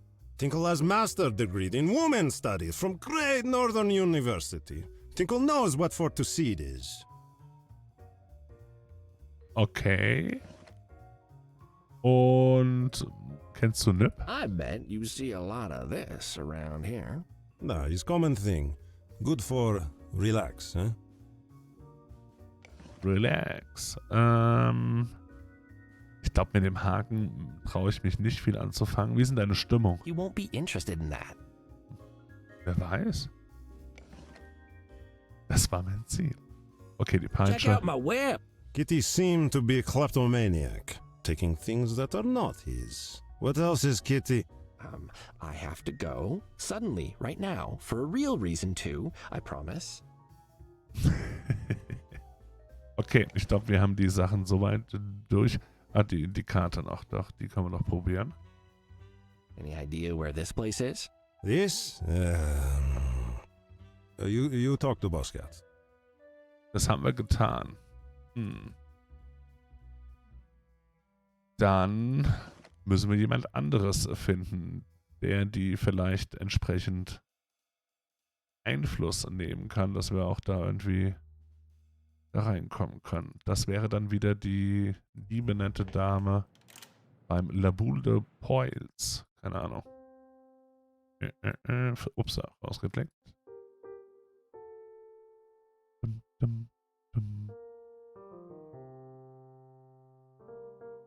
Gehen wir mal dahin, schauen wir, ob wir mit ihr darüber reden können. Do you know about this place? I know about many places in the city. Das hatten wir sogar schon mal gefragt. Schade. Hat ein bisschen Hoffnung. Können wir mit ihr reden? Und was Neues? Rebonjour. Rebonjour. Was ist mit der Gurke da draußen? Are you aware that there's a giant pickle on the stage outside? A pickle suit, Chaton. Although it smells of pickles more than I'm comfortable with. But that is budget cuts for you. Do you really need that for your play? Naturellement. Oscar is integral to Mlem. And this one, such talent. Have you seen his eyes? How they wibble about? If you poke him, the audience will be enraptured, unable to look away as he sways to and fro upon the stage. You know, I have noticed the eyes. They are really hypnotic. Perhaps you're onto something. Okay, aber mehr haben wir leider dann nicht mit ihr zu reden. Können wir das Ding zufällig mitnehmen? Okay, wir können mit ihm reden. Lol. Was machst du hier? So, what's your job here? I like to imagine you're an usher. Hello, I'm your usher. Let me show you to your seat. It's just over. Oh no, I don't have any hands to point with. No, come back. I can roll around on the floor to point you in the vaguely correct direction. You'd be a terrible usher, and I love it. Love it? Deine Augen sind ziemlich hypnotisierend. You know, I don't think I've ever seen eyes quite like yours, Oscar. There's something about them, you know? Something mysterious. They're like deep, googly pools luring me inward, speaking to me. Oscar! No, I can't hijack an ice cream van. Why would you even want... No. Of course you're the prettiest pickle I know. Where would I even find a collection of antique swords with no identifying marks? Sure, Tabby probably has a dress like that, which I could borrow, and maybe a wig to disguise myself with. But no, Oscar, I couldn't possibly kidnap another horse. This has become completely unreasonable. I'm gonna walk away, and that's the end of it. Okay, arbeiten eigentlich auch Freunde von hier? Are any of your friends working here too? Templeton the giant eggplant or Kevin the oversized courgette? Kevin! You could make a little vegetable troupe and travel the country, doing short morality plays on why eating vegetables isn't actually that good for you, because vegetables have feelings too. Was redest du da? Das ist die einzige richtige Frage gerade. Cuddles, what are you talking about? Aber es war ein schönes Gespräch. Mitnehmen können wir es aber leider nicht. Geleckt haben wir auch schon mal dran tatsächlich. Das war ja das mit dem, man muss den Feind smirk in those big googly eyes that says he'd be the life of a party. Okay, haben wir aber sonst jetzt auch Stand im Moment nicht viel mehr mit zu tun. Können wir dem das Werbematerial andrehen? It's a shame you're not a performer. I'd love to see what you could do with this material. Können wir das zurückhypnotisieren? Go, Hypnopower! Oh, nothing happens. Schade. Können wir deine Gefühle, deine Stimmung erahnen? I can't read the mood. Schade. Okay, können wir klein und groß zusammenführen? Hey, Oscar, look, it's a mini you. Hey, bringt uns auch nichts. Magst du Milch? That'll just waste. Gut, das auch nicht. Hier testen wir nochmal, ob wir ihn drauf ansprechen können, ob der Dude... Nee, können wir nicht. Alright, good luck with your... Wir müssen noch überlegen, wie wir... Ich würde mich halt gerne in dieses Kostüm reinschmeißen und dann quasi für ihn seine Ängste ihm gegenübertreten sozusagen. Aber bisher macht er das nicht. Er geht immer ins Gespräch, wenn wir ihn verwenden wollen. Also das ist noch nicht die Lösung.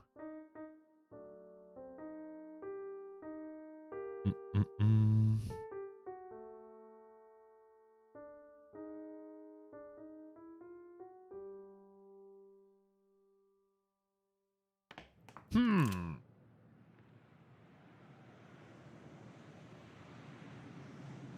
haben wir gerade ein paar offene Punkte. Ich weiß auch nicht, wo die anderen zwei hin sein sollen. Also unsere Teile unserer Hauptverdächtigen.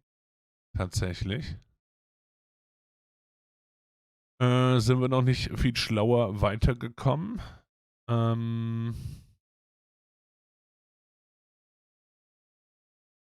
Wir haben Gegenstände getauscht. Wir konnten uns was aus dem Korb nehmen.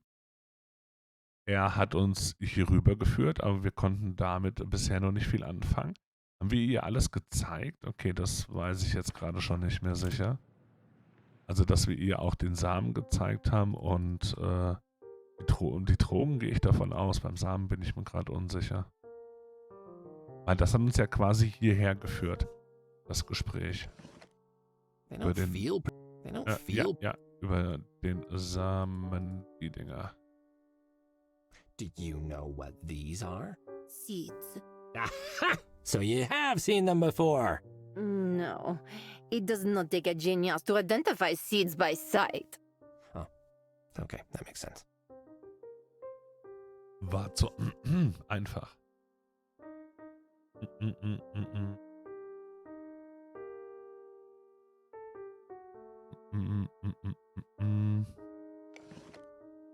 Die Dinger. I bet you recognize this. Waving that around is not how you consume it, Chaton. Die Todesstrafe war bis dahin noch in Hessen eine Möglichkeit, aber nicht in Kraft.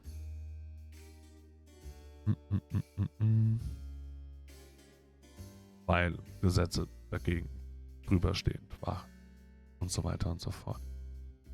Kommen wir gerade an einen Punkt, wo ich doch mehr Fragezeichen als mögliche Lösungen habe. Ich meine auch, wir hatten ihr schon das Bild gezeigt. Mit Sicherheit. Did you know we had a film industry once? Look who used to be a star. I'm aware. Weil mehr sagt sie da halt nicht, auch wenn wir uns halt denken können, dass sie mehr drüber weiß.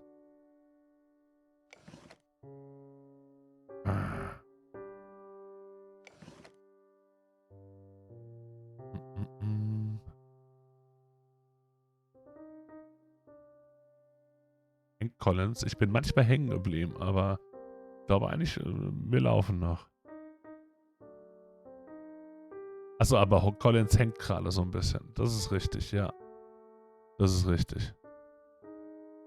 Zumindest habe ich gerade keine Idee, mit wem wir reden sollen oder können. Ich habe das Gefühl, wir waren fast überall wieder. Bei denen jetzt drin noch nicht, aber ich wüsste nicht, warum wir mit denen irgendwas Neues zu reden haben. Ich würde gern an dem anderen Dude vorbeikommen, quasi. In den Wasch, also in dieses Badehaus hinein. Das ist eigentlich gerade der Punkt, wo wir so ein bisschen hängen.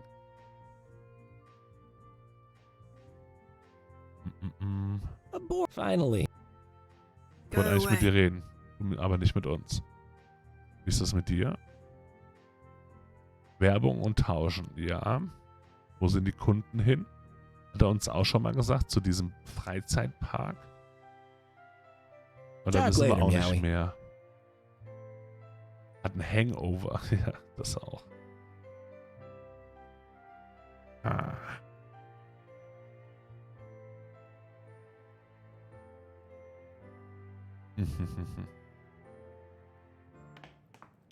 Für den Werbung machen wäre noch eine Frage, eine Überlegung wert. Okay, wir gehen mal kurz hier rein. Können wir uns die selbst eigentlich anschauen? The promotional material Meowie gave me. Okay, benutzen. Let's see what it says. Captain Savings dived out of the way as a tax bomb hit discount boy. Jeez, trying to save. Okay, nee, hilft uns auch nicht weiter, was er da sagt oder was da drauf steht. Schade.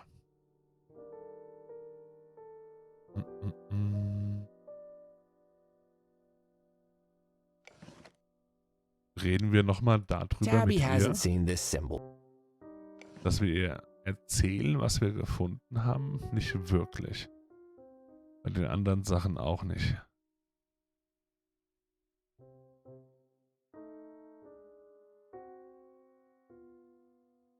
Wir haben selbst jetzt noch nicht versucht, hier in das Büro reinzugehen. Kommen wir auch nicht. Wir können uns mal einen Kaffee gönnen, bin ich bei dir. Ah, I love the taste of a hot cup of coffee. Jetzt geht's uns gleich viel besser.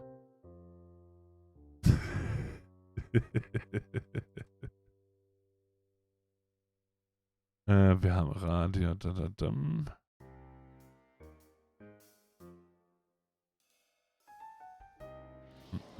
See you soon. Ich dachte, er könnte uns helfen. Der gute Billy. Leider auch nicht. Yes, it's coffee time. Coffee, coffee, coffee, coffee, coffee, coffee. Cappuccino. Java, yes. Is this? I'm not sure yet. Habe ich jedem den Flyer gezeigt? Wahrscheinlich nicht. Dem zum I Beispiel don't nicht. think that thing has any money to spend. Definitely not Meowie's target market.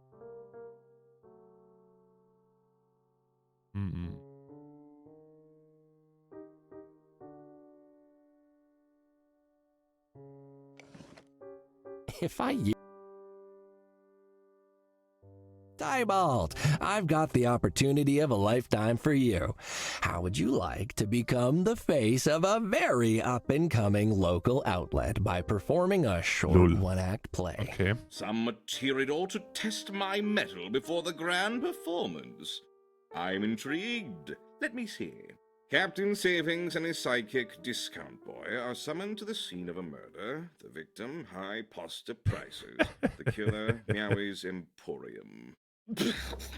This is not material. This is low-effort dreck. Where is the drama, the intensity, the denouement? Well, the prices were very high. I wouldn't degrade my art by performing this inside a dumpster, let alone on stage. Not that it matters. That cucumber is still outside. So, if the material was better and Tybalt wasn't afraid of Oscar anymore... Zwei Bedingungen. Verdammt, wer kann uns eine Geschichte umschreiben? Und wie bekommen wir die Angst vor ihm weg? Können wir den hier jetzt benutzen? Anderweitig. Also, das klang vielfach falsch. Können wir sie überreden, uns das hier spannender zu machen? Oh, can one of your performers recite this for me sometime? This is garbage. Stop wasting my time.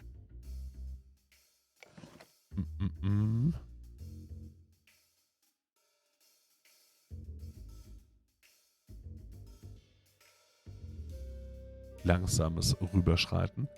Was ich auch nochmal versuchen würde, ist, ob wir ihn vielleicht irgendwie, wenn wir das und das miteinander verbinden. Nein. Können wir ihn hypnotisieren und ihm damit die Angst nehmen. Many doctors have tried hypnotism already. It didn't work. You may waste your time if you wish. Wir wünschen es uns. Look into my eyes, Tybalt. Ooh. I've told you, this just doesn't work on...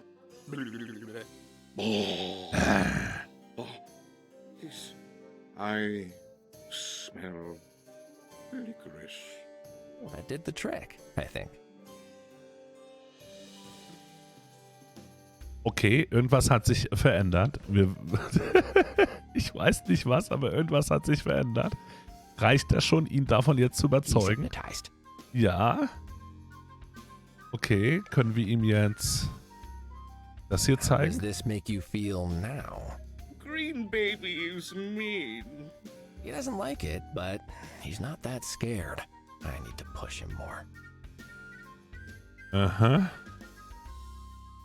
Jetzt.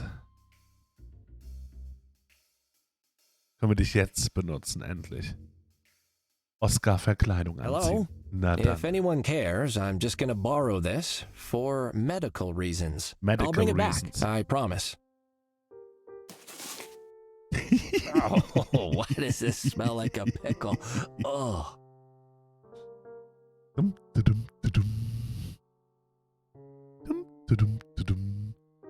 Hello. Hey, Tybalt, look at me. I'm green and not at all scary. Oh, definitely getting there. He's scared now, but I need to push him even more. Lecken wir ihn mal ab. I probably need to pay for permission to lick him. Aber das wäre gerade so passend. Können wir ihm was zeigen? Jetzt zusammen. Nee. Stimmungsring. Dass wir jetzt Freunde werden. Können wir ihm Milch anbieten? Honey milk is for kittens. Weiter mit ihm sprechen. Hey, Tybalt, look at me. Oh, hey, Nee, wir sagen immer dasselbe. Wir müssen ihn weiter pushen. Was haben wir hier noch? Weiterhin die bekannten Dinge. Können wir mit dem hier reden? It's fine where it is. Nein, Würstchen. Unattended mystery meat is never a good thing to touch. Ist wie vorher. Doesn't feel right to sneak a chocolate bar with that big poster staring down at me like about to eat me. Und weiter pushen. They're free, but one is enough. Aber nein, ich will noch mehr. Ach, Menno. Okay, nochmal mit dem Kleinen zusammen. Hey, Tybalt, look. Big and small, huh? Huh? How does that make you feel? Yay. 2 vegan blighters.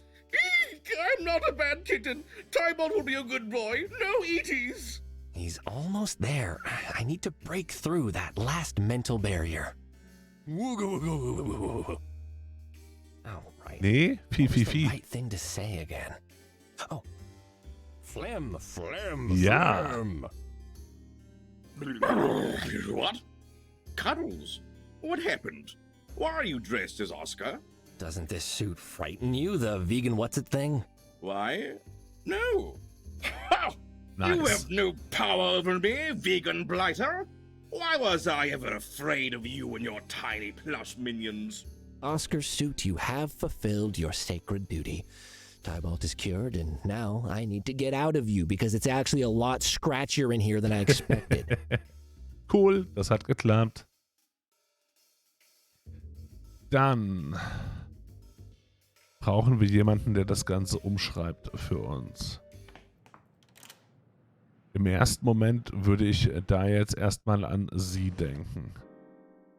Und daher testen wir das mal. Tabby, can you rework this script into something that's not this? I mean, like this, but not this. Nice. That's a big ask, sir. This is bad. Listen to this. Captain Savings reached for the throwing stars of instantaneous discount, making the overpriced pasta yell, "No, no, not the throwing stars of instantaneous discount. That's not fair. We have no defense against them. Oh, no." Hey, sie ist gut. Ooh, carries on for 3 more lines, and then it just says, "Insert pasta death noises." Well, the actor will only perform it if it's sufficiently dramatic and intense. He's used to theater productions. So a stage play. All right. Any ideas for what direction to take it?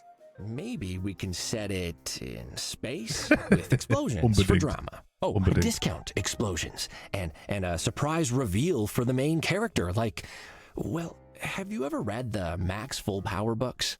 I see what you're getting at. How about this? Später. There you go, sir. Ultraview, sister. It's perfect. Thanks, Tabby. Sehr gut. Dann nochmal rüber, nochmal rüber, nochmal rüber und hier rein. Und wir übergeben das Skript.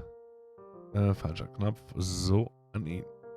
Tybalt, hey, I think you'll find this script much more to your liking. Let's see. Personal sacrifice? Dramatic third act reveal? Yes, yes, this is what I mean. This is art. I shall perform it immediately. Quick, gather all the cats you can find. Ist uns gestern auch schon aufgefallen, auf jeden Fall untauglich, ja.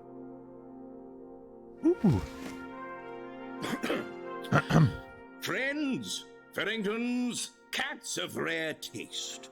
Tonight you bear witness to a tale of drama, of anguish, and of triumph. Sponsored by Meowie's Emporium, written by Meowie, additional music by Kenneth. Journey with me into deep space and experience the Price Wars. Star Admiral Max Fullpower stood on the bridge of his space destroyer, watching the price ships of the decadent Pasta Empire gathering on the ultraview before him. He rubbed absently at the stump that was all that remained of his right arm, the very arm he'd had to cut off with a space chainsaw in order to save the space people of Bolognese Prime from a lifetime of space servitude to high space prices. He'd never asked to be a Star Admiral. It wasn't in his nature. He was just a highly capable, devastatingly attractive, well-shaven soldier with 50 space years of experience. Why had they chosen him? Comms, he growled like a handsome bear. The comm officer turned to look at him, tears running down her cheeks. So, she read his space letter. The one where he told her they could never be friends because he was married to his space work. Space work. Open a channel. Tell them their prices fall today. Yes, sir, she said. But first I have to tell you, I'm your long-lost twin sister. I know, he replied, gritting his teeth. He was just cool like that. I've always known. And, she added, your father is alive. He didn't die in the price wars. He survived and fought to establish a new utopia for low prices on planet Meowie's Emporium. 14 Procyon Road, open 9 to 5. But, he gasped like a handsome bear with mild asthma. How can you be sure? Because, she said, taking off her mask, I'm him. Father, Star Admiral Max Fullpower bellowed. The discount torpedoes shot forth, ready to reduce any and all high prices to remarkably affordable levels, with laybys accepted. Planet Meowie's Emporium had won again. Or had it? Yes, it had. WTF. Bravo! Incredible performance! I gasped. I cried. I did both at once, which was somewhat confusing. Thank you, Cuddles. I finally feel ready to take on the challenge of Mlem. Will you accept this commemorative Mlem mug as a token of my appreciation? Unbedingt. Dankeschön. Oh, thanks. It looks very muggy.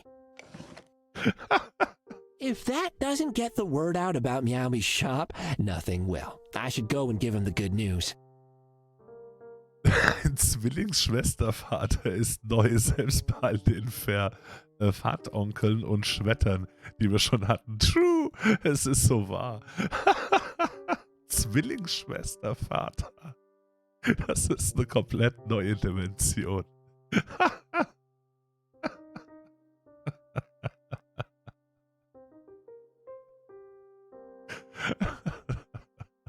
Das war Drama. Das war Drama. Ich fühle es immer noch. Vor allem die Verwirrtheit. Vor allem die Verwirrtheit. Ich glaube, wir dürfen jetzt hier hin. Sie haben beide Dinge aus Star Wars in einen Satz gepackt. Ja. Auch das haben sie hinbekommen. Wir würden gern was tauschen. Einen leeren Becher. Den wir gerne auch mit Kaffee gefüllt sehen würden. Das stimmt. I have to share this with someone, Meowie. Look how ugly this mug is. Oh my good golly gander and gosh frakes, customer. What made that? Marketing. Marketing, okay. Wir können es leider nicht tauschen. Ich frage mich, durch welche geschickte Kreuzung willigem Landvolk einen Zwillingsschwestervater wohl hinbekommt. Es klingt komplex und ich habe Angst vor jeder Antwort, die da vor uns liegen möge. Ich habe das Emporium beworben. I asked one of the performers at Le Boule de Poix to do a recital of your material. It was extremely popular.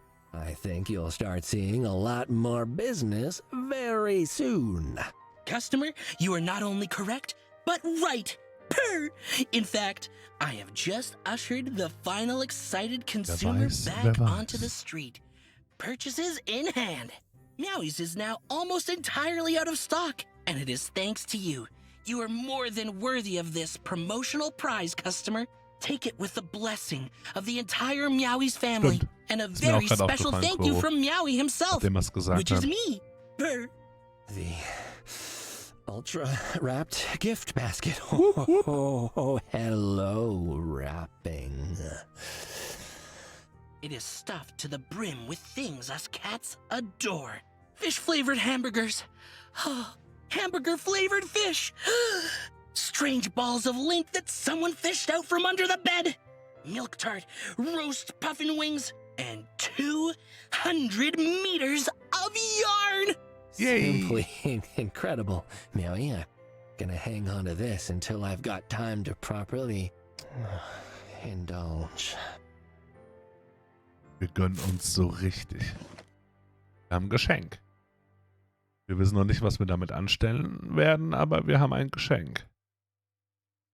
Okay, dürfen wir es aufmachen? Futter benutzen.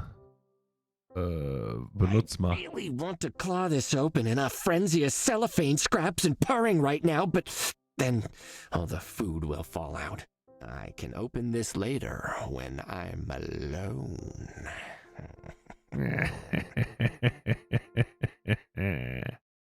Und wir haben jemanden, der sehr hungrig ist. Echt?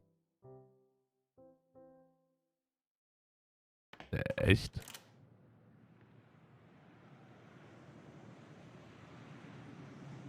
Weil sie kein Geld verdient? Auf Diät? War da jemand auf Diät? Gott.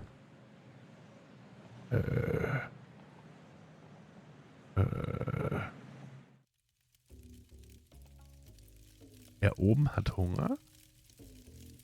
Er hatte keinen Hunger. Hat er das gesagt?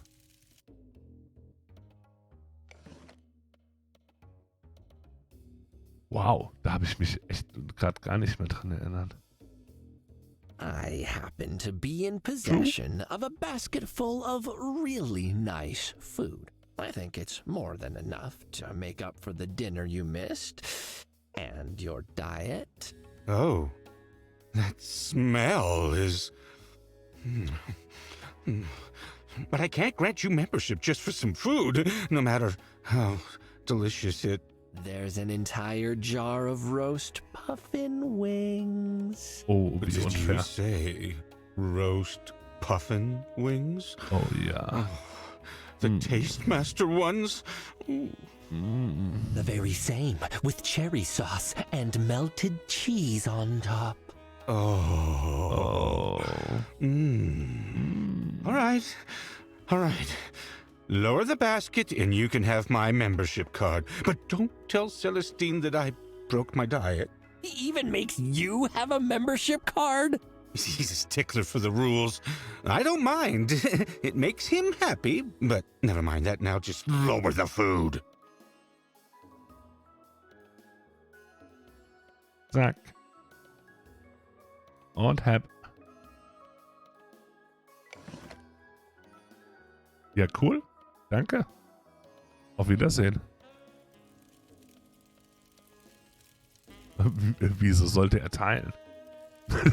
Das verstehe ich jetzt nicht. Hallo. Wir haben übrigens einen Mitgliedsausweis, der gar nicht so aussieht wie der, den wir von Humboldt haben. I found my membership card. Where did you get that? Now, I remember every single person I've issued one of those cards to, Nutter Butter, and you're definitely not one of them. Well, I believe the rule is you can only get access with a membership card. And here's my card. See? It says so right there. Member. I also noticed that it says Humboldt. Yeah, that's my middle name. Cuddles Humboldt Nutterbutter the third, Esquire. After all, you never said it had to be my card. Ha! You are technically correct. The best sort of correct. Fine. You may have access to the member areas, but only for tonight. You may not move any items between my rooms, and you may only take what is on your person into the changing rooms. You must wear the correct dress code at all times. You may use locker number 9 for your effects. The cat smirked triumphantly. Locker 9 is the one closest to the urinals. That's just unnecessary. Enjoy your visit, Nutter Butter. One more thing. I won't have it said that the establishment treats any member, even a temporary one, poorly. Ugh, I recommend making generous use of its contents. Soon. Dankeschön. Wir dürfen wohl dann nun hier rein. Metalldetektoren. Am nächsten zu den Urinalen. Eine Belohnung? Eine Belohnung. Was ist in der Tüte? Gucken wir mal. Oh, a cute little spa bag, no doubt filled with cute little spa things. Spa things. Die können wir direkt aufmachen. Free goodies. Let's see. Some scented oil. All right. Neat. I'll keep that. And wait, is that all? Nothing else? Why was this in a bag by itself? So, Öl. Das dürfte etwas sein, was wir dann vielleicht zu dieser Plörre oder, ne, wie hieß es? Beize dann im Endeffekt machen können. Da war auf jeden Fall Öl mit dabei. Als ein Thema. Metalldetektor. They've not been totally successful at hiding those metal detectors. It rather clashes with the decor. Na dann, Must gehen wir I mal rein. repeat the rules, Nutter Butter? No grimy street clothes in the private rooms. If you want to go in, you need to be dressed appropriately. Ja, okay, ich dachte, ist das in der anderen Richtung? Kenn mich hier doch nicht aus. Du hast uns nicht gesagt, wo wir hingehen sollen. Schrei mich nicht an. Oh, ich hab ihn rausgeklickt. Change Room, okay. Haben wir sonst noch was? Wandgemälde. Dasselbe wie drüben. Luxphalion. Nicht ganz. Oh, what's her nickname again? The awkward carrier. Wow, the sculptor did a great job. That's Great not job. how you carry a jug, Luxphalion, you silly old thing. Benutzen eher noch nicht. Was haben wir hier noch? Eher nix. Kommen wir darüber? Jawohl.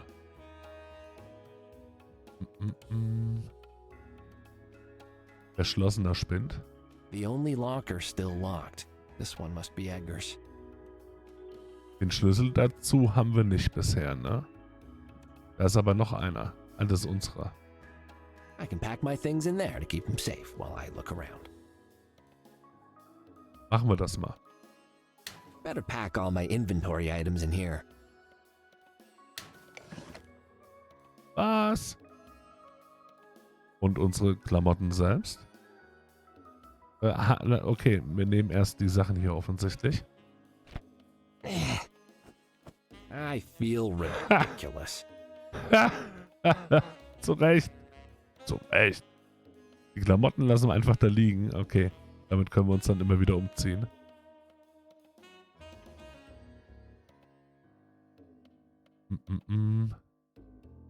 Tu den Schlüssel auch in den Spind. Also wir müssten alles in den Spind getan haben. Ja. Der Schlüssel, ob der hier passt? Okay, glaube ich nicht. Das war ja schon, den Schlüssel, den wir hatten, der war ja für das Gebäude. Für den Club, für den Nachtclub. Das wollten wir nicht sehen, das wollten wir wirklich nicht sehen.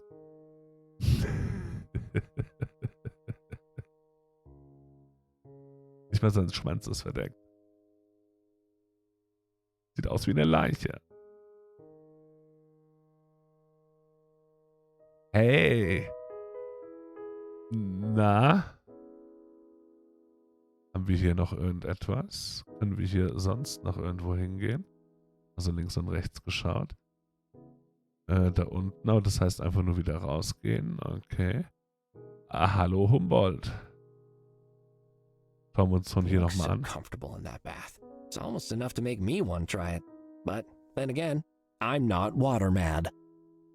Egal. I'm here, in person. Hello.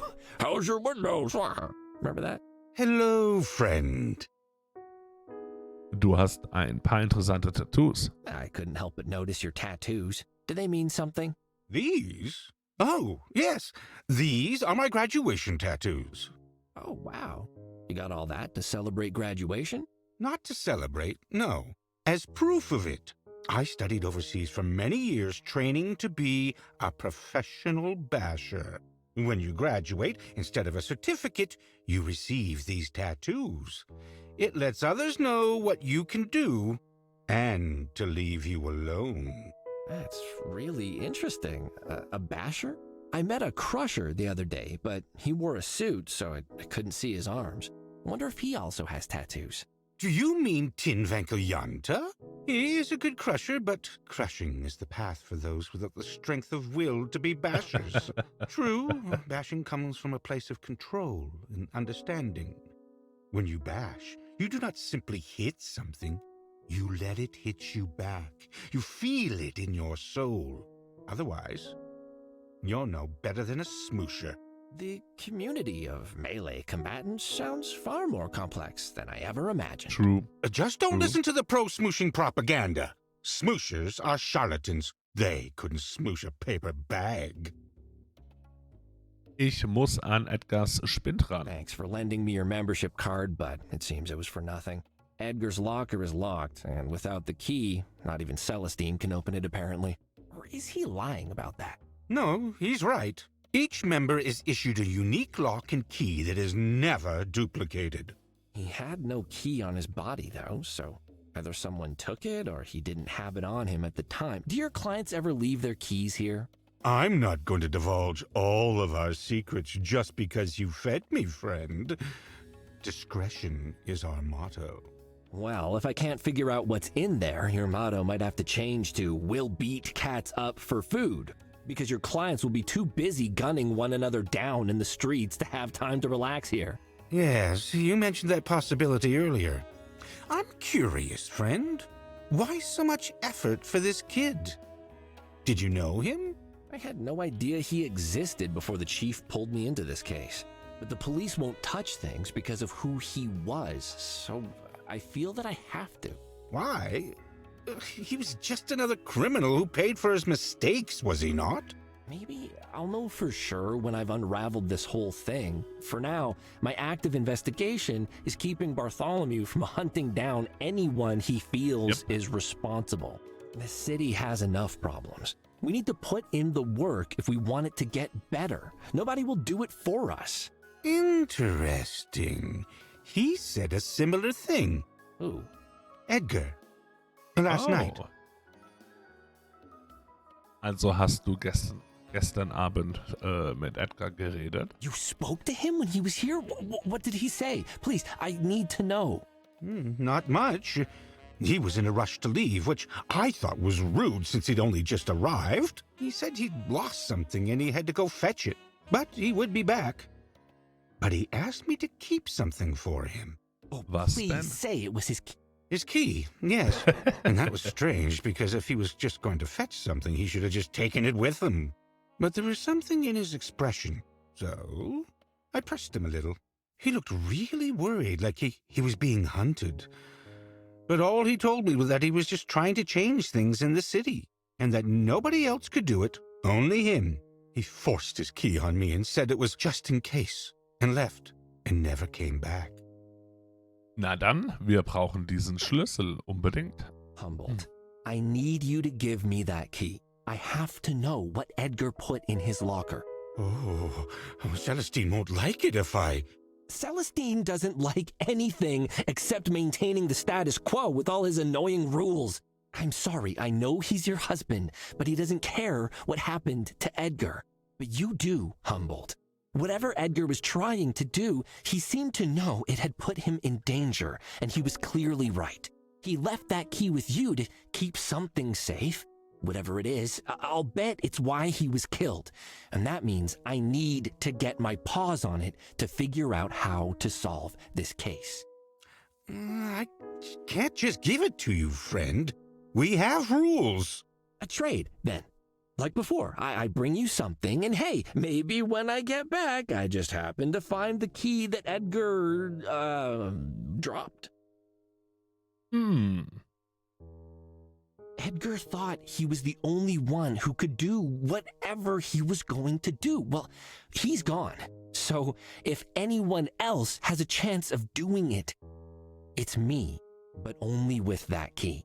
Well, I do feel quite full after that meal, and this tub is warm. Wir wissen auch schon was. Perhaps if I had something to make me even more relaxed, I might doze off and drop anything I'm holding. Oh, wink, wink.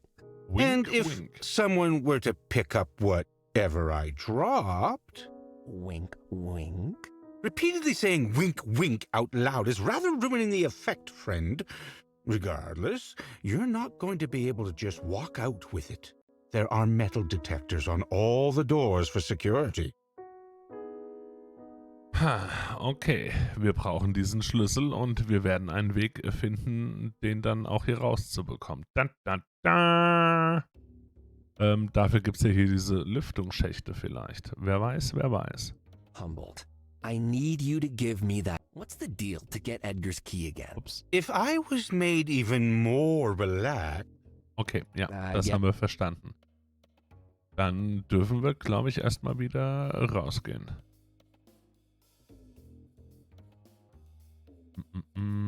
Ich weiß nur noch nicht, wie wir das eintauschen werden. Gerade sehen wir eh nichts.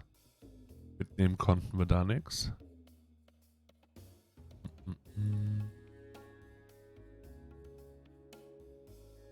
Aber wir können uns einmal umkleiden. That feels much better.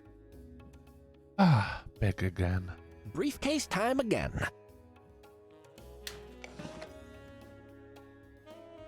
Hallo Goa, ein wunderschön. Dankeschön fürs Reinlöten. Oder vorbeischauen.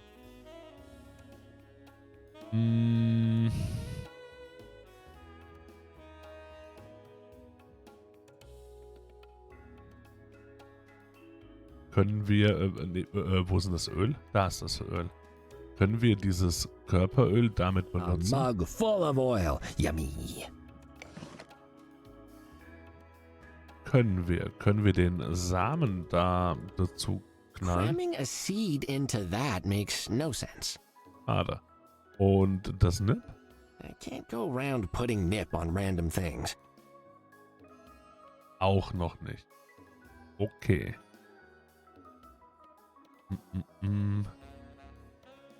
Okay, wir versuchen Oscar. Oh, is that mini Oscar? Oh, you don't want to deal with that thing. Oh, okay. All right, you don't have to. You're safe with me. Okay, auch erstmal nix. Wir wollen Humboldt doch nicht umbringen. Nein, natürlich nicht. Ich wollte dann nur mal was ausprobieren. Oben brennt noch alles. Wir brauchen was zum Tauschen.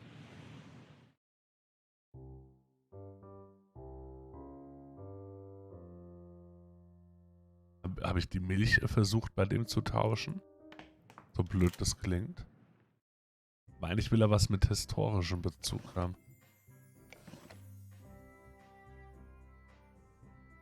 Zack, zack. I got this honey milk from a vending machine.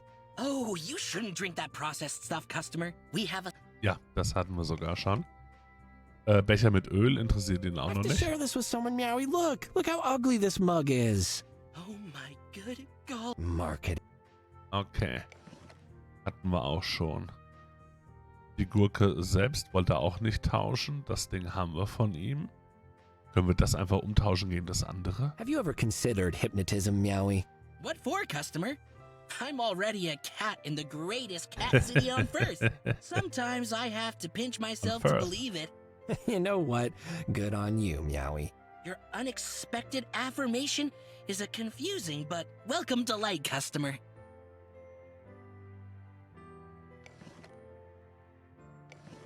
In dem Ring haben wir bisher auch noch nicht ganz so viel anstellen können.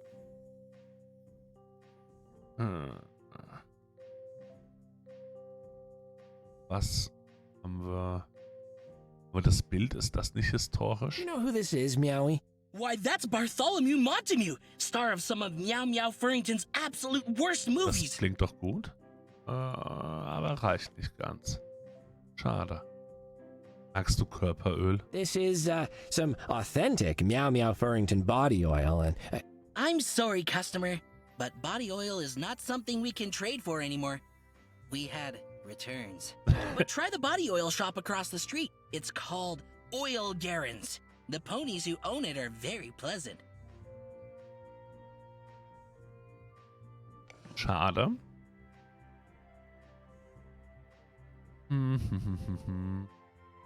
Warte mal kurz gucken. Was sagt er uns hier? Milchkatze ist erledigt.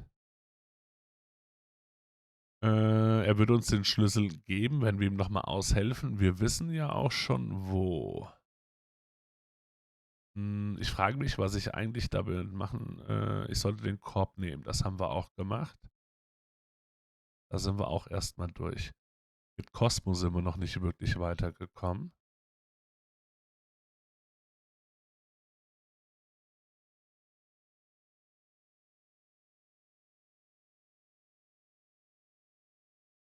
Das mit dem Ort haben wir auch noch nicht weiter erfahren. Können wir ihn nochmal auf die Drogen und so ansprechen? Das haben wir noch nicht gemacht. Ist eine dumme Übersetzung, definitiv. Das wäre hier. Weiß er, was hiermit anzufangen? this nip is evidence. Best not to do anything with it. Schade. Weiß er damit was anzufangen? Cramming a seed into that makes no sense. Schade. Die Visitenkarte wahrscheinlich auch nicht. Ja, nee, hat hier eh nichts mit zu tun.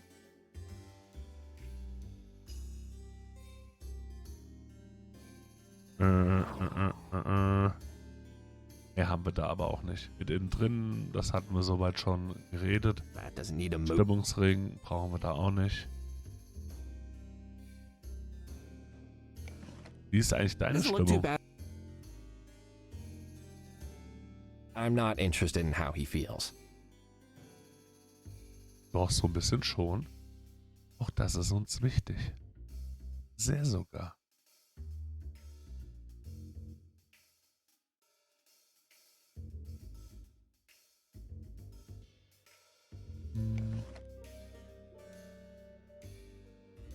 Was wollte ich bei ihr? Ich wollte... Nee, was wollte ich denn bei ihr?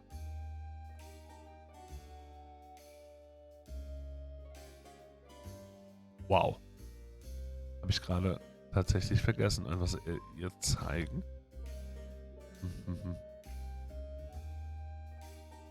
Weil die Sachen hier unten hatten wir alle schon.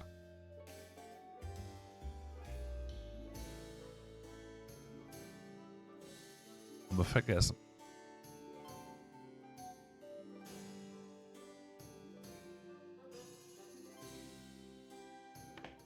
Dann machen wir uns gerade erst nochmal ins Büro zurück. Ich bin mir unsicher, wo wir dieses Rezept her hatten, um ehrlich zu sein. Lag das hier irgendwo?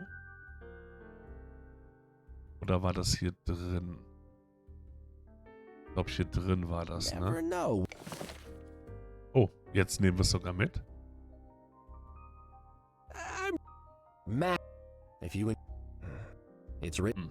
Oh, how about that? You can hear better when you press something hollow against the surface. Stimmt, er hat es sogar gesagt gestern. Das ist neu, dass wir das nehmen.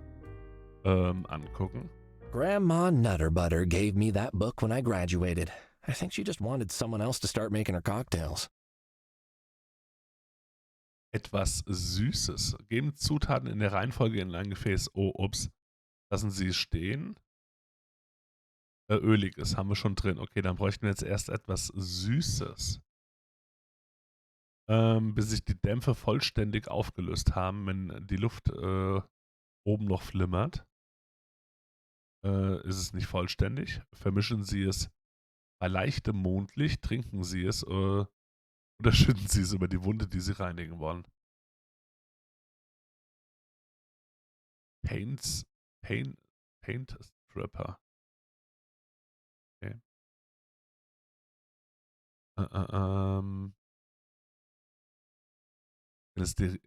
Wenn Sie es die Kehle runterlaufen lassen, haben Sie eine gute Zeit.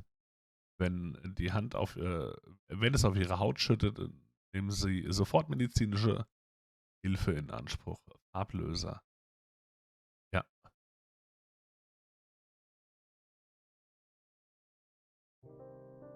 Was Süßes. Können wir, oder müssen wir das erst miteinander verbinden? Oh, da drin. I'm on the right track, I'm sure. Okay. This nip is evidence. Best not to do. Die Honigmilch vielleicht, das ist Oh no, auch schlau. the honey's mixing with the oil, but the milk's just floating on top. That's disgusting. Aber es funktioniert. Haben wir also was Süßes. Das nächste war, ich muss nochmal kurz gucken, etwas, was wütend ist.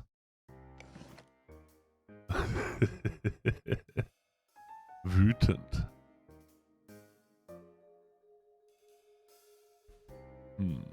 Er sieht nicht wütend aus. Bist du wütend? Rage Quit. Wir warten durch ein Meer von Asmus Blut. wütend. Gib uns dafür Kraft und Mut. In nomine Patris et Filii et Spiritus Sancti.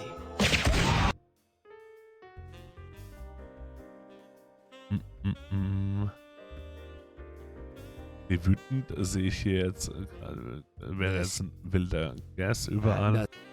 Aber das ist alles nicht wütend. Da fehlt uns noch etwas. Was könnte wütend sein?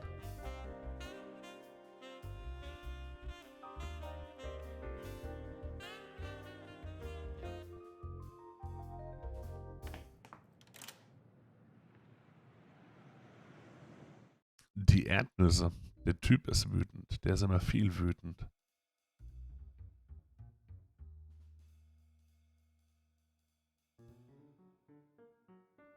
Mit dem Nobody's had any time to clean. Können wir nichts machen.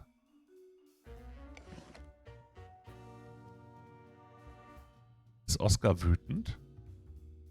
That thing won't appreciate a mini Oscar. Probably isn't even a fan of the performing arts. Oscar ist auch nicht wütend. Stimmung. Stimmung ist vielleicht, wir sind wütend. Wir bräuchten jemanden, der das mit Wut auffüllt. Let's see. Nope, nothing happened. Diesen Stimmungsring. Wütend. Von wem kriegen wir Wut? Also, wir haben hier ein paar, die wütend sind.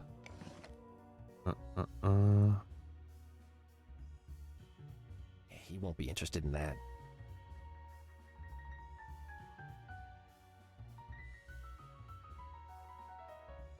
Wann wird Cuddles wütend?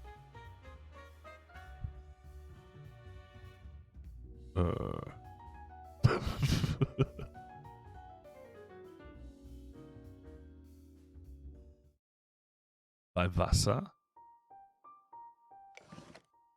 Also nee, wütend, haben wir den schon mal wütend erlebt? So richtig? You, random thing, take this rather cheap ring to be your fake partner. Vielleicht.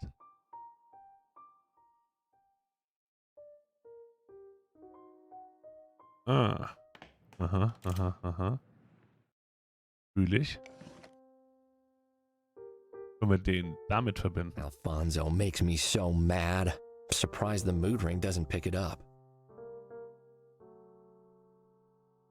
Hat er das? Hat er das nicht? Stimmungsring? Let's see. Nope, nothing happened. Verbinden wir ihn mit uns? Nee, das geht auch nicht. Alfonso makes me... Alfonso makes me so mad. Surprised the mood ring doesn't pick it up. Wie ziehen wir den denn selbst an? Benutzen? That doesn't seem to change color when I wear it. Yeah, my fur is too manly and thick. Oh, man cat. Gute Nacht, untauglich. Dankeschön fürs Dasein. Schlaf gut. Können wir dran lecken? Ups. Da. Hey, this turned red. Lol. I guess my mood changed. Alfonso. Makes me so angry. Alles klar. Alles lecken. Verstanden. Stimmungsring. There's Da rein. probably a metaphor in this about letting your anger dissolve away or something. Nice. Dann. A collection of recipes for alcoholic drinks. The paint stripper sounds pretty interesting. Etwas Reines.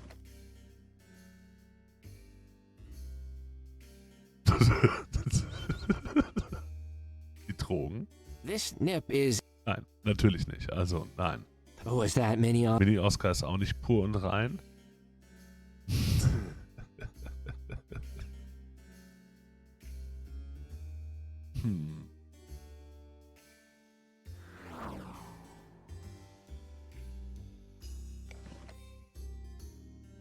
Und den Stimmungsring haben wir jetzt auch nicht mehr.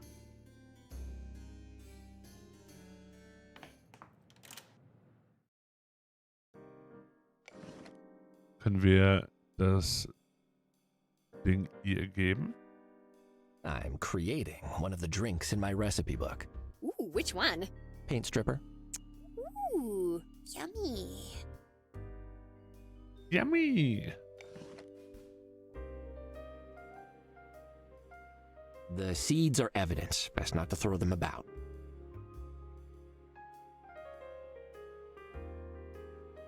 Neat. Ich kann es mir nicht übersetzen. Oder was, wo der Hinweis darauf mich hinhauen soll.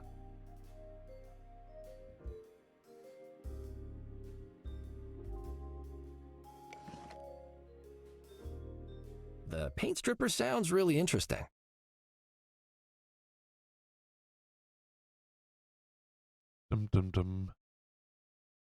Ah, diese Hinweise hier. Pur, reiner Alkohol ohne Zusätze. Deswegen dachte ich hier an sowas.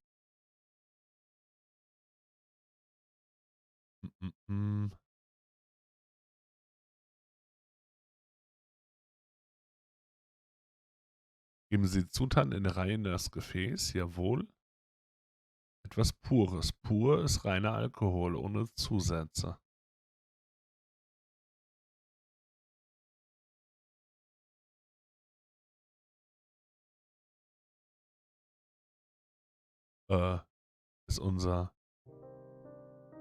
Ist unser kleiner Freund hier ein Teil der Lösung? Be strong, Cuddles. Billy the Brandy decanter will still be here when you're done. Ich glaube nicht. Milch und Ärger. Oh, nee, dran lecken wollte ich nicht. Entschuldigung, damit. Your time has come, Billy. Alles Let's klar. see if you can bring order to this disgusting mess. I mean, I guess that smells marginally better, but I'm definitely not drinking that. So, dann haben wir jetzt hier unser Gebräu hergestellt. Müssen uns aber jetzt bei Mondlicht noch irgendwo hinstellen. Wir haben hier That won't Mondlicht. enhance this mixture. Als That Radio. won't help me make the paint stripper drink. Grandma Nutterbutter gave... Lassen Sie es stehen, bis sich die Dämpfe vollständig aufgelöst haben. Kann ich auch nichts anfangen, um ehrlich zu sein. Mit Need fiel es mir dann direkt ein. Okay. Vermischen Sie es bei leichtem, trinken Sie es und schütten Sie es. Also ist es schon okay. Nee, es heißt aber noch nicht Beize. Deswegen dachte ich, müssen wir es noch irgendwo hinstellen. Und auch den Platz okay dafür. Macht er aber auch nicht, ne? That won't enhance... That won't help me make the paint stripper.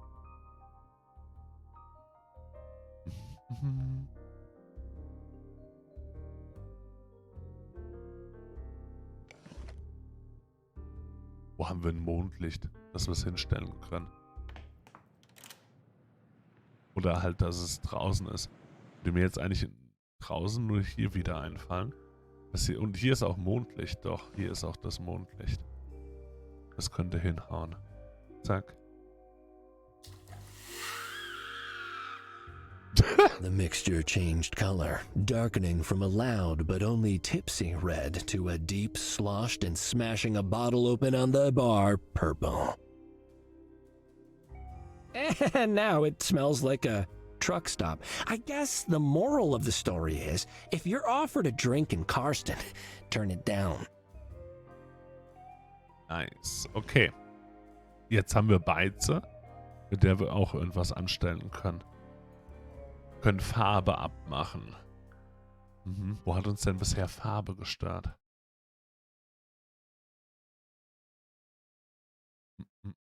Den Lack abblättern. Teilbald sind wir durch.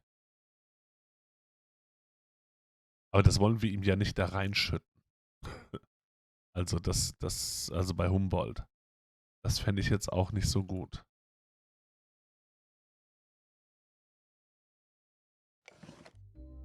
Können wir das irgendwie hier verbinden? That would ruin the photo. That does. Können wir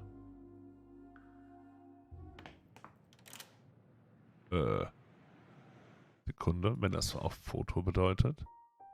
Wäre zwar böse, aber Just waste the drink. Okay. Gott sei Dank. Was war mein Gedanke? Wieder hin und her. Nee. Doch, der Gedanke war auch kurz. Ah, nee. Wir kriegen ja den Schlüssel so oder so.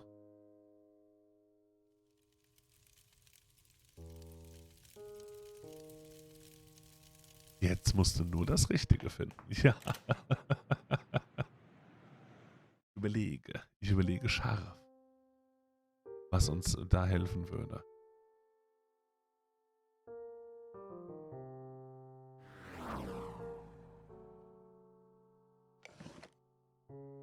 I don't see it. Oh, Einfach mal so der Versuch, ob irgendwas hier aus unserem Inventar da plötzlich passen würde.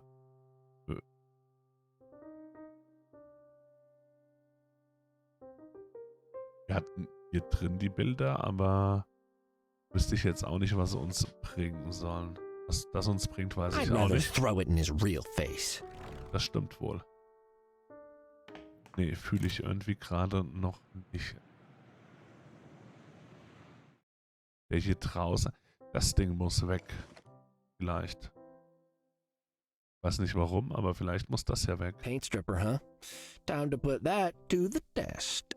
Der mochte das ja nicht. Ramon, I think I found something on the wall outside Meowie's shop. The same symbol that was on the bag of nip I found on Edgar. I think Cosmo's been a naughty kitten. Naughty kitten. Fragen wir mal nach.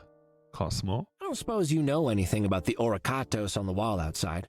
What? How did you? Oh, that's not there anymore. Cosmo, I got news for you, bud.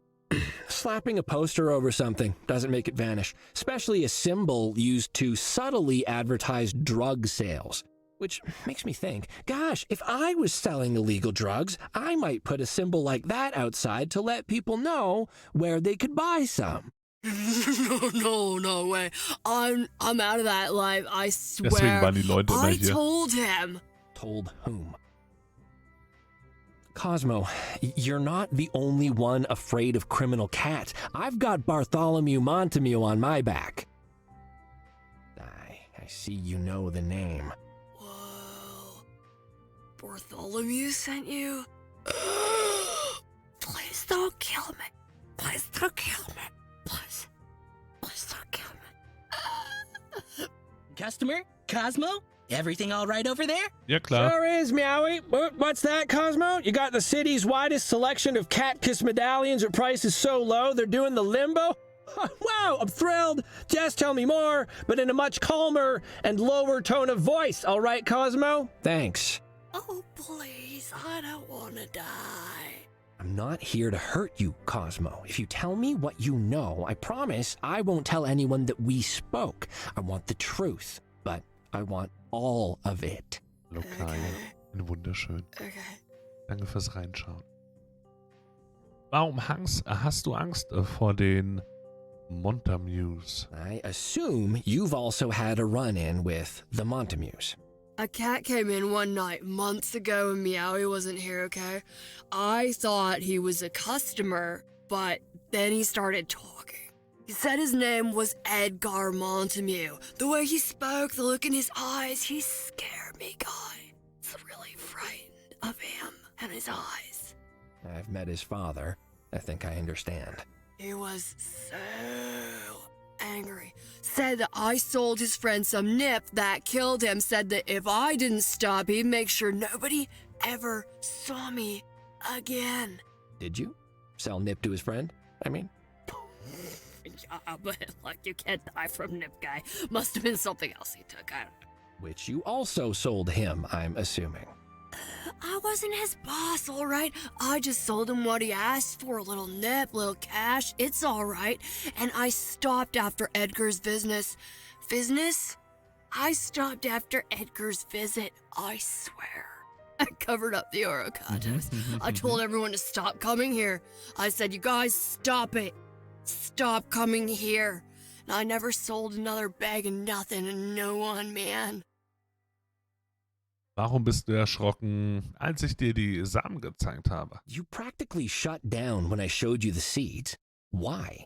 I don't know where you got this, guy, but that's what they make fluff from. You shouldn't be carrying those around. What's fluff? Oh, God. Fluff is like super nip.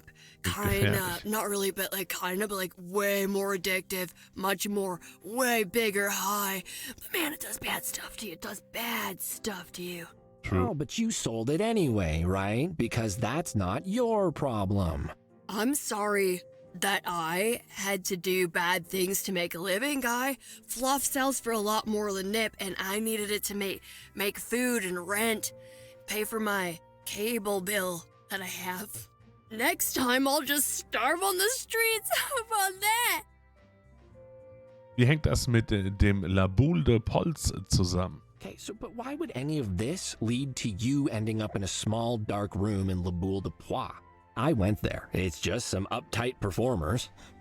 Well, Scarlet's not that bad, I guess, but Tybald's? Oh, he's a bore. Not that bad? How do you... you don't know, do you? Guy, for a PI, you're really not well informed. Scarlet is Scarlet Evangeline Capulet, matriarch of the biggest crime family next to the Montamues. The theater is just a cover, my guy. Capulet? Now he gets it.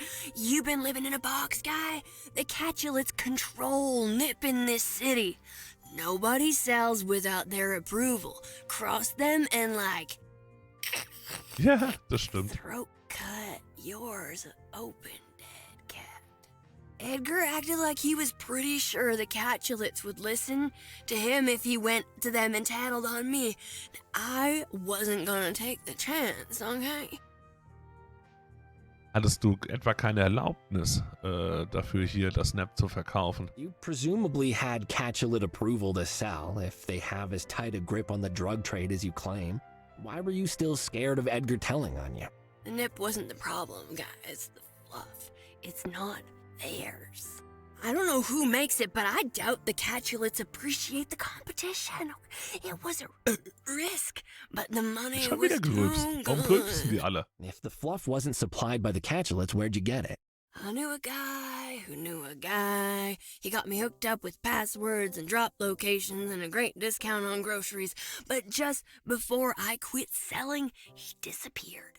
Now, I didn't have time to find out who, why, before I cut off my connections, but I heard rumors he showed up at the train tracks. Oh, okay. Dead on them. He died on the tracks. That's right. Just before, so maybe Edgar... I don't want to know. And you think that if the Catulets found out you sold fluff... Cosmo disappears, too. Throat cut sound. Throat cut sound. Irgendwas passt da nicht ganz zusammen.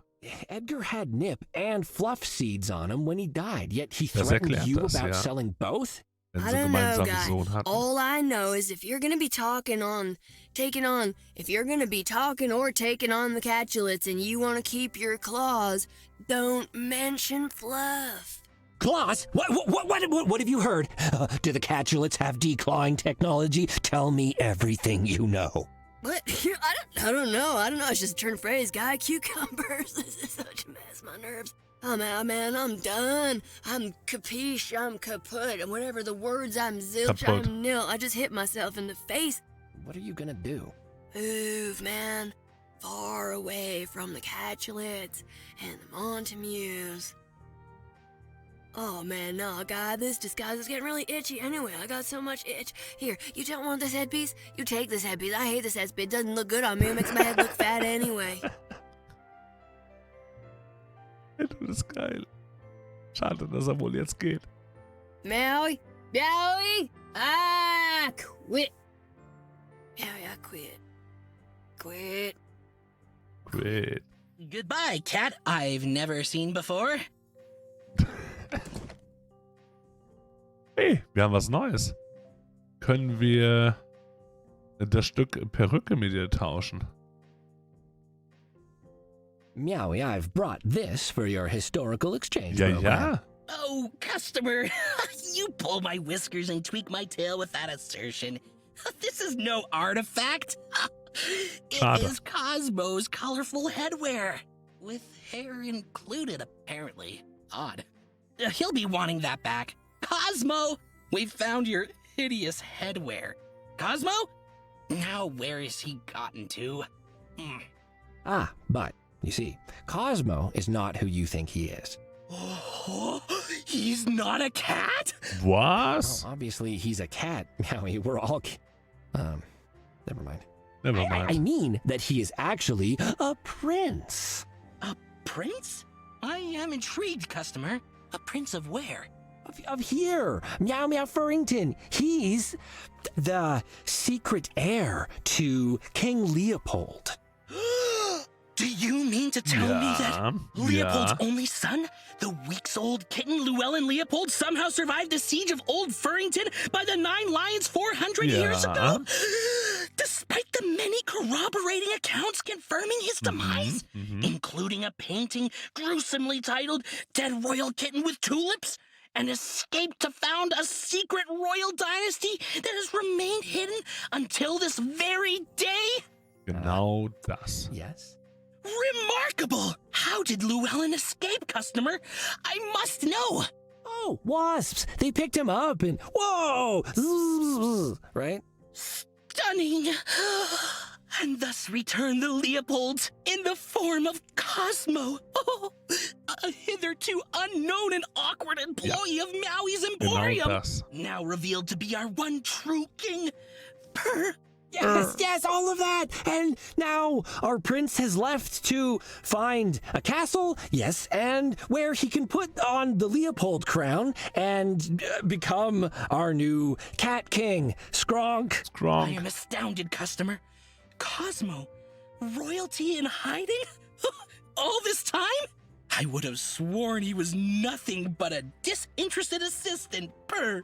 I once asked him to restock something, and he just sat down and said he couldn't because he was sick with don't-care-itis.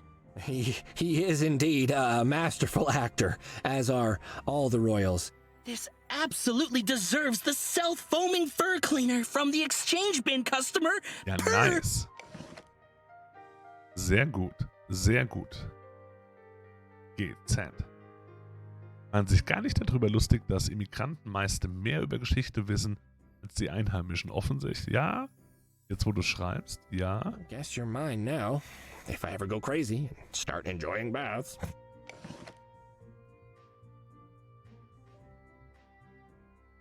So.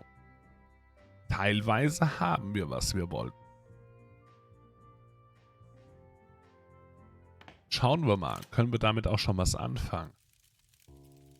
Ich meine, unser ganzes Inventar hier jetzt drin lassen, hilft uns eigentlich nicht weiter. Schütten wir das quasi schon von oben runter. Oh. Hier will ich irgendwie immer raushüpfen. Wenn wir uns umziehen. Wahrscheinlich muss ich erst das Inventar machen. Ja, okay. In you go, item friends. Sind jetzt alle weg? Alle weg. Das ist schwierig. Das klappt natürlich nicht. Das heißt, wir müssen ihm das wahrscheinlich erst von oben herabgeben. Einmal nach draußen. Nach oben.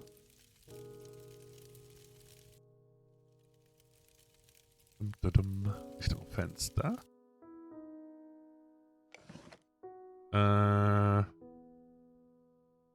Das ihm geben. Would a bubble bath relax you? Oh, I love nothing as much as dozing off in a foamy tub. That'll make it all soapy and nasty.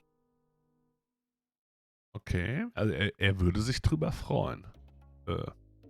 Zum Dach. Schieben wir die einfach runter. Dadurch. It'll make it all soapy and nasty. Oh, okay.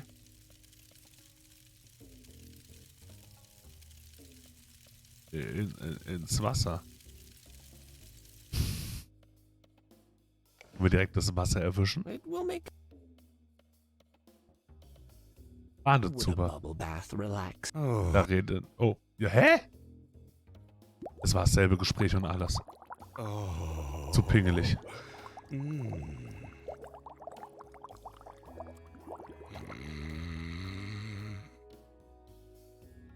Nice. Okay. Können wir unseren Peitschenhaken hier reinführen? This should slither down into the private spa room like a wet leather snake. Yum, yum. Ah, why did I say that? Weil wir das alle hören wollten. Wahrscheinlich müssen wir jetzt reingehen und die miteinander verbinden. Oder halt dann aufmachen. Okay. Aber es hängt schon mal drin. Unsere lange Lederpeitsche mit Haken vorne dran. Wir ziehen uns also mal um. Kein King-Shaming. Kein King-Shaming. Better pack all my inventory items in here. Ziehen uns einmal um. I feel ridiculous. Warum nur? Können wir uns jetzt eigentlich nicht wirklich erklären, dass du dich so fühlst. So. Dann können wir die doch jetzt öffnen. Quietly open this up there. Können wir den nehmen? If you're not Edgar's locker key, I'll need my towel. Und dann nehmen wir ihn und packen ihn da dran. Hooks on perfectly. Great. Now all I need to do is pull. Und was wird wahrscheinlich noch schief gehen. Und ein bisschen ist das Hin- und Herlaufen gefühlt verzögernd. Also, dass es so extra lange dauert, aber ist okay. Kein Problem. That feels much better. Das gibt's nur über die Punkte. Das haben wir nicht. Aber ich speichere. Ich hab's registriert.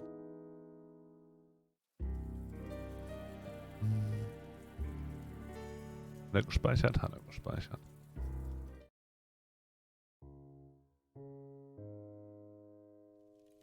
So, nochmal hoch. Und jetzt mit Gefühl. Mit ganz viel Gefühl. No metal detectors on your piping, Celestine. Oh, tisk, tisk. Well, that was a bit of a journey, but now I've got Edgar's locker key. Easy. Gehen wir runter, da rein, darüber. Und schauen mal, was in dem Locker auf uns wartet hier. Probably taste. Ja, wir wollen es nicht anlecken. Hast recht. Was ist in dem Schrank What drin? did you go to such lengths to stash in here, Edgar?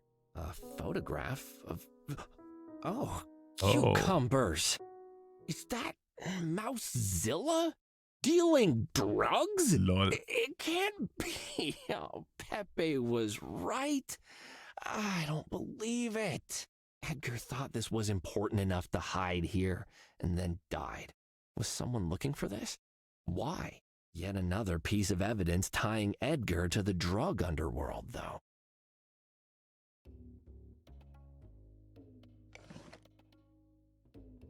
A photograph of a Mousezilla-shaped figure doing what must be a drug deal.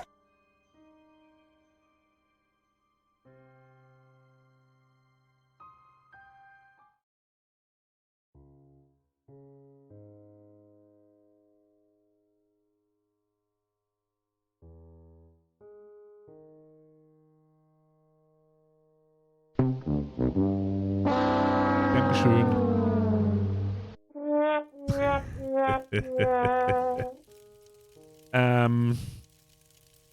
Wir erkennen nicht, an wen verkauft wird. Aber der Dude hatte recht. Das Ding ist jetzt, wir haben die jetzt ja schon ewig nicht mehr gesehen hier. Sind die jetzt plötzlich wieder da? Nee. Pepe and Thorn must be out distributing pamphlets.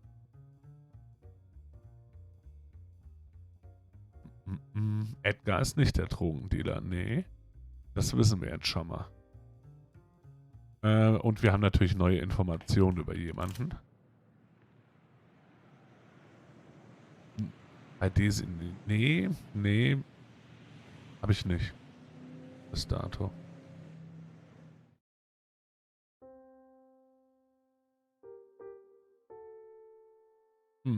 Wir sollen bei ihr auf gar keinen Fall das Fluff erwähnen. Mal gucken, was passiert. Wenn wir die Dinge tun, die wir besser nicht tun. Rebonjour. Rebonjour. Du bist also eine Capulet. You didn't mention before that your surname is Capulet. Her gaze did not falter, but she lifted her head a little, giving her an arch look. Should I have Chaton? I must have missed the memo. Perhaps I can get a bandana to wear with my name on it? Scarlet Evangeline Capulet. Dankeschön. Could be quite fetching. Little flowers braided in. I wasn't trying to be funny. That is good. Dressing correctly is no laughing matter. Do you mind? This is serious. Oh, I was led to believe you are a fan of comedy, Chaton. Am I not what you expected? I can be more like a Montamu, if you like. Grrr, grrr, threats on your life, looming presence. Go! Yes, I know what Bartholomew is like, but I'm here to discuss you, not him. Could have fooled me, Chaton. But if you wanted my signature, you should have just said. And if I wanted Nip? I can probably manage a nibble. Etwas Nip naschen, bitte was? A nibble. Of some nip. Oh, very clever. Yes, I see what you did there, Lieutenant Segway. Of course. Nip is inhaled, not eaten. But it's fine. Points for trying. I wouldn't know. I've never tried it. Believe me, that's painfully clear. You're standing there like someone shoved Oscar's supporting stick up the back of your shirt. A little nip would help you relax, Chaton. Give you some perspective. You're intimately familiar with the drug, naturally. I'm an actor, Chaton. We do not demonize everything in life that can bring people joy. Unlike your profession, people in mine embrace life and everything it has to offer. Nip is not evil, Chaton. Nip is a gift. Or, if you prefer, a formal approach. Um dich reich zu machen. Das ist wohl wahr. Ich bin hier reinmarschiert, ohne aufgehalten zu werden. Projecting an exceptionally relaxed attitude, does that casualness extend to your personal security? You were remarkably easy to reach for a crime boss. A crime boss? Oh, but that does sound grand. Ordering the crime around. Go there, crime. Climb that tree. Wave at all the people. Is that what crime bosses do? You tell me. She shrugged carelessly, blinking slowly at me under long eyelashes. It is you who named me such Satan. I am a theatre owner. Everything in La Boule de Poil is above board. I do not need guards and fences. Besides, even if I was the sort of person you claim, I would not lean towards bombast and threats like the Montamues. I have standards. Ich weiß, dass ihr das Zentrum der NIP-Versorgung seid. Say whatever you like. My source was clear. You run the Meow Meow Furrington drug trade. But I can tell that's not something that matters to you. You're toying with me like you toy with the lives of everyone in Meow Meow Furrington. You don't see cats, you see targets. Where would the city be today if it wasn't constantly fighting you off like an infection? How many lives has your nip ruined? Your source. Does he wear a smart suit and growl a lot? She dismissed the rest of what I said with a flick of her hair. And you make that word sound so substantial. Ruined. I must have missed that headline. Nipbag breaks into Cat's house and forces itself down his nose. No, Chaton. Nip doesn't ruin anything. Cats are quite capable of ruining their own lives. They'll simply pick the most fun way of getting there. If I was involved with Nip, I would just take advantage of that fact. Of course, it's not your fault that you choose to make Nip available. Not your fault you get people addicted to it. And I guess it's not your fault Edgar Montague died either. He ruined his own life by your reasoning. I think she would have looked less shocked if I'd stabbed her without warning. The apparent honesty of that response almost had me writing her off there and then, but she was an actor. If you think my demeanor gives you license to accuse me of heinous acts, you have made a very big error in judgment. I don't surround myself with tactless crushers like that Tinkle thug Barty employs, but I have my people. Wir sind hier noch nicht fertig. We aren't done here. I disagree. You are fun for a bit, Chaton, but if you don't want your face to meet some very large feet, you should leave. Trauen wir es uns? Vielleicht. Zeige nochmal das Foto, wenn du kannst. I think you'll find this photo interesting. I know I did. She barely glanced at the photo. I do not care about the big mice. Did I not warn you about leaving, Chaton? It will be a shame to flatten that pretty face. But in the acting business, one cannot make empty threats. Oh, more threats. Delicious. Let me add it to the pile. I'm accumulating quite a collection lately, it would seem. Are those fangs all of a sudden, Chaton? So shiny. Did Bartholomew tell you to show them to me if I didn't melt in the face of his lab cat's words? Bartholomew didn't send me. I thought you only told the odd fib, Chaton. Yet here you are, spouting enormous, juicy falsehoods. Okay, look. This isn't an excuse, but I was tired, frustrated. I felt like I'd been solving everyone's problems except my own. Getting the runaround from Scarlet wasn't doing anything to help the situation. It wasn't a smart move, but I was so sure. Fine. Do I need to be the one to lay it out? Then gladly. Ich will raus hier. In diesem Fall häufen sich die Drogen. All the hard evidence in this case points to a drug connection. Nip on Edgar's body, fluff seeds on his clothing. He has a photo of a drug deal hidden away. When his best friend dies of an overdose, he's so angry that he finds the dealer and threatens his life. And then, poof, he vanishes for months. Nobody sees him around. Nobody hears from him. What, is he mourning for his friend or doing something else? Irgendwas war mit Edgar los. Out of the blue, he turns up again at his father's club, chipper as can be. Everyone says he seemed really upbeat, like something good has happened. Someone claims to see him chatting to a large, mysterious type. Very large. I bet he has really big feet.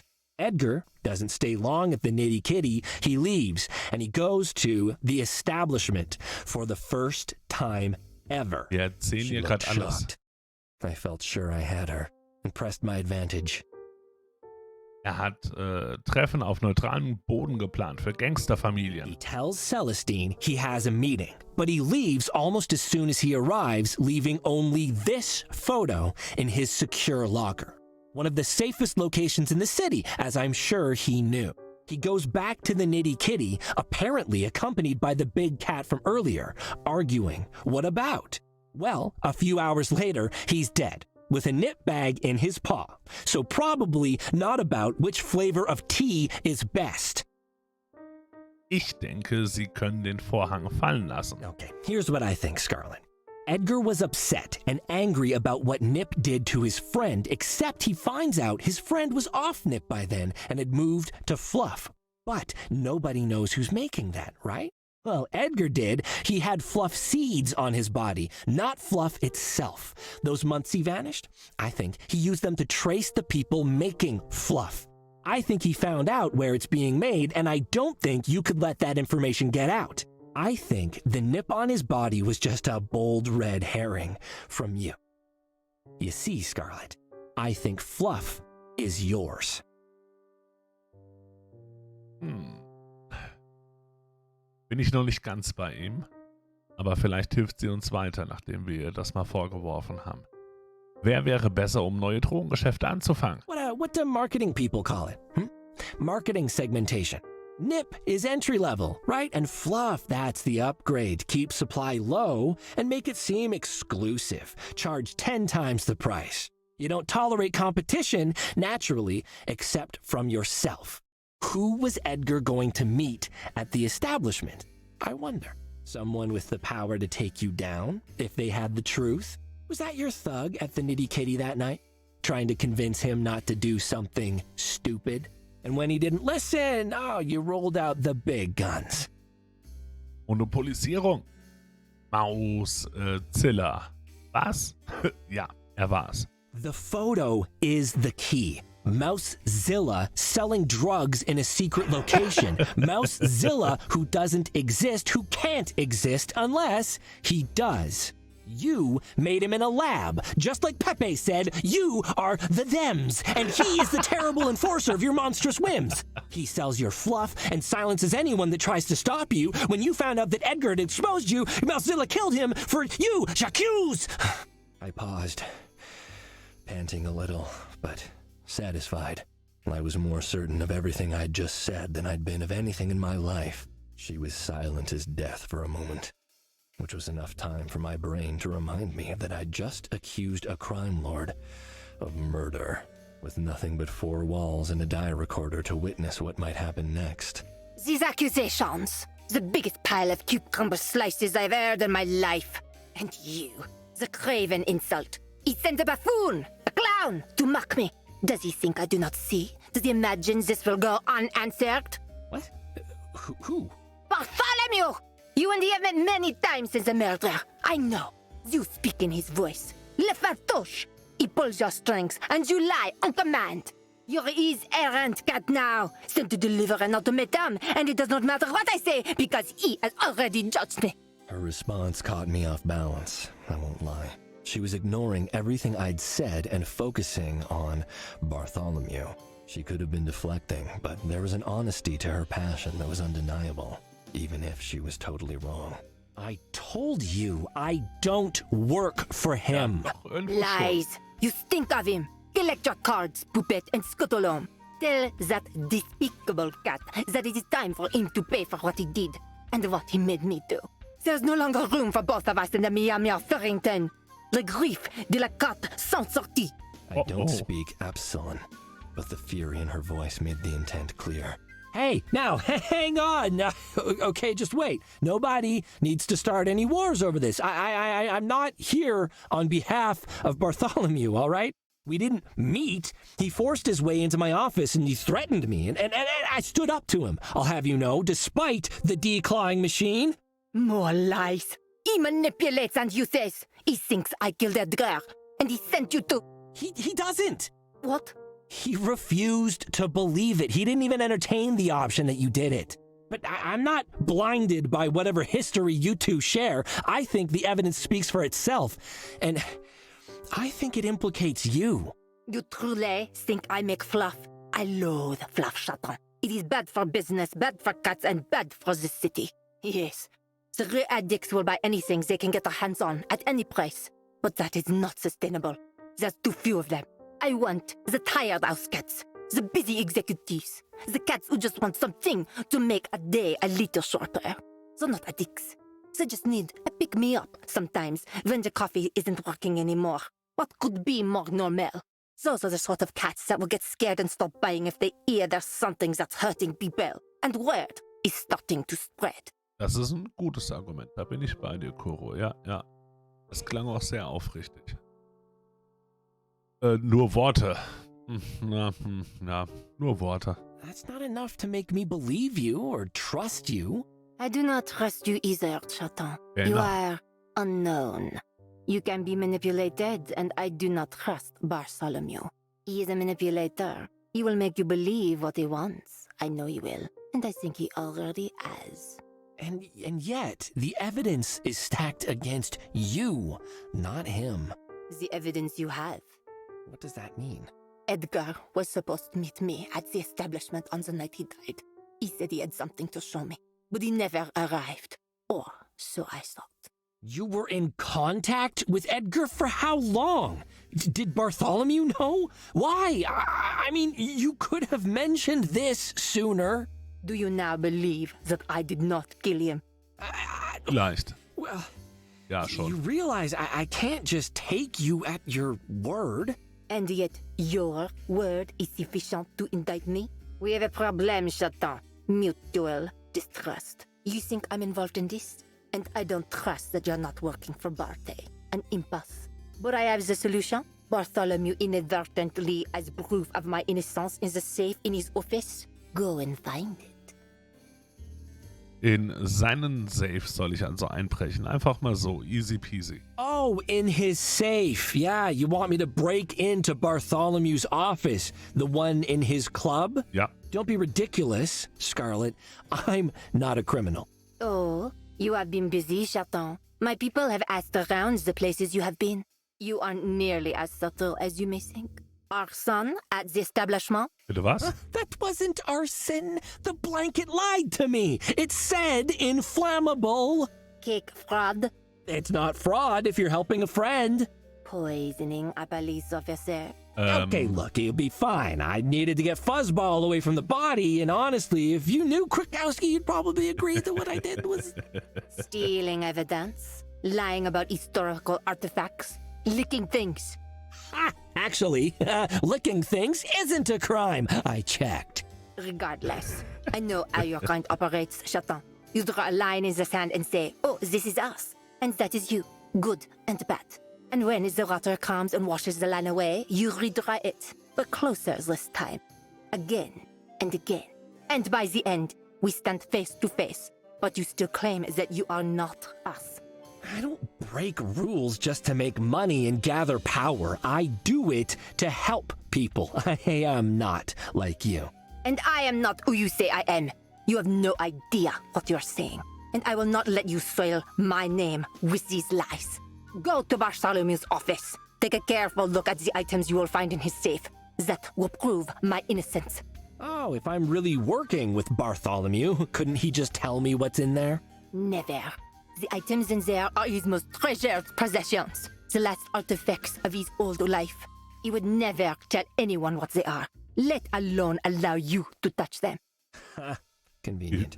But Die still, Filmrolle. even if I had it in my head to indulge you, it's impossible. Tinkle would see me instantly, and I'd have no way of activating the elevator to Bartholomew's office. Ja, das Au machen wir. contraire, the club is deserted. Edgar's funeral is tonight. You will be able to move freely. As for the elevator, I have had this for a while, just in case I ever needed to leave a personal message in his office. You may use it to poke around as you wish. But I remind Das ist you, praktisch. I'm giving you this to prove my innocence, first and foremost. I have nothing more to say to you now. Find evidence of my innocence in Bartholomew's safe. Dankeschön. Ich würde es trotzdem auch gerne mal versuchen. Did you know we had a film industry once? Look who used to be a star. I'm aware. Okay, sie sagt immer noch nicht mehr dazu. Aber ich glaube, über Geburtsurkunden oder eben dem Filmrollen, etwas rund um den Film, sind so meine Hauptguesses erstmal. Und wir kommen da jetzt einfach so rein. Securely locked. Dum, dum, dum. I need to use... Pepe, I completely forgot to give this back to you. But as you can see, it's all worked out. Easy. Well, it's deserted. Like Scarlett said. Pity she didn't mention how to get in the first place, though. So, wir nehmen die Abkürzung.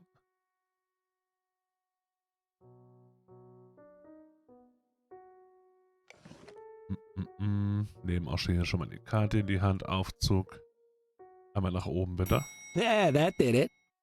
Ramon, Easy. I'm in Bartholomew's office, so if anyone finds you floating in the river tomorrow, it means he caught me here and I'm toast. Tabby, you can have my typewriter and my book collection, okay? Treat them well. Now, let's get into this safe and get out of here before Tinkle gets a chance to practice his crushing skills on my fragile little body. Wir wären ganz schön schnell, ganz schön weg. It's a Ansehen. picture of his Walk of Fame star. He hated Gentle Cat, but he still seems proud of his work in films. Die Waffen. Well, of course, the scary mobster has antique weapons on his walls. Natürlich der Globus. A globe of the world. Sadly, not one of the cool ones that opens up and reveals alcohol. Schreibtisch. Honestly, I expected a much bigger desk. How unexpectedly restrained of him. Da drüben haben wir ein Schränkchen. What's Mit this, einer I Waffe. wonder? The weapon he used to murder his predecessor and take control of his nefarious empire? Wir hatten doch zum Beispiel in Final Fantasy VII war das auch mit der Waffe, die ausgestellt wurde, die goldene. An die muss ich da gerade denken. Karte von Firth. It's a map of Firth. Und was haben wir dort? Ansehen. Okay. Erstmal nix.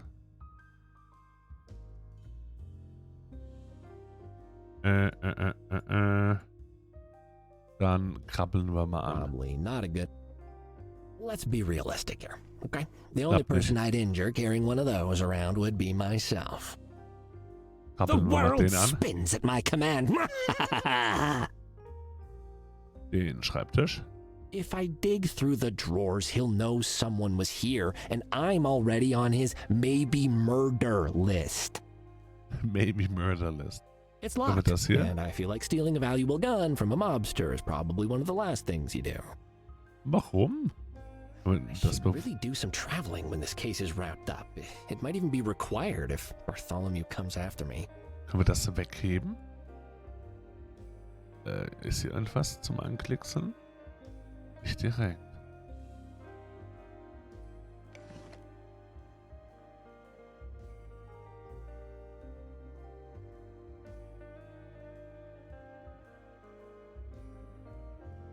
können wir erkennen, wo hier quasi der Dings drin ist? Nicht so wirklich, ne? Also noch nicht. Also hier ist halt, hier sind wir.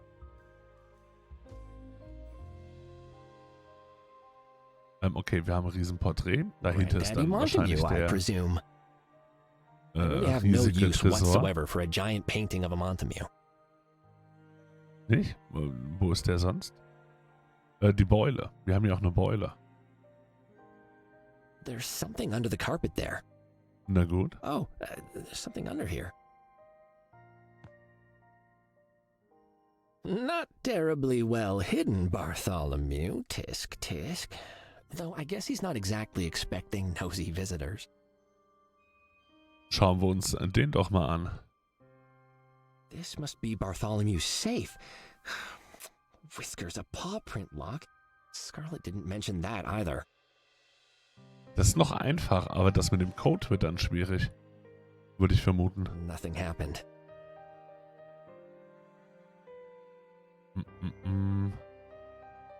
Hilfeknopf. Schalter. Geschichte abspielen Knopf. Kann ich da drauf drücken? Perhaps it's not switched on. Anschalten. Ui. Identification. Secure Storage Device MW394, Safe Masters of Kree, Manufacturing Division. All rights reserved, including the right to insult you. Introduction. Welcome, Furbag. Hello, you rude safe. Requirement. Authentication details required for function. Present passcode and biometrics. Furbag.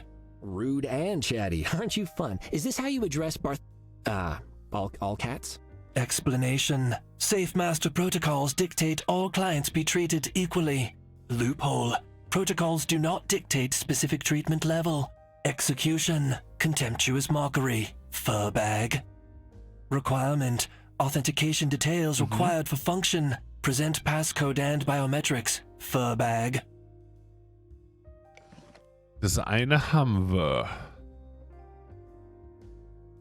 Wenn wir das hier anschauen. That cat with Bartholomew is. Das ist eine gute Frage, die du dir da endlich mal stellst. Wir wissen aber, hier ist jetzt keine Jahreszahl drauf. Haben wir so erstmal keine. Also relativ sicher sind wir uns natürlich hier damit. Hesitant confirmation. Correct biometrics. The fingerprints are smudged now. Might as well get rid of them. Okay, die sind jetzt weg. Ich hoffe, er merkt sich das trotzdem. Es gibt einen Hilfeknopf. Drücken wir ihn mal. Clarification. Two-phase security active. Provide passcode and Furbag biometrics to proceed. Okay, gibt uns aber keinen Hinweis auf, was das Passwort sein könnte. Können wir irgendwie Staub drauf pusten, dass wir erkennen können, wo er gedrückt hat? Oh, das war nicht der Knopf, den ich drücken wollte. Das war nicht der Plan. Ups.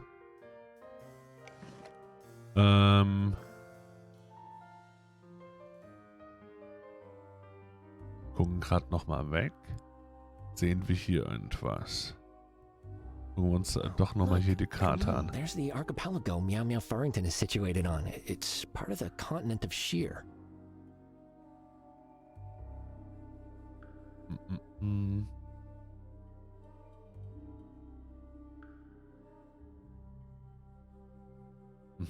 30. Okay. Genau sehen können wir es nicht. Was da die Koordinaten wären.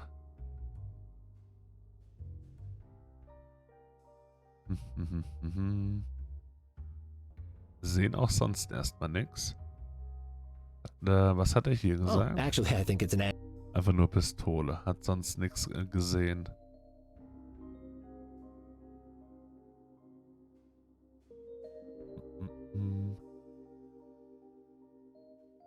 Hast du das hier drauf erkennen wollen? You can see the dots for where we are on the East Coast. Isn't geography fun? Ja, 35 und achso, weil hier etwa die Hälfte. Ja, okay. Ja, okay.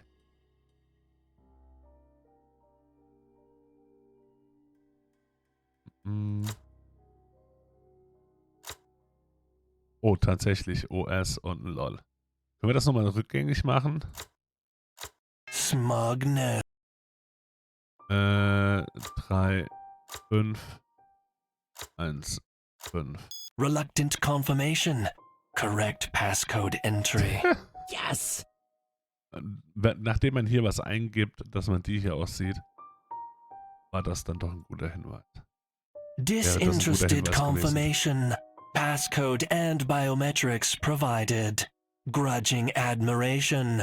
Furbag Bartholomew. Successful authentication achieved once more. Unlocking vault. Behold, Furbag, your pathetic treasures. Finally, let's see what's in here. Was haben wir da drin? Einmal anschauen. Wow. Blut. Okay, wir haben ein Zertifikat. She was Edgar's mother. So that's what she wanted me to see. This is interesting. So she, and that means she. Wow, I need to get back and talk to her as soon as possible. Schön, dass er das auch mal gerafft hat. Mhm. Wir haben aber auch hier noch was. This must be one of his old awards. Wait, is that? That's blood. Someone was hit with this. Edgar? Does this mean that Bartholomew killed Edgar? Glaube ich auch noch nicht. Können wir das nehmen? Können wir dran lecken? Ich traue mich nicht zu fragen. Aber machen wir auch nicht. Aber er nimmt es auch nicht mit. I don't think. Okay, können wir nicht ablecken. Gibt es denn noch was? Die 2 Dinger, ne? Geld nehmen wir nicht mit. Der Beweis ist natürlich ein bisschen auffällig dort. Können wir das wieder zumachen? So zum Thema auffällig. Nein? Okay. Dann werden wir wohl runtergehen. Ja. Und nicht direkt erschossen.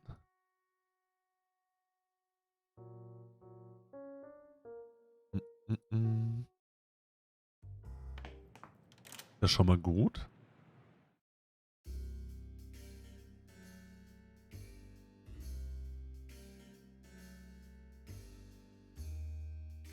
So, das Offensichtliche ist jetzt also auch unserem Cuddles immerhin dann aufgefallen. Did you find what you're looking for, Chaton? You're Edgar's mother. I believe the past tense is now appropriate, but yes, I hope you can understand now. I would never kill my own child. There was something else. An award. It had blood on it. I think it's the murder weapon. What? Bartholomew? Perhaps. Tu es en colère? The murder weapon was hidden in his safe? My son Edgar died in his club. What more proof do you need? Leave the city, Chaton. This is war.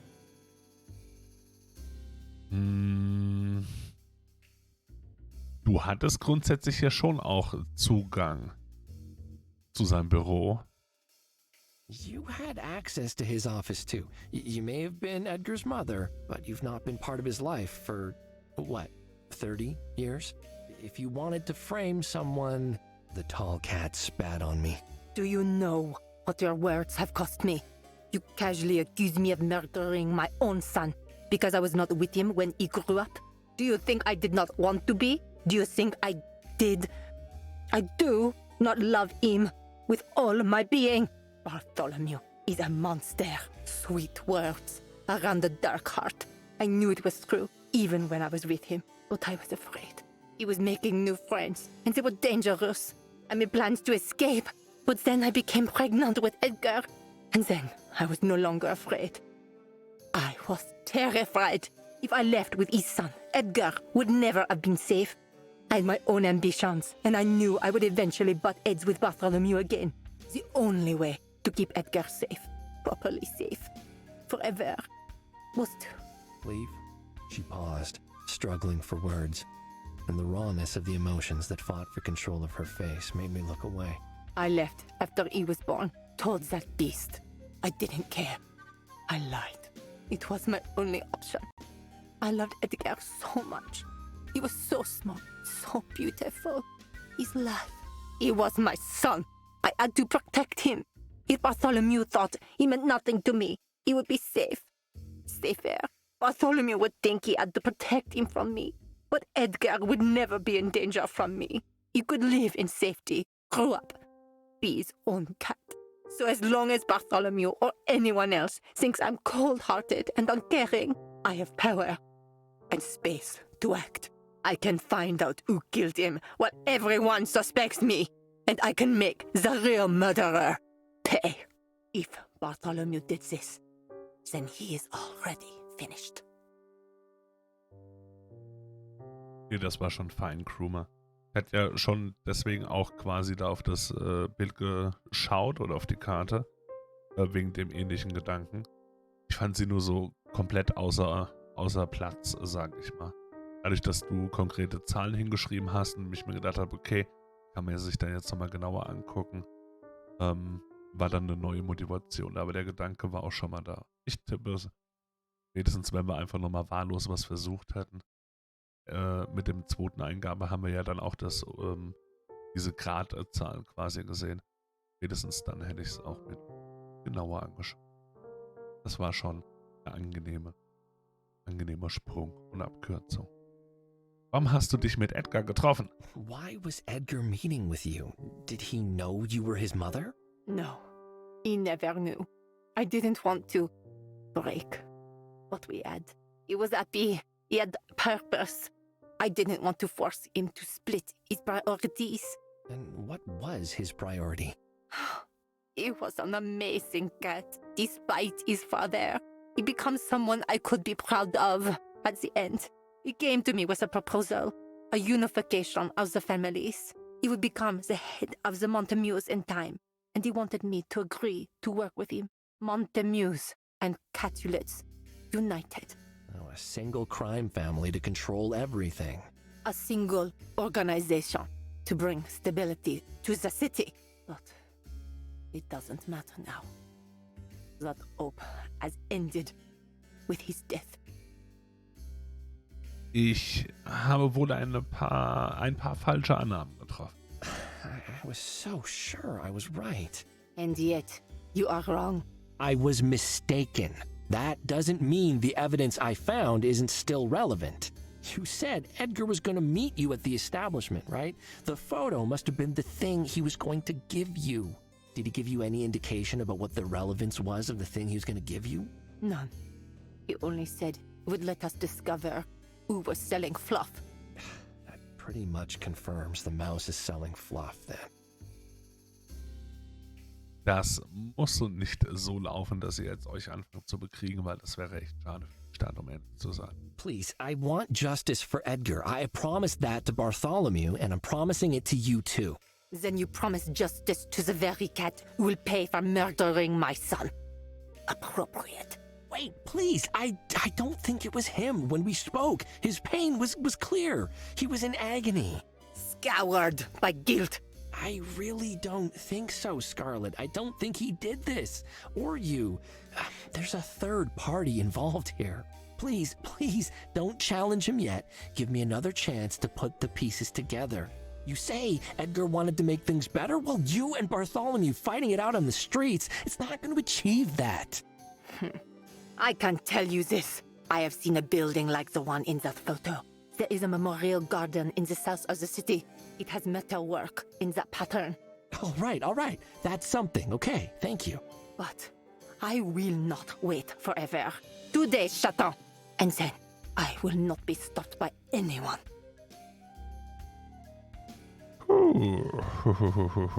Okay. Erstmal danke.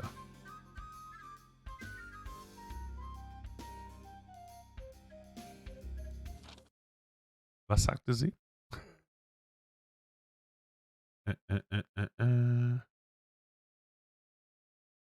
Wer vertickt das Zeug?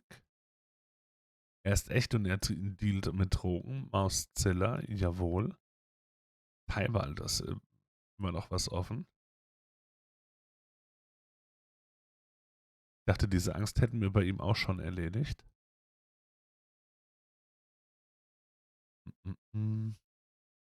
Edgar haben wir durch. Haben wir mit dir noch was zu reden? Bist du mit Eustanze, mit dem Typen verwandt? Hey, did you know Eustace Magtheridon? There's a botanical garden named after him. To my endless chagrin, he is my great-great-grandkid. Yeah? You're not as big a fan of Eustace the Explorer as everyone else then. No, sir, I am not. Eustace was a pervert, the root of the rot that pervades my family. Oh, did he also go around cutting hedges when he shouldn't have? If he did, sir, he would have cut them into the shape of unmentionables. He traveled the world seeking out new lands, and then returned home with his ship's hold stuffed full of relics of unseemly purpose. Unseemly? You mean? I do. Garden gnomes, sir. Oh, the ignominy. He placed the little monsters all over the grounds of the estate, and there they survive to this day. I have lost count of the times I have gone for an evening stroll and come upon one unexpectedly, leering up at me from a bed of petunias like a tiny clay voyeur. They are heirlooms now, and my request to smash them into itty... Upsa, möchte sie alle kaputt machen. Okay, das ist dann erstmal alles. That's all for now. Danke für die Info. Das war sehr erhellend. Wäre jetzt hier eigentlich eine neue... Jawohl, wir haben einen neuen Ort, wo wir uns umschauen können. Ramon, just a heads up.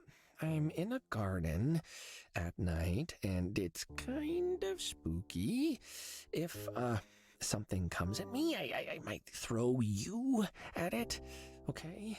And if you hear any high-pitched screams at the same time, it's the other thing making those noises. Definitely not me. Nein, nein. Okay? Ganz gewiss. So, this is the place Scarlet thinks Edgar's photo was taken. Schauen wir uns mal um. Gartenzwerge. Excuse me, do I gnome you? Ramon, did you hear that? Gnome you. Wir reden nicht drüber, okay? Plakette. Der Gedenkpark, gebaut von der Stiftung der Familie Magtheridon. Zum Gedenken an Eustace oder so. Eine schillernde Persönlichkeit in der Geschichte unserer Stadt. Philanthrop, Entdecker und Gartenzwergliebhaber. Teilen Sie die Schönheit dieses Parks, so wie Eustace die Schönheit seines Lebens mit uns teilte. Pflanzenwanderlisten werden mit dem Spaten geschlagen. Hansi, offizieller Blumenverwalter. Plant vandals will be hit with a spade. Well, that seems unduly harsh. Ein bisschen, nehmen wir mit. I'm gonna leave that little slice of crazy right there. Okay, dann lassen wir es doch hier. Lecken wir dran. I'm gonna leave. Tastes like a scrap of cardboard, I'll be honest. Na gut. Die Plakette selbst. So this whole park was built in memory of Eustace. Did he like collecting garden gnomes or something? I don't need to use that. Können wir auch nicht benutzen. Kurz geguckt. Was anderes haben wir hier auch nicht. Okay, wir haben eine Statue, wir haben ein Schild. The roses, which were imported and are the only known cultivation of... Entschuldigung, nochmal. What on earth have people been... The roses, which were imported and are the only known cultivation of this species outside of Garopia, are for looking, not eating. Oh, ich würde die aber gerne mal versuchen. Wir können darüber gehen, okay. Dann schauen wir erstmal die Plakette an. The sign says, keep off grass. The problem, Mr. Sign, is that I need to walk on the grass. This whole area is now under investigation, which makes the grass a suspect, and you can't stop me walking on the suspects. Mist. Eustace Magtheridon, always in our hearts, except when we forget. Well, there's points for truthfulness. Können wir das auch benutzen? It's really heavy. I'll never be able to move it. Schauen wir mal, was noch passiert. Da haben wir eine Baumradierung. Oh, the Magtheridon family tree, it seems. Carved onto an actual tree. Very clever. I'm amazed the irritable gardener hasn't blown a gasket over this. Das ging also von ihm aus und er hatte immer auch einen Sohn, der nach ihm benannt wurde, Kevin, der durchgestrichen wurde. Wir hatten auch mal für ihn was. Aber ich glaube, das war nur ein Spaßname mit Kevin, ne? Okay, mal gucken, ob die Namen, wann wir sie brauchen werden und verstehen müssen. Die Tür. Einrücken, ansehen. That's a very uniquely shaped lock. Das stimmt. Locked as tight as Tabby's biscuit drawer. Whiskers. Passt da nicht zufälligerweise unsere Marke rein? That doesn't need my badge. Ich fand, das sah ein bisschen danach aus. Aber nur ein bisschen. Sonst haben wir da erstmal auch nichts dafür. Sehen wir noch was? Die Tür selbst. It's locked, but there's some sort of indent. Like there's a missing piece. Irgendwas fehlt uns noch. Dekorative Steine. All this careful gardening work, and then they just dump some rocks in a hodgepodge in the corner. Können wir die I benutzen? could never hope to lift that. At most, I could scrawl a message onto it that nobody would ever read. Okay. A message? Irgendwie mit dem That doesn't Kratzer? deserve the whip hook. Scheint. Okay, nee, können wir noch dran lecken? Das habe ich vergessen. Gritty. As gritty as my mouth on dark, rainy nights when I get bored and start chewing on beach sand. I should really just throw that bag of sand away, but... Ach nee, machen wir demnächst. Okay, dann hatten wir noch einen Weg darüber. Ups.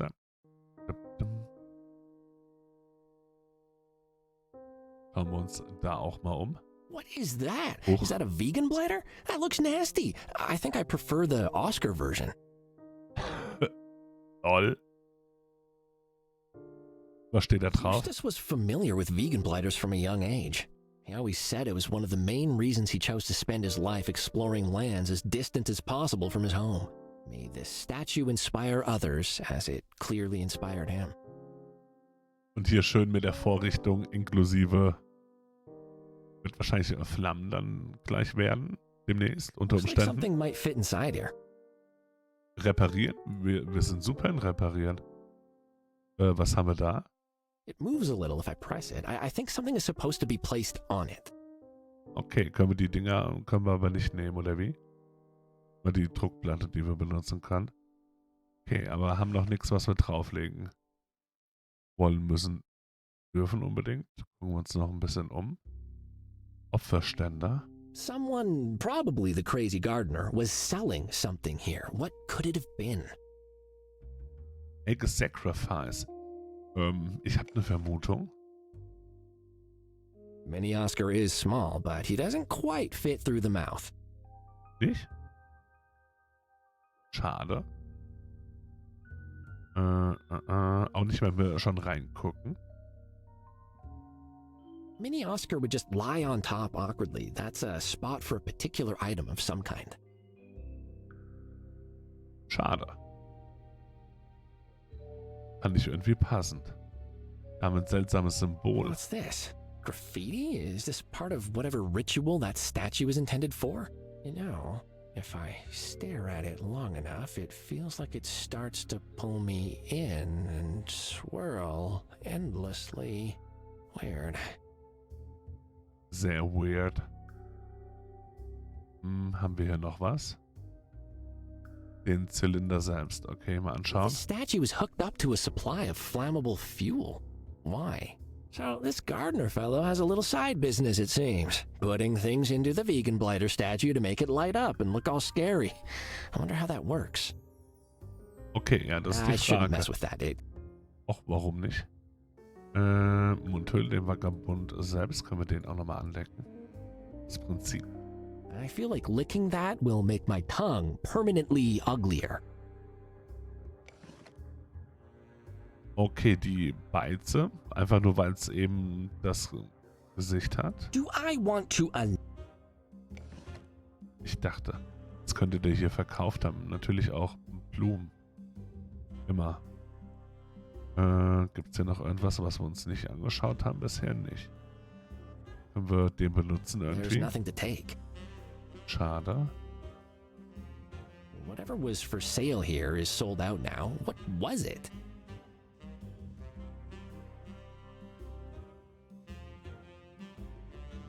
Waren das die Gartenzwerge? Können wir den mitnehmen? Excuse me, do I know you? Oh, doch, er nimmt ihn mit. Okay, dann versuchen wir das mal hier drüben.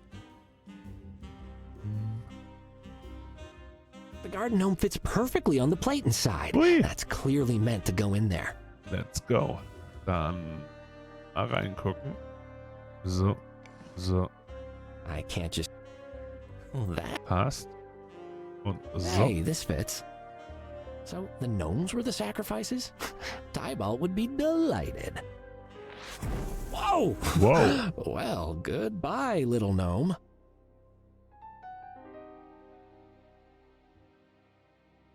Und jetzt können wir dich ausschalten. Unter Umständen. I shouldn't mess with that. It could explode.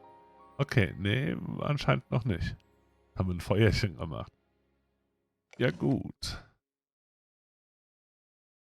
Können wir jetzt irgendwas einschmelzen? That doesn't need my... Hätte ja sein können. Rufen wir mit dem Feuer jemand? Darüber gehen.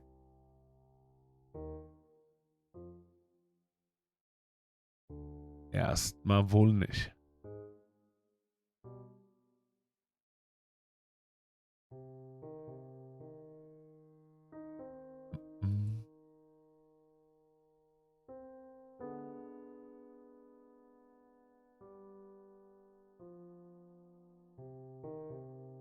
Und auch mit dem Symbol haben wir jetzt eigentlich... Nee, haben wir erstmal nichts anderes. Aha, aha, aha. Können wir hier noch etwas erkennen? Can it be?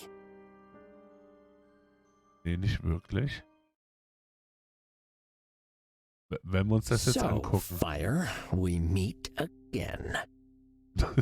Careful, I might burn all the fur off my delicate, my very powerful hands. Ja. Giant, strong hands. True, absolut. Okay.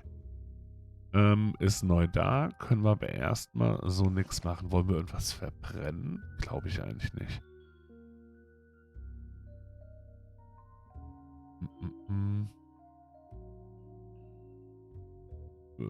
Versuchen wir es mal. Cramming a seed. I can't go around putting... Lalala. Nee, so direkt nix. Und das hatten wir eigentlich auch schon versucht. I don't need to use my... Reinfassen, reingucken, konnten wir so nicht mehr. It's made of concrete. No way I can move this. Und wir können den auch nicht bewegen. Okay. Haben jetzt also erstmal nichts, was wir direkt anstecken können. Da kommen wir zur Stadt zurück. Die Statue hat auch eine Plakette. Eustace Magtheridon, always in our hearts, except when we forget. Well, okay, doch, das hatten wir uns schon angeschaut. So that's what Eustace Magtheridon looked like. As a look I would describe as Pirate Raconteur attends daughter's school play.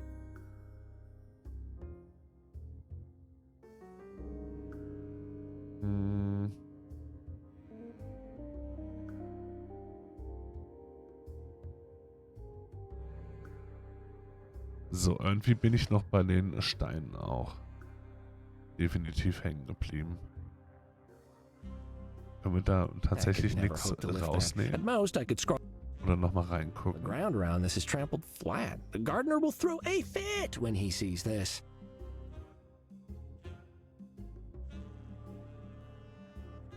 Anderen Punkt gibt es da aber auch erstmal nicht. Okay. Was haben wir denn bisher dazu uns jetzt notiert? Könnte bei ihm dazu gekommen sein? Nee, Gedenkgärten, da. Fest verschlossen, es muss einen Weg hineingeben. Ja. Die Punkte haben wir.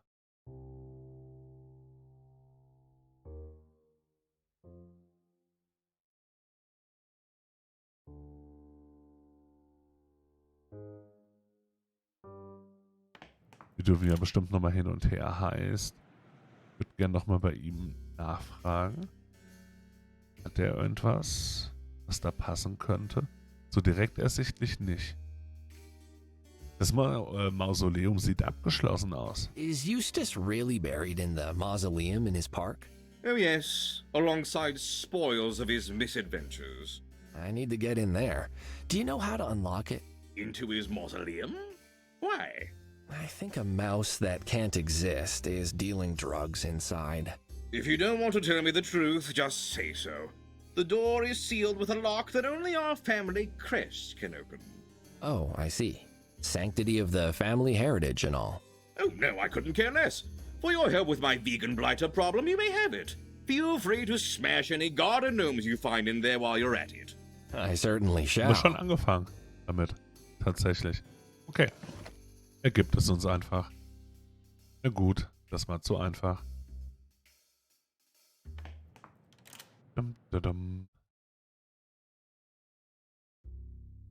Die Gartenzwerge haben wir schon kaputt gemacht. Also den einen. Dann, nee. Nicht ablecken, aber da mal dran schauen. Und jetzt. Zack. It fits. Good job, Tybalt. Easy.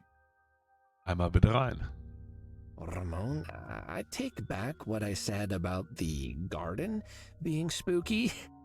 There's a coffin in here already, so they can bury me right away if I die of fright. Nochmal 2, die wir quasi hier kaputt machen können. Kiste anschauen. These boxes have the same symbol on them that I found in the nip bag. Someone's selling drugs from here. Offensichtlich können wir die auch Full of anfassen. bags that look like the one I found on Edgar, except for the contents. This isn't nip. Oh, können wir drin lecken? I'm not completely sure what happens when you take nip, but I don't think it's good. Okay.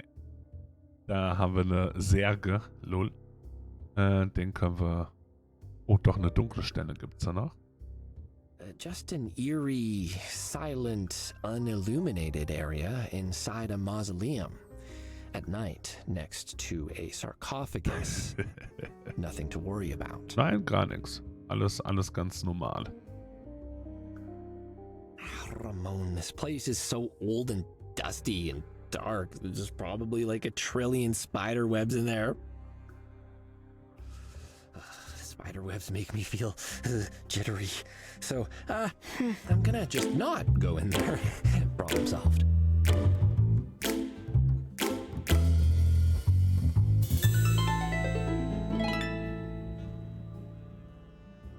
Einen wunderschönen guten Abend, liebe Battlesheepy. Dankeschön für deinen Raid. Kekse. Danke, Leon. Und Leontrill verteilt gleich mal ganz ordentlich. GZ da dafür. Bedient euch bitte und gönnt euch gerne ein Kekschen. Dankeschön für den Raid. Dankeschön fürs Rüberkommen. Die Sims 4. Und ihr hattet einen wunderbaren Abend. Habt fein gebaut, beziehungsweise viele verrückte Geschichten erlebt. Dankeschön fürs Rüberkommen. Macht euch jetzt gerne gemütlich. Wir spielen heute 9 Noir Lives. Ein kleines Point-and-Click-Adventure, wo wir als Detective oder Privatdetektiv Cuddles unterwegs sind und den Mord an dem Sohn des hiesigen Gangsterbosses quasi aufklären sollen. Und das Ganze, wie man sehen kann, spielt so ein bisschen in der Katzenwelt und es ist manchmal sehr knuddelig, manchmal sehr schnurrig. Und ja, macht das Ganze so ein bisschen als Detektivgeschichte und gleichzeitig trotzdem sehr, sehr putzig, was wir hier bisher so haben erleben dürfen. Eine spannende Geschichte. Wir wissen mittlerweile, dass der Gangsterboss den einen Teil der Stadt in der Kriminalität hier überwacht und der Sohnemann, der da tot ist, quasi der Sohn von der zweitgrößten Gangsterbossin hier quasi ist. Nee, gemutet bin ich eigentlich nicht. Aber danke für den Hinweis. Dankeschön fürs Rüberkommen. Macht's euch gerne gemütlich. Wenn ihr Fragen habt, fragt gerne. Ansonsten, wir gucken gerade mal weiter. Was hat der Sargdeckel für uns? Squeak! Don't eat me! I mean, who's there? Was that a squeak? Just a mouse. Must be. Yeah. Okay. Aber eine verdammt große Maus. Versuchen wir es nochmal. It's heavy, but if I push on this corner... Squeak, squeak! Whoa, now, hey, okay, all right, Bob? That wasn't a mouse? Who's there? Huh? Wollen wir da doch mal gucken? Da mal rübergehen? Cathonically dark. I'd need some... Okay, kriegen wir da irgendwie Licht hin? Wir können ja die Dudes hier nicht nehmen. Glaube ich zumindest nicht. Können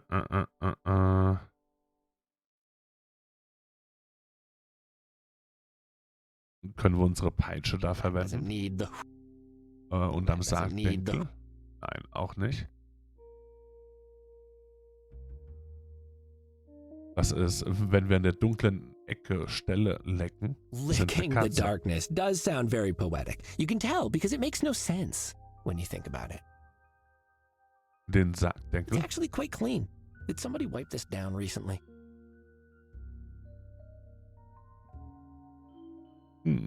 Quiek. Okay, alle guten Dinge sind 3. Every time I push this... Squeak! Squeak, squeak! That happens. Okay, whoever you are, come out. I've got weapons, and I definitely know how to use all of them.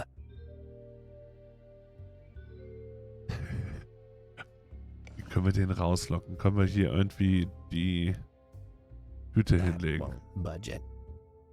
This nip. Auch nicht mit der dunklen Ecke, okay. Wie kriegen wir den rausgelockt? Mit unserem Hut? That doesn't need to be. Nee, auch nicht. War eine verrückte Idee. Quick! Whoever you are, you don't want me opening this, huh? Well, that just makes me want to do it even more. Das stimmt. Only it wasn't so whiskering heavy to move.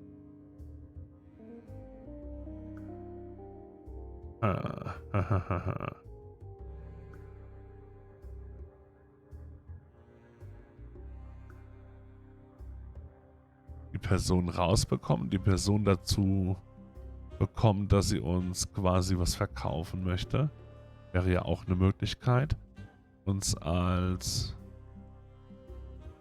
irgendwie zu outen. Aber wir haben das Ding auch schon irgendwie an den Start gebracht. Und daher, da hat sich auch nichts sonst weiter verändert.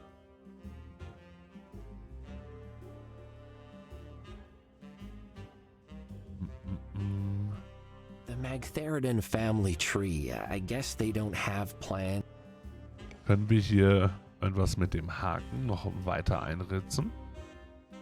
Warum auch immer. Wir können nirgendwo draufklicken davon.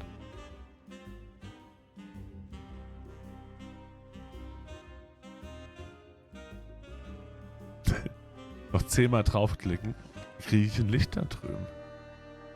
Macht keinen Unterschied. Können wir das Foto damit einfach verwenden? Match anything from the photograph. Okay, leider nicht. This doesn't match. Matcht nicht, ne? Nee, matcht nicht.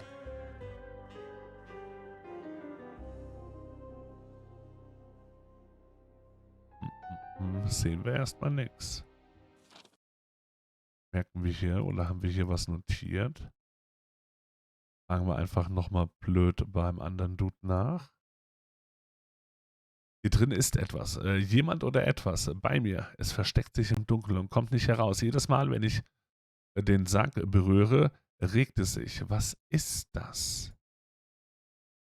Ich meine, das wird ja in irgendeiner Form die Maus sein. Dass wir uns als Kunde hier in irgendeiner Form outen. Cramming a seed into that macht keinen Sinn. Da auch nicht. Wir zeigen unsere Marke. I don't need to intimidate. Okay. Die Dunkelheit einschüchtern. Warum eigentlich? Okay, wie kriegen wir das Ding dann da runter? Das ist relativ schwer. Ich dachte halt am ehesten mit dem Haken. Aber macht er nicht.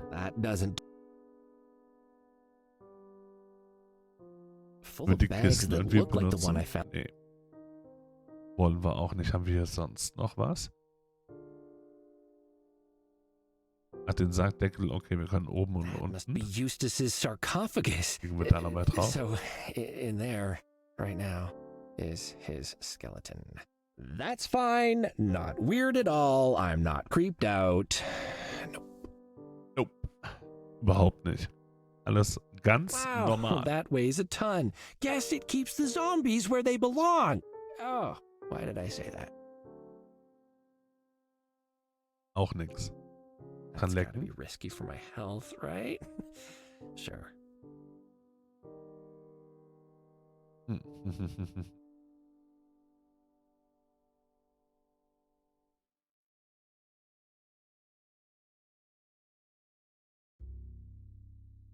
So direkt, dann haben wir hier drin erstmal leider Gottes nicht allzu viel.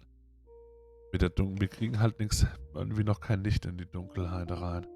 Spiegel wäre dafür interessant, konnten wir uns aber an den bisherigen nicht wirklich was mitnehmen. Ich überlege auch noch, ob diese dekorativen Steine irgendwas, da ist auch noch ein Schild. Ist das ein anderes? This says, if you think you're clever for leaving wigs draped over the Wegele shrubs, which have been associated with royalty for hundreds of years and feature on the coat of arms of the extinct Leopold royal bloodline, you're not, I will find you. Oh. Wir haben keine Haare mehr, ne? Die haben wir abgegeben. Go, go, hip!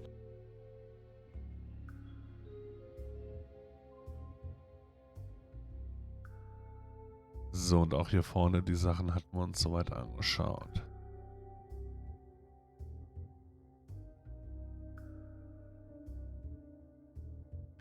Können wir mit dir noch irgendwas anfangen? Macht auch wenig Sinn wahrscheinlich. Nichts passiert. Okay. There's got to be answers in this mausoleum. I can't leave until I find them. Mist. Okay, jetzt heißt es wild herumprobieren. Lichter drüben rein. Oder eben, dass wir es irgendwie trotzdem bewegen können.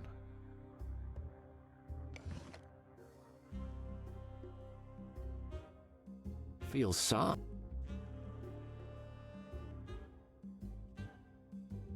Ist da irgendwas bei dem Brennen herausgekommen? Auch nicht wirklich bisher.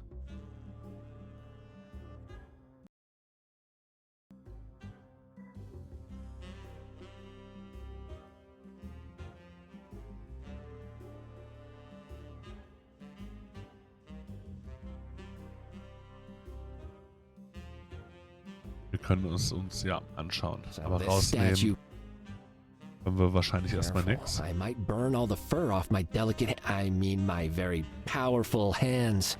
Giant. Können wir das mit der Peitsche raushauen? I don't want to burn that. Nee, wollen wir auch nicht verbrennen. Wollen wir sonst irgendwas verbrennen? That's not supposed to.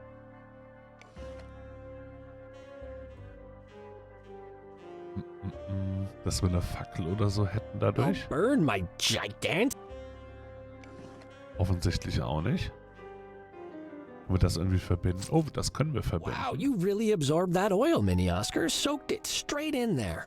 Und damit ist es doch jetzt bestimmt so eine Art Kerze. Eingeölter Oscar. I'll burn my gigant. Okay, nee, das, noch nicht ganz. Oh Gott, warum ging das? Wir haben einen eingeölten Oscar.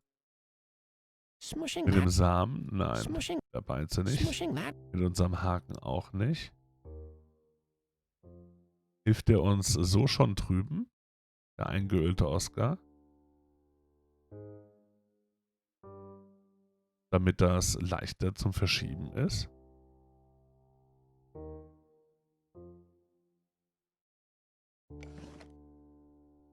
Dinge, die ich heute Abend nicht erwartet hätte. Schade.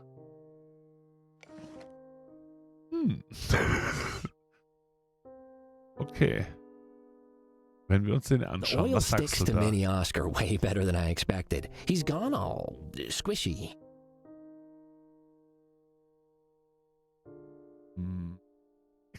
Also macht der da aus dem Feuerchen mehr? Das habe ich jetzt, glaube ich, nicht versucht.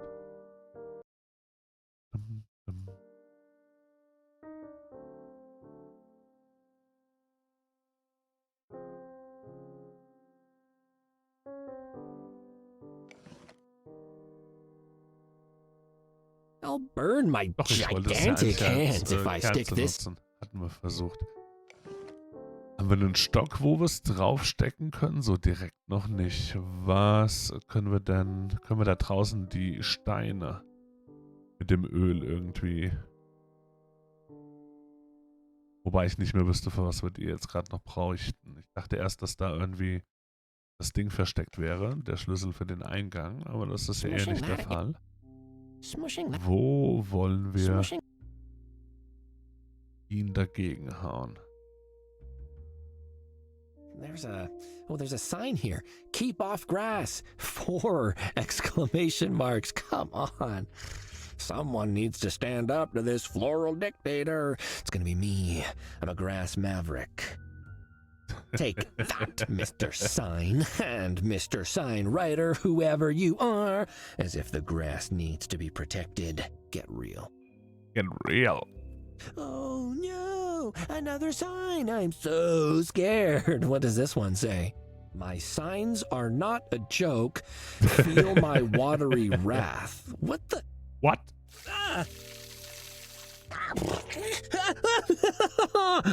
Ow, water in my eyes. Oh, now how dare you, sign? I'm going to rip that sign out of the ground. Take that. The sign part fell off. Typical low-quality insult signage. When will people learn? You always spend the extra for quality insult signage. Now all I have is this pointy stick. How many signs has this mad cat set up? Don't steal the sign. Well, don't spray me with water then, huh? Okay, wir haben nun also beides zusammen. Können wir die auch zusammen? Sorry, little buddy. Ja, können wir. I'm gonna have to stick you on this stick. Das war brutal. Okay, das können wir doch jetzt mit Sicherheit erleuchten. Einmal darüber und einmal erleuchten. Mini Oscar, the lantern. Tabby was concerned when I sprayed my briefcase with flame retardant spray, but who's smirking now? Ah. So. Dann gehen wir mal gucken, was in dieser dunklen Ecke auf uns wartet. Wer oder was? Ich hoffe ein bisschen, das ist Pepe selbst. Das wäre noch okay. Würde mit mir nur halb so viel Angst machen. This makes it. Das macht alles heller. Let's see what's hiding in here.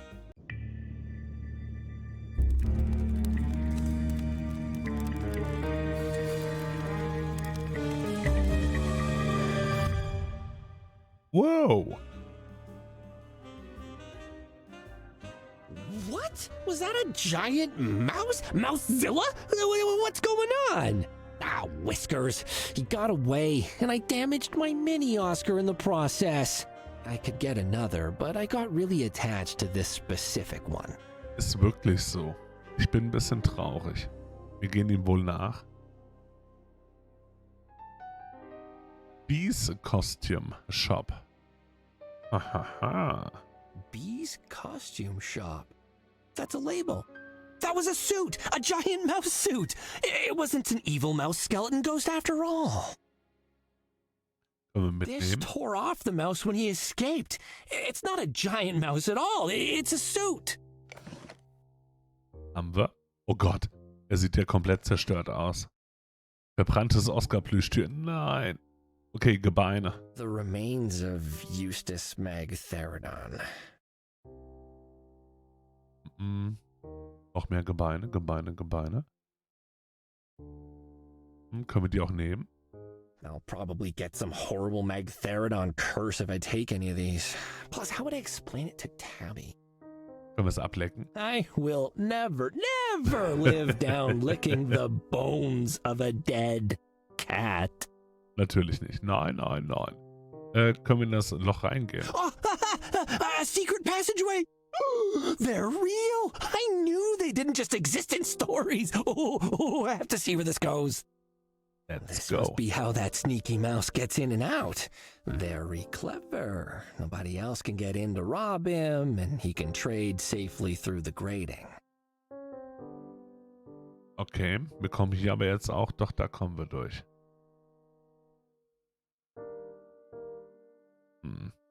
Ein Geheimgang raus. Können wir sehen, ist er noch hier drüben? Ist er abgehauen oder suchen wir direkt nach dem Geschäft? Okay, dann schauen wir uns nochmal hier das Schild an. Costume Shop. I've got a lead on you now, weird mouse person. Dann ist das unser nächstes Ziel. Better head back to the office to talk to Tabby about this. Erstmal zu Tabby. Ich dachte, wir gehen jetzt zu... Okay, sie sucht das wahrscheinlich für uns. Tabby, I got into an old tomb at a memorial garden, and I poked the darkness, and it tried to escape, but it left behind this label. I don't...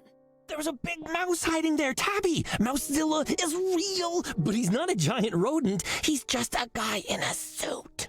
This label tore off when he made a run for it. Look! B's costume shop. Oh, that must be where he got the suit from. I need to go there, right now. Hold on, sir. That's the adrenaline talking. When did you last sleep? Yesterday week. I figured. You need some rest, sir. This is a solid lead, but I can handle it for now. The place will be shut at this time of night anyway. Get some rest. I don't want you driving in this state, so just sleep in your office, all right? I'll go first thing tomorrow morning and find out who rented the suit this came from. All right. Ooh, good idea. Thanks, Tabby. I'm just so excited. This is huge. This is a huge lead. Pepe probably did see Mousezilla then, and the big footprint. The person inside it must have been the one Desiree saw talking to Edgar. Desiree? Oh, I was just, Tabby. Hey, it's Desiree from being locked in the chest at the Nitty Kitty. Oh. Hello. I'm sorry for arriving unannounced, Cuddles. I just had nowhere else to go. What happened? Please, come into my office and we can speak. You're good, right, Tabs? Yes, sir. I'll get to work on that thing we talked about. Okay. I'm sorry for interrupting, Sugar. Was it anything important? A big lead in the case. I think I'm getting close to finding that big cat you saw. And unbelievably, Mousezilla has cropped up again. But don't worry about that. Why are you here? I wish I only had cats in suits to worry about, Cuddles. My life is in danger. Oh, Whiskers, what happened? Tears blossomed in her eyes as they had the last time we met. I was at the club, in my dressing room, collecting my things. I had hoped to take some time off. Suddenly, I heard yelling and crashing outside. I went to look and... Yes? Bartholomew, of course. He was screaming and throwing things and stabbing his fingers at Tinkle and Pepe. Something has happened to Sugar, and he is not happy about it. I can't be around him, Cuddles. It's only a matter of time before he snaps. And then... What about your apartment? He knows where I stay. I'm not safe there. I'm not safe anywhere he expects me. Could I stay here, Cuddles? Just for a day. 2 at most. Oh, yes, I suppose that's Sie fine. will nah bei den Ermittlungen sein. I already feel safer. Will you stay with me? Wir trauen ihr immer I've noch been nicht. told to get some rest, so I'll be here all night. Although I'm not really in the mood to sleep. Excited about your case, I'm sure. Mousezilla, how exciting. Is this the fall of Bartholomew then? Do you have proof against him? Or someone else? No need to worry about all that now, Desiree. You can read all about it in the papers once I crack the case. I have something much more entertaining in mind for now. Oh, I imagine you do, Cuddles. Why don't we take a comfortable seat and you can tell me about... Max Full Power! Boom! I've got all his books. Ever read them? Was? Who? Oh, my whiskers, Desiree. You've never read any Full Power? Well, you are in for a treat. Okay, so I'll give you the core backstory to start. In the space year 10,411, a very special cat is spaceborne. Well, where is he? Do I need to... Wait, someone's here. We'll talk later. What a fascinating shop. Oh, someone there? A customer, perhaps? Oh, dear, my old eyes can't see very well. Bee's costume shop was a stuffy, gaunt little place. Nothing but a counter and some threadbare costumes lining the walls. An older cat stood behind the counter, slightly hunched and draped in either clothing or repurposed curtains. She should be able to help me. Überlege gerade kurz. Ich kann nicht ganz einschätzen, ob es noch in einer halben Stunde jetzt durch wäre oder wir noch 2 Stunden dran sind. Ich glaube, wir setzen jetzt aber hier mal den Punkt und riskieren es, dass es morgen gar nicht mehr ganz so lange dauert. Aber ich denke, für heute machen wir, glaube ich, hier an der Stelle einfach mal ein kleines Break. Immerhin sind wir jetzt auch wieder wie gestern oder wie heute dann zum Start bei Tabby zurück bei einem kurzen kleinen Ausflug. Und ja, ich denke, ein bisschen was werden wir noch ermitteln dürfen. Wir wussten jetzt hier am Ende, dass der Bartholomew ein bisschen am Ausrasten ist. Wir können uns aber auch denken, warum. Irgendwer hat ja sein Tresor geöffnet und hat nicht wirklich die Spuren verwischt, dass der Tresor offen war. Bloß die Tür vorne war offen. Also wir hatten genug Hinweise, dass da jemand drin war und er hatte genug Gründe, ein bisschen sauer zu sein. Das allein macht es jetzt noch nicht so sass, dass er unbedingt sauer auf sie wäre oder ihr jetzt unbedingt ans Leder will. Von daher, die gute Desiree, ja, es macht sie schon auch ein bisschen weiter sass. Wir haben sie ja von Anfang an so ein bisschen mit Argwohn betrachtet, im Großen und Ganzen. Wir wissen von ihr, dass da noch ein anderer Dude gewesen sein soll. Da gab es auch diese Fußspur. Bisher haben wir noch keinen wirklichen Hinweis darauf, wer das gewesen sein könnte. Werden wir vielleicht auch noch herausfinden, oder am Ende war es vielleicht auch nur eine kalte Spur, die uns quasi dahingelegt wurde. Da könnte ja noch jemand sein. Schauen wir mal. Morgen werden wir dann erstmal mit Tabby gucken, was wir hier in dem Kostümverleihladen herausfinden können. So einfach wird das sicherlich auch nicht werden, dass wir einfach fragen, hey, wer war das? Schauen wir mal, was wir dafür tun dürfen. Plus, scheinbar hat die Dame ja auch schon nicht mehr ganz so gut gesehen. Könnte jeder gewesen sein. Höchstwahrscheinlich. Aber für heute passt das dann erstmal. Mal hier ein bisschen Musik runter und einmal Wechsel. Und wir fliegen mal rüber. Ja. Ich habe das Licht dunkler gemacht. Das war fast der Plan. Wo ich mich an dieser Stelle ganz herzlich bedanken darf fürs Einschalten, fürs Dabeisein, fürs Mitmachen, Hilfe, Tipps, Tricks, Unterstützung hier bei unseren Ermittlungen in einigen verkratzten Situationen. die uns hier auch heute wieder begegnet sind.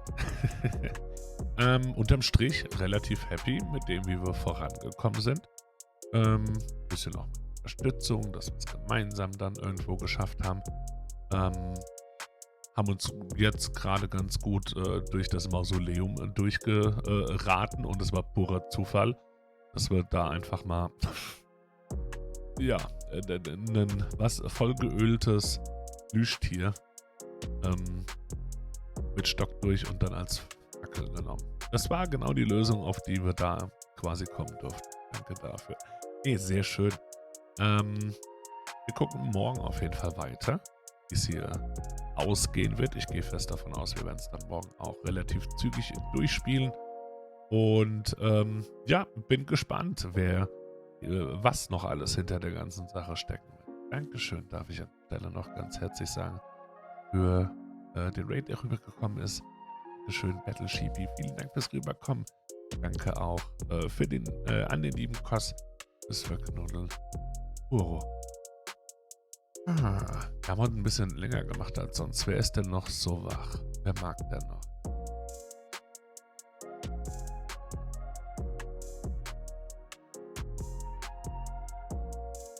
Da läuft eine Twitch-Playlist, okay. Habe ich jetzt so direkt dann gar nichts. Dann machen wir es uns heute einfach gemütlich. Würde ich an der Stelle sagen. Dankeschön fürs Dabei. Noch einen wundervollen Abend. Wir machen morgen an dieser Stelle hier weiter. Könnte unter Umständen noch ein Ticken eher sein als heute. Dann nutzen wir den Abend noch ein bisschen aus. Gucken wir dann mal. Und Infos dazu, wie immer, auf dem Discord als allererstes. Und ansonsten, ja. Schlaf gut. Vielen Dank fürs Dabeisein. Und wenn ihr mögt, ich würde mich freuen. Bis dahin. Bye, bye.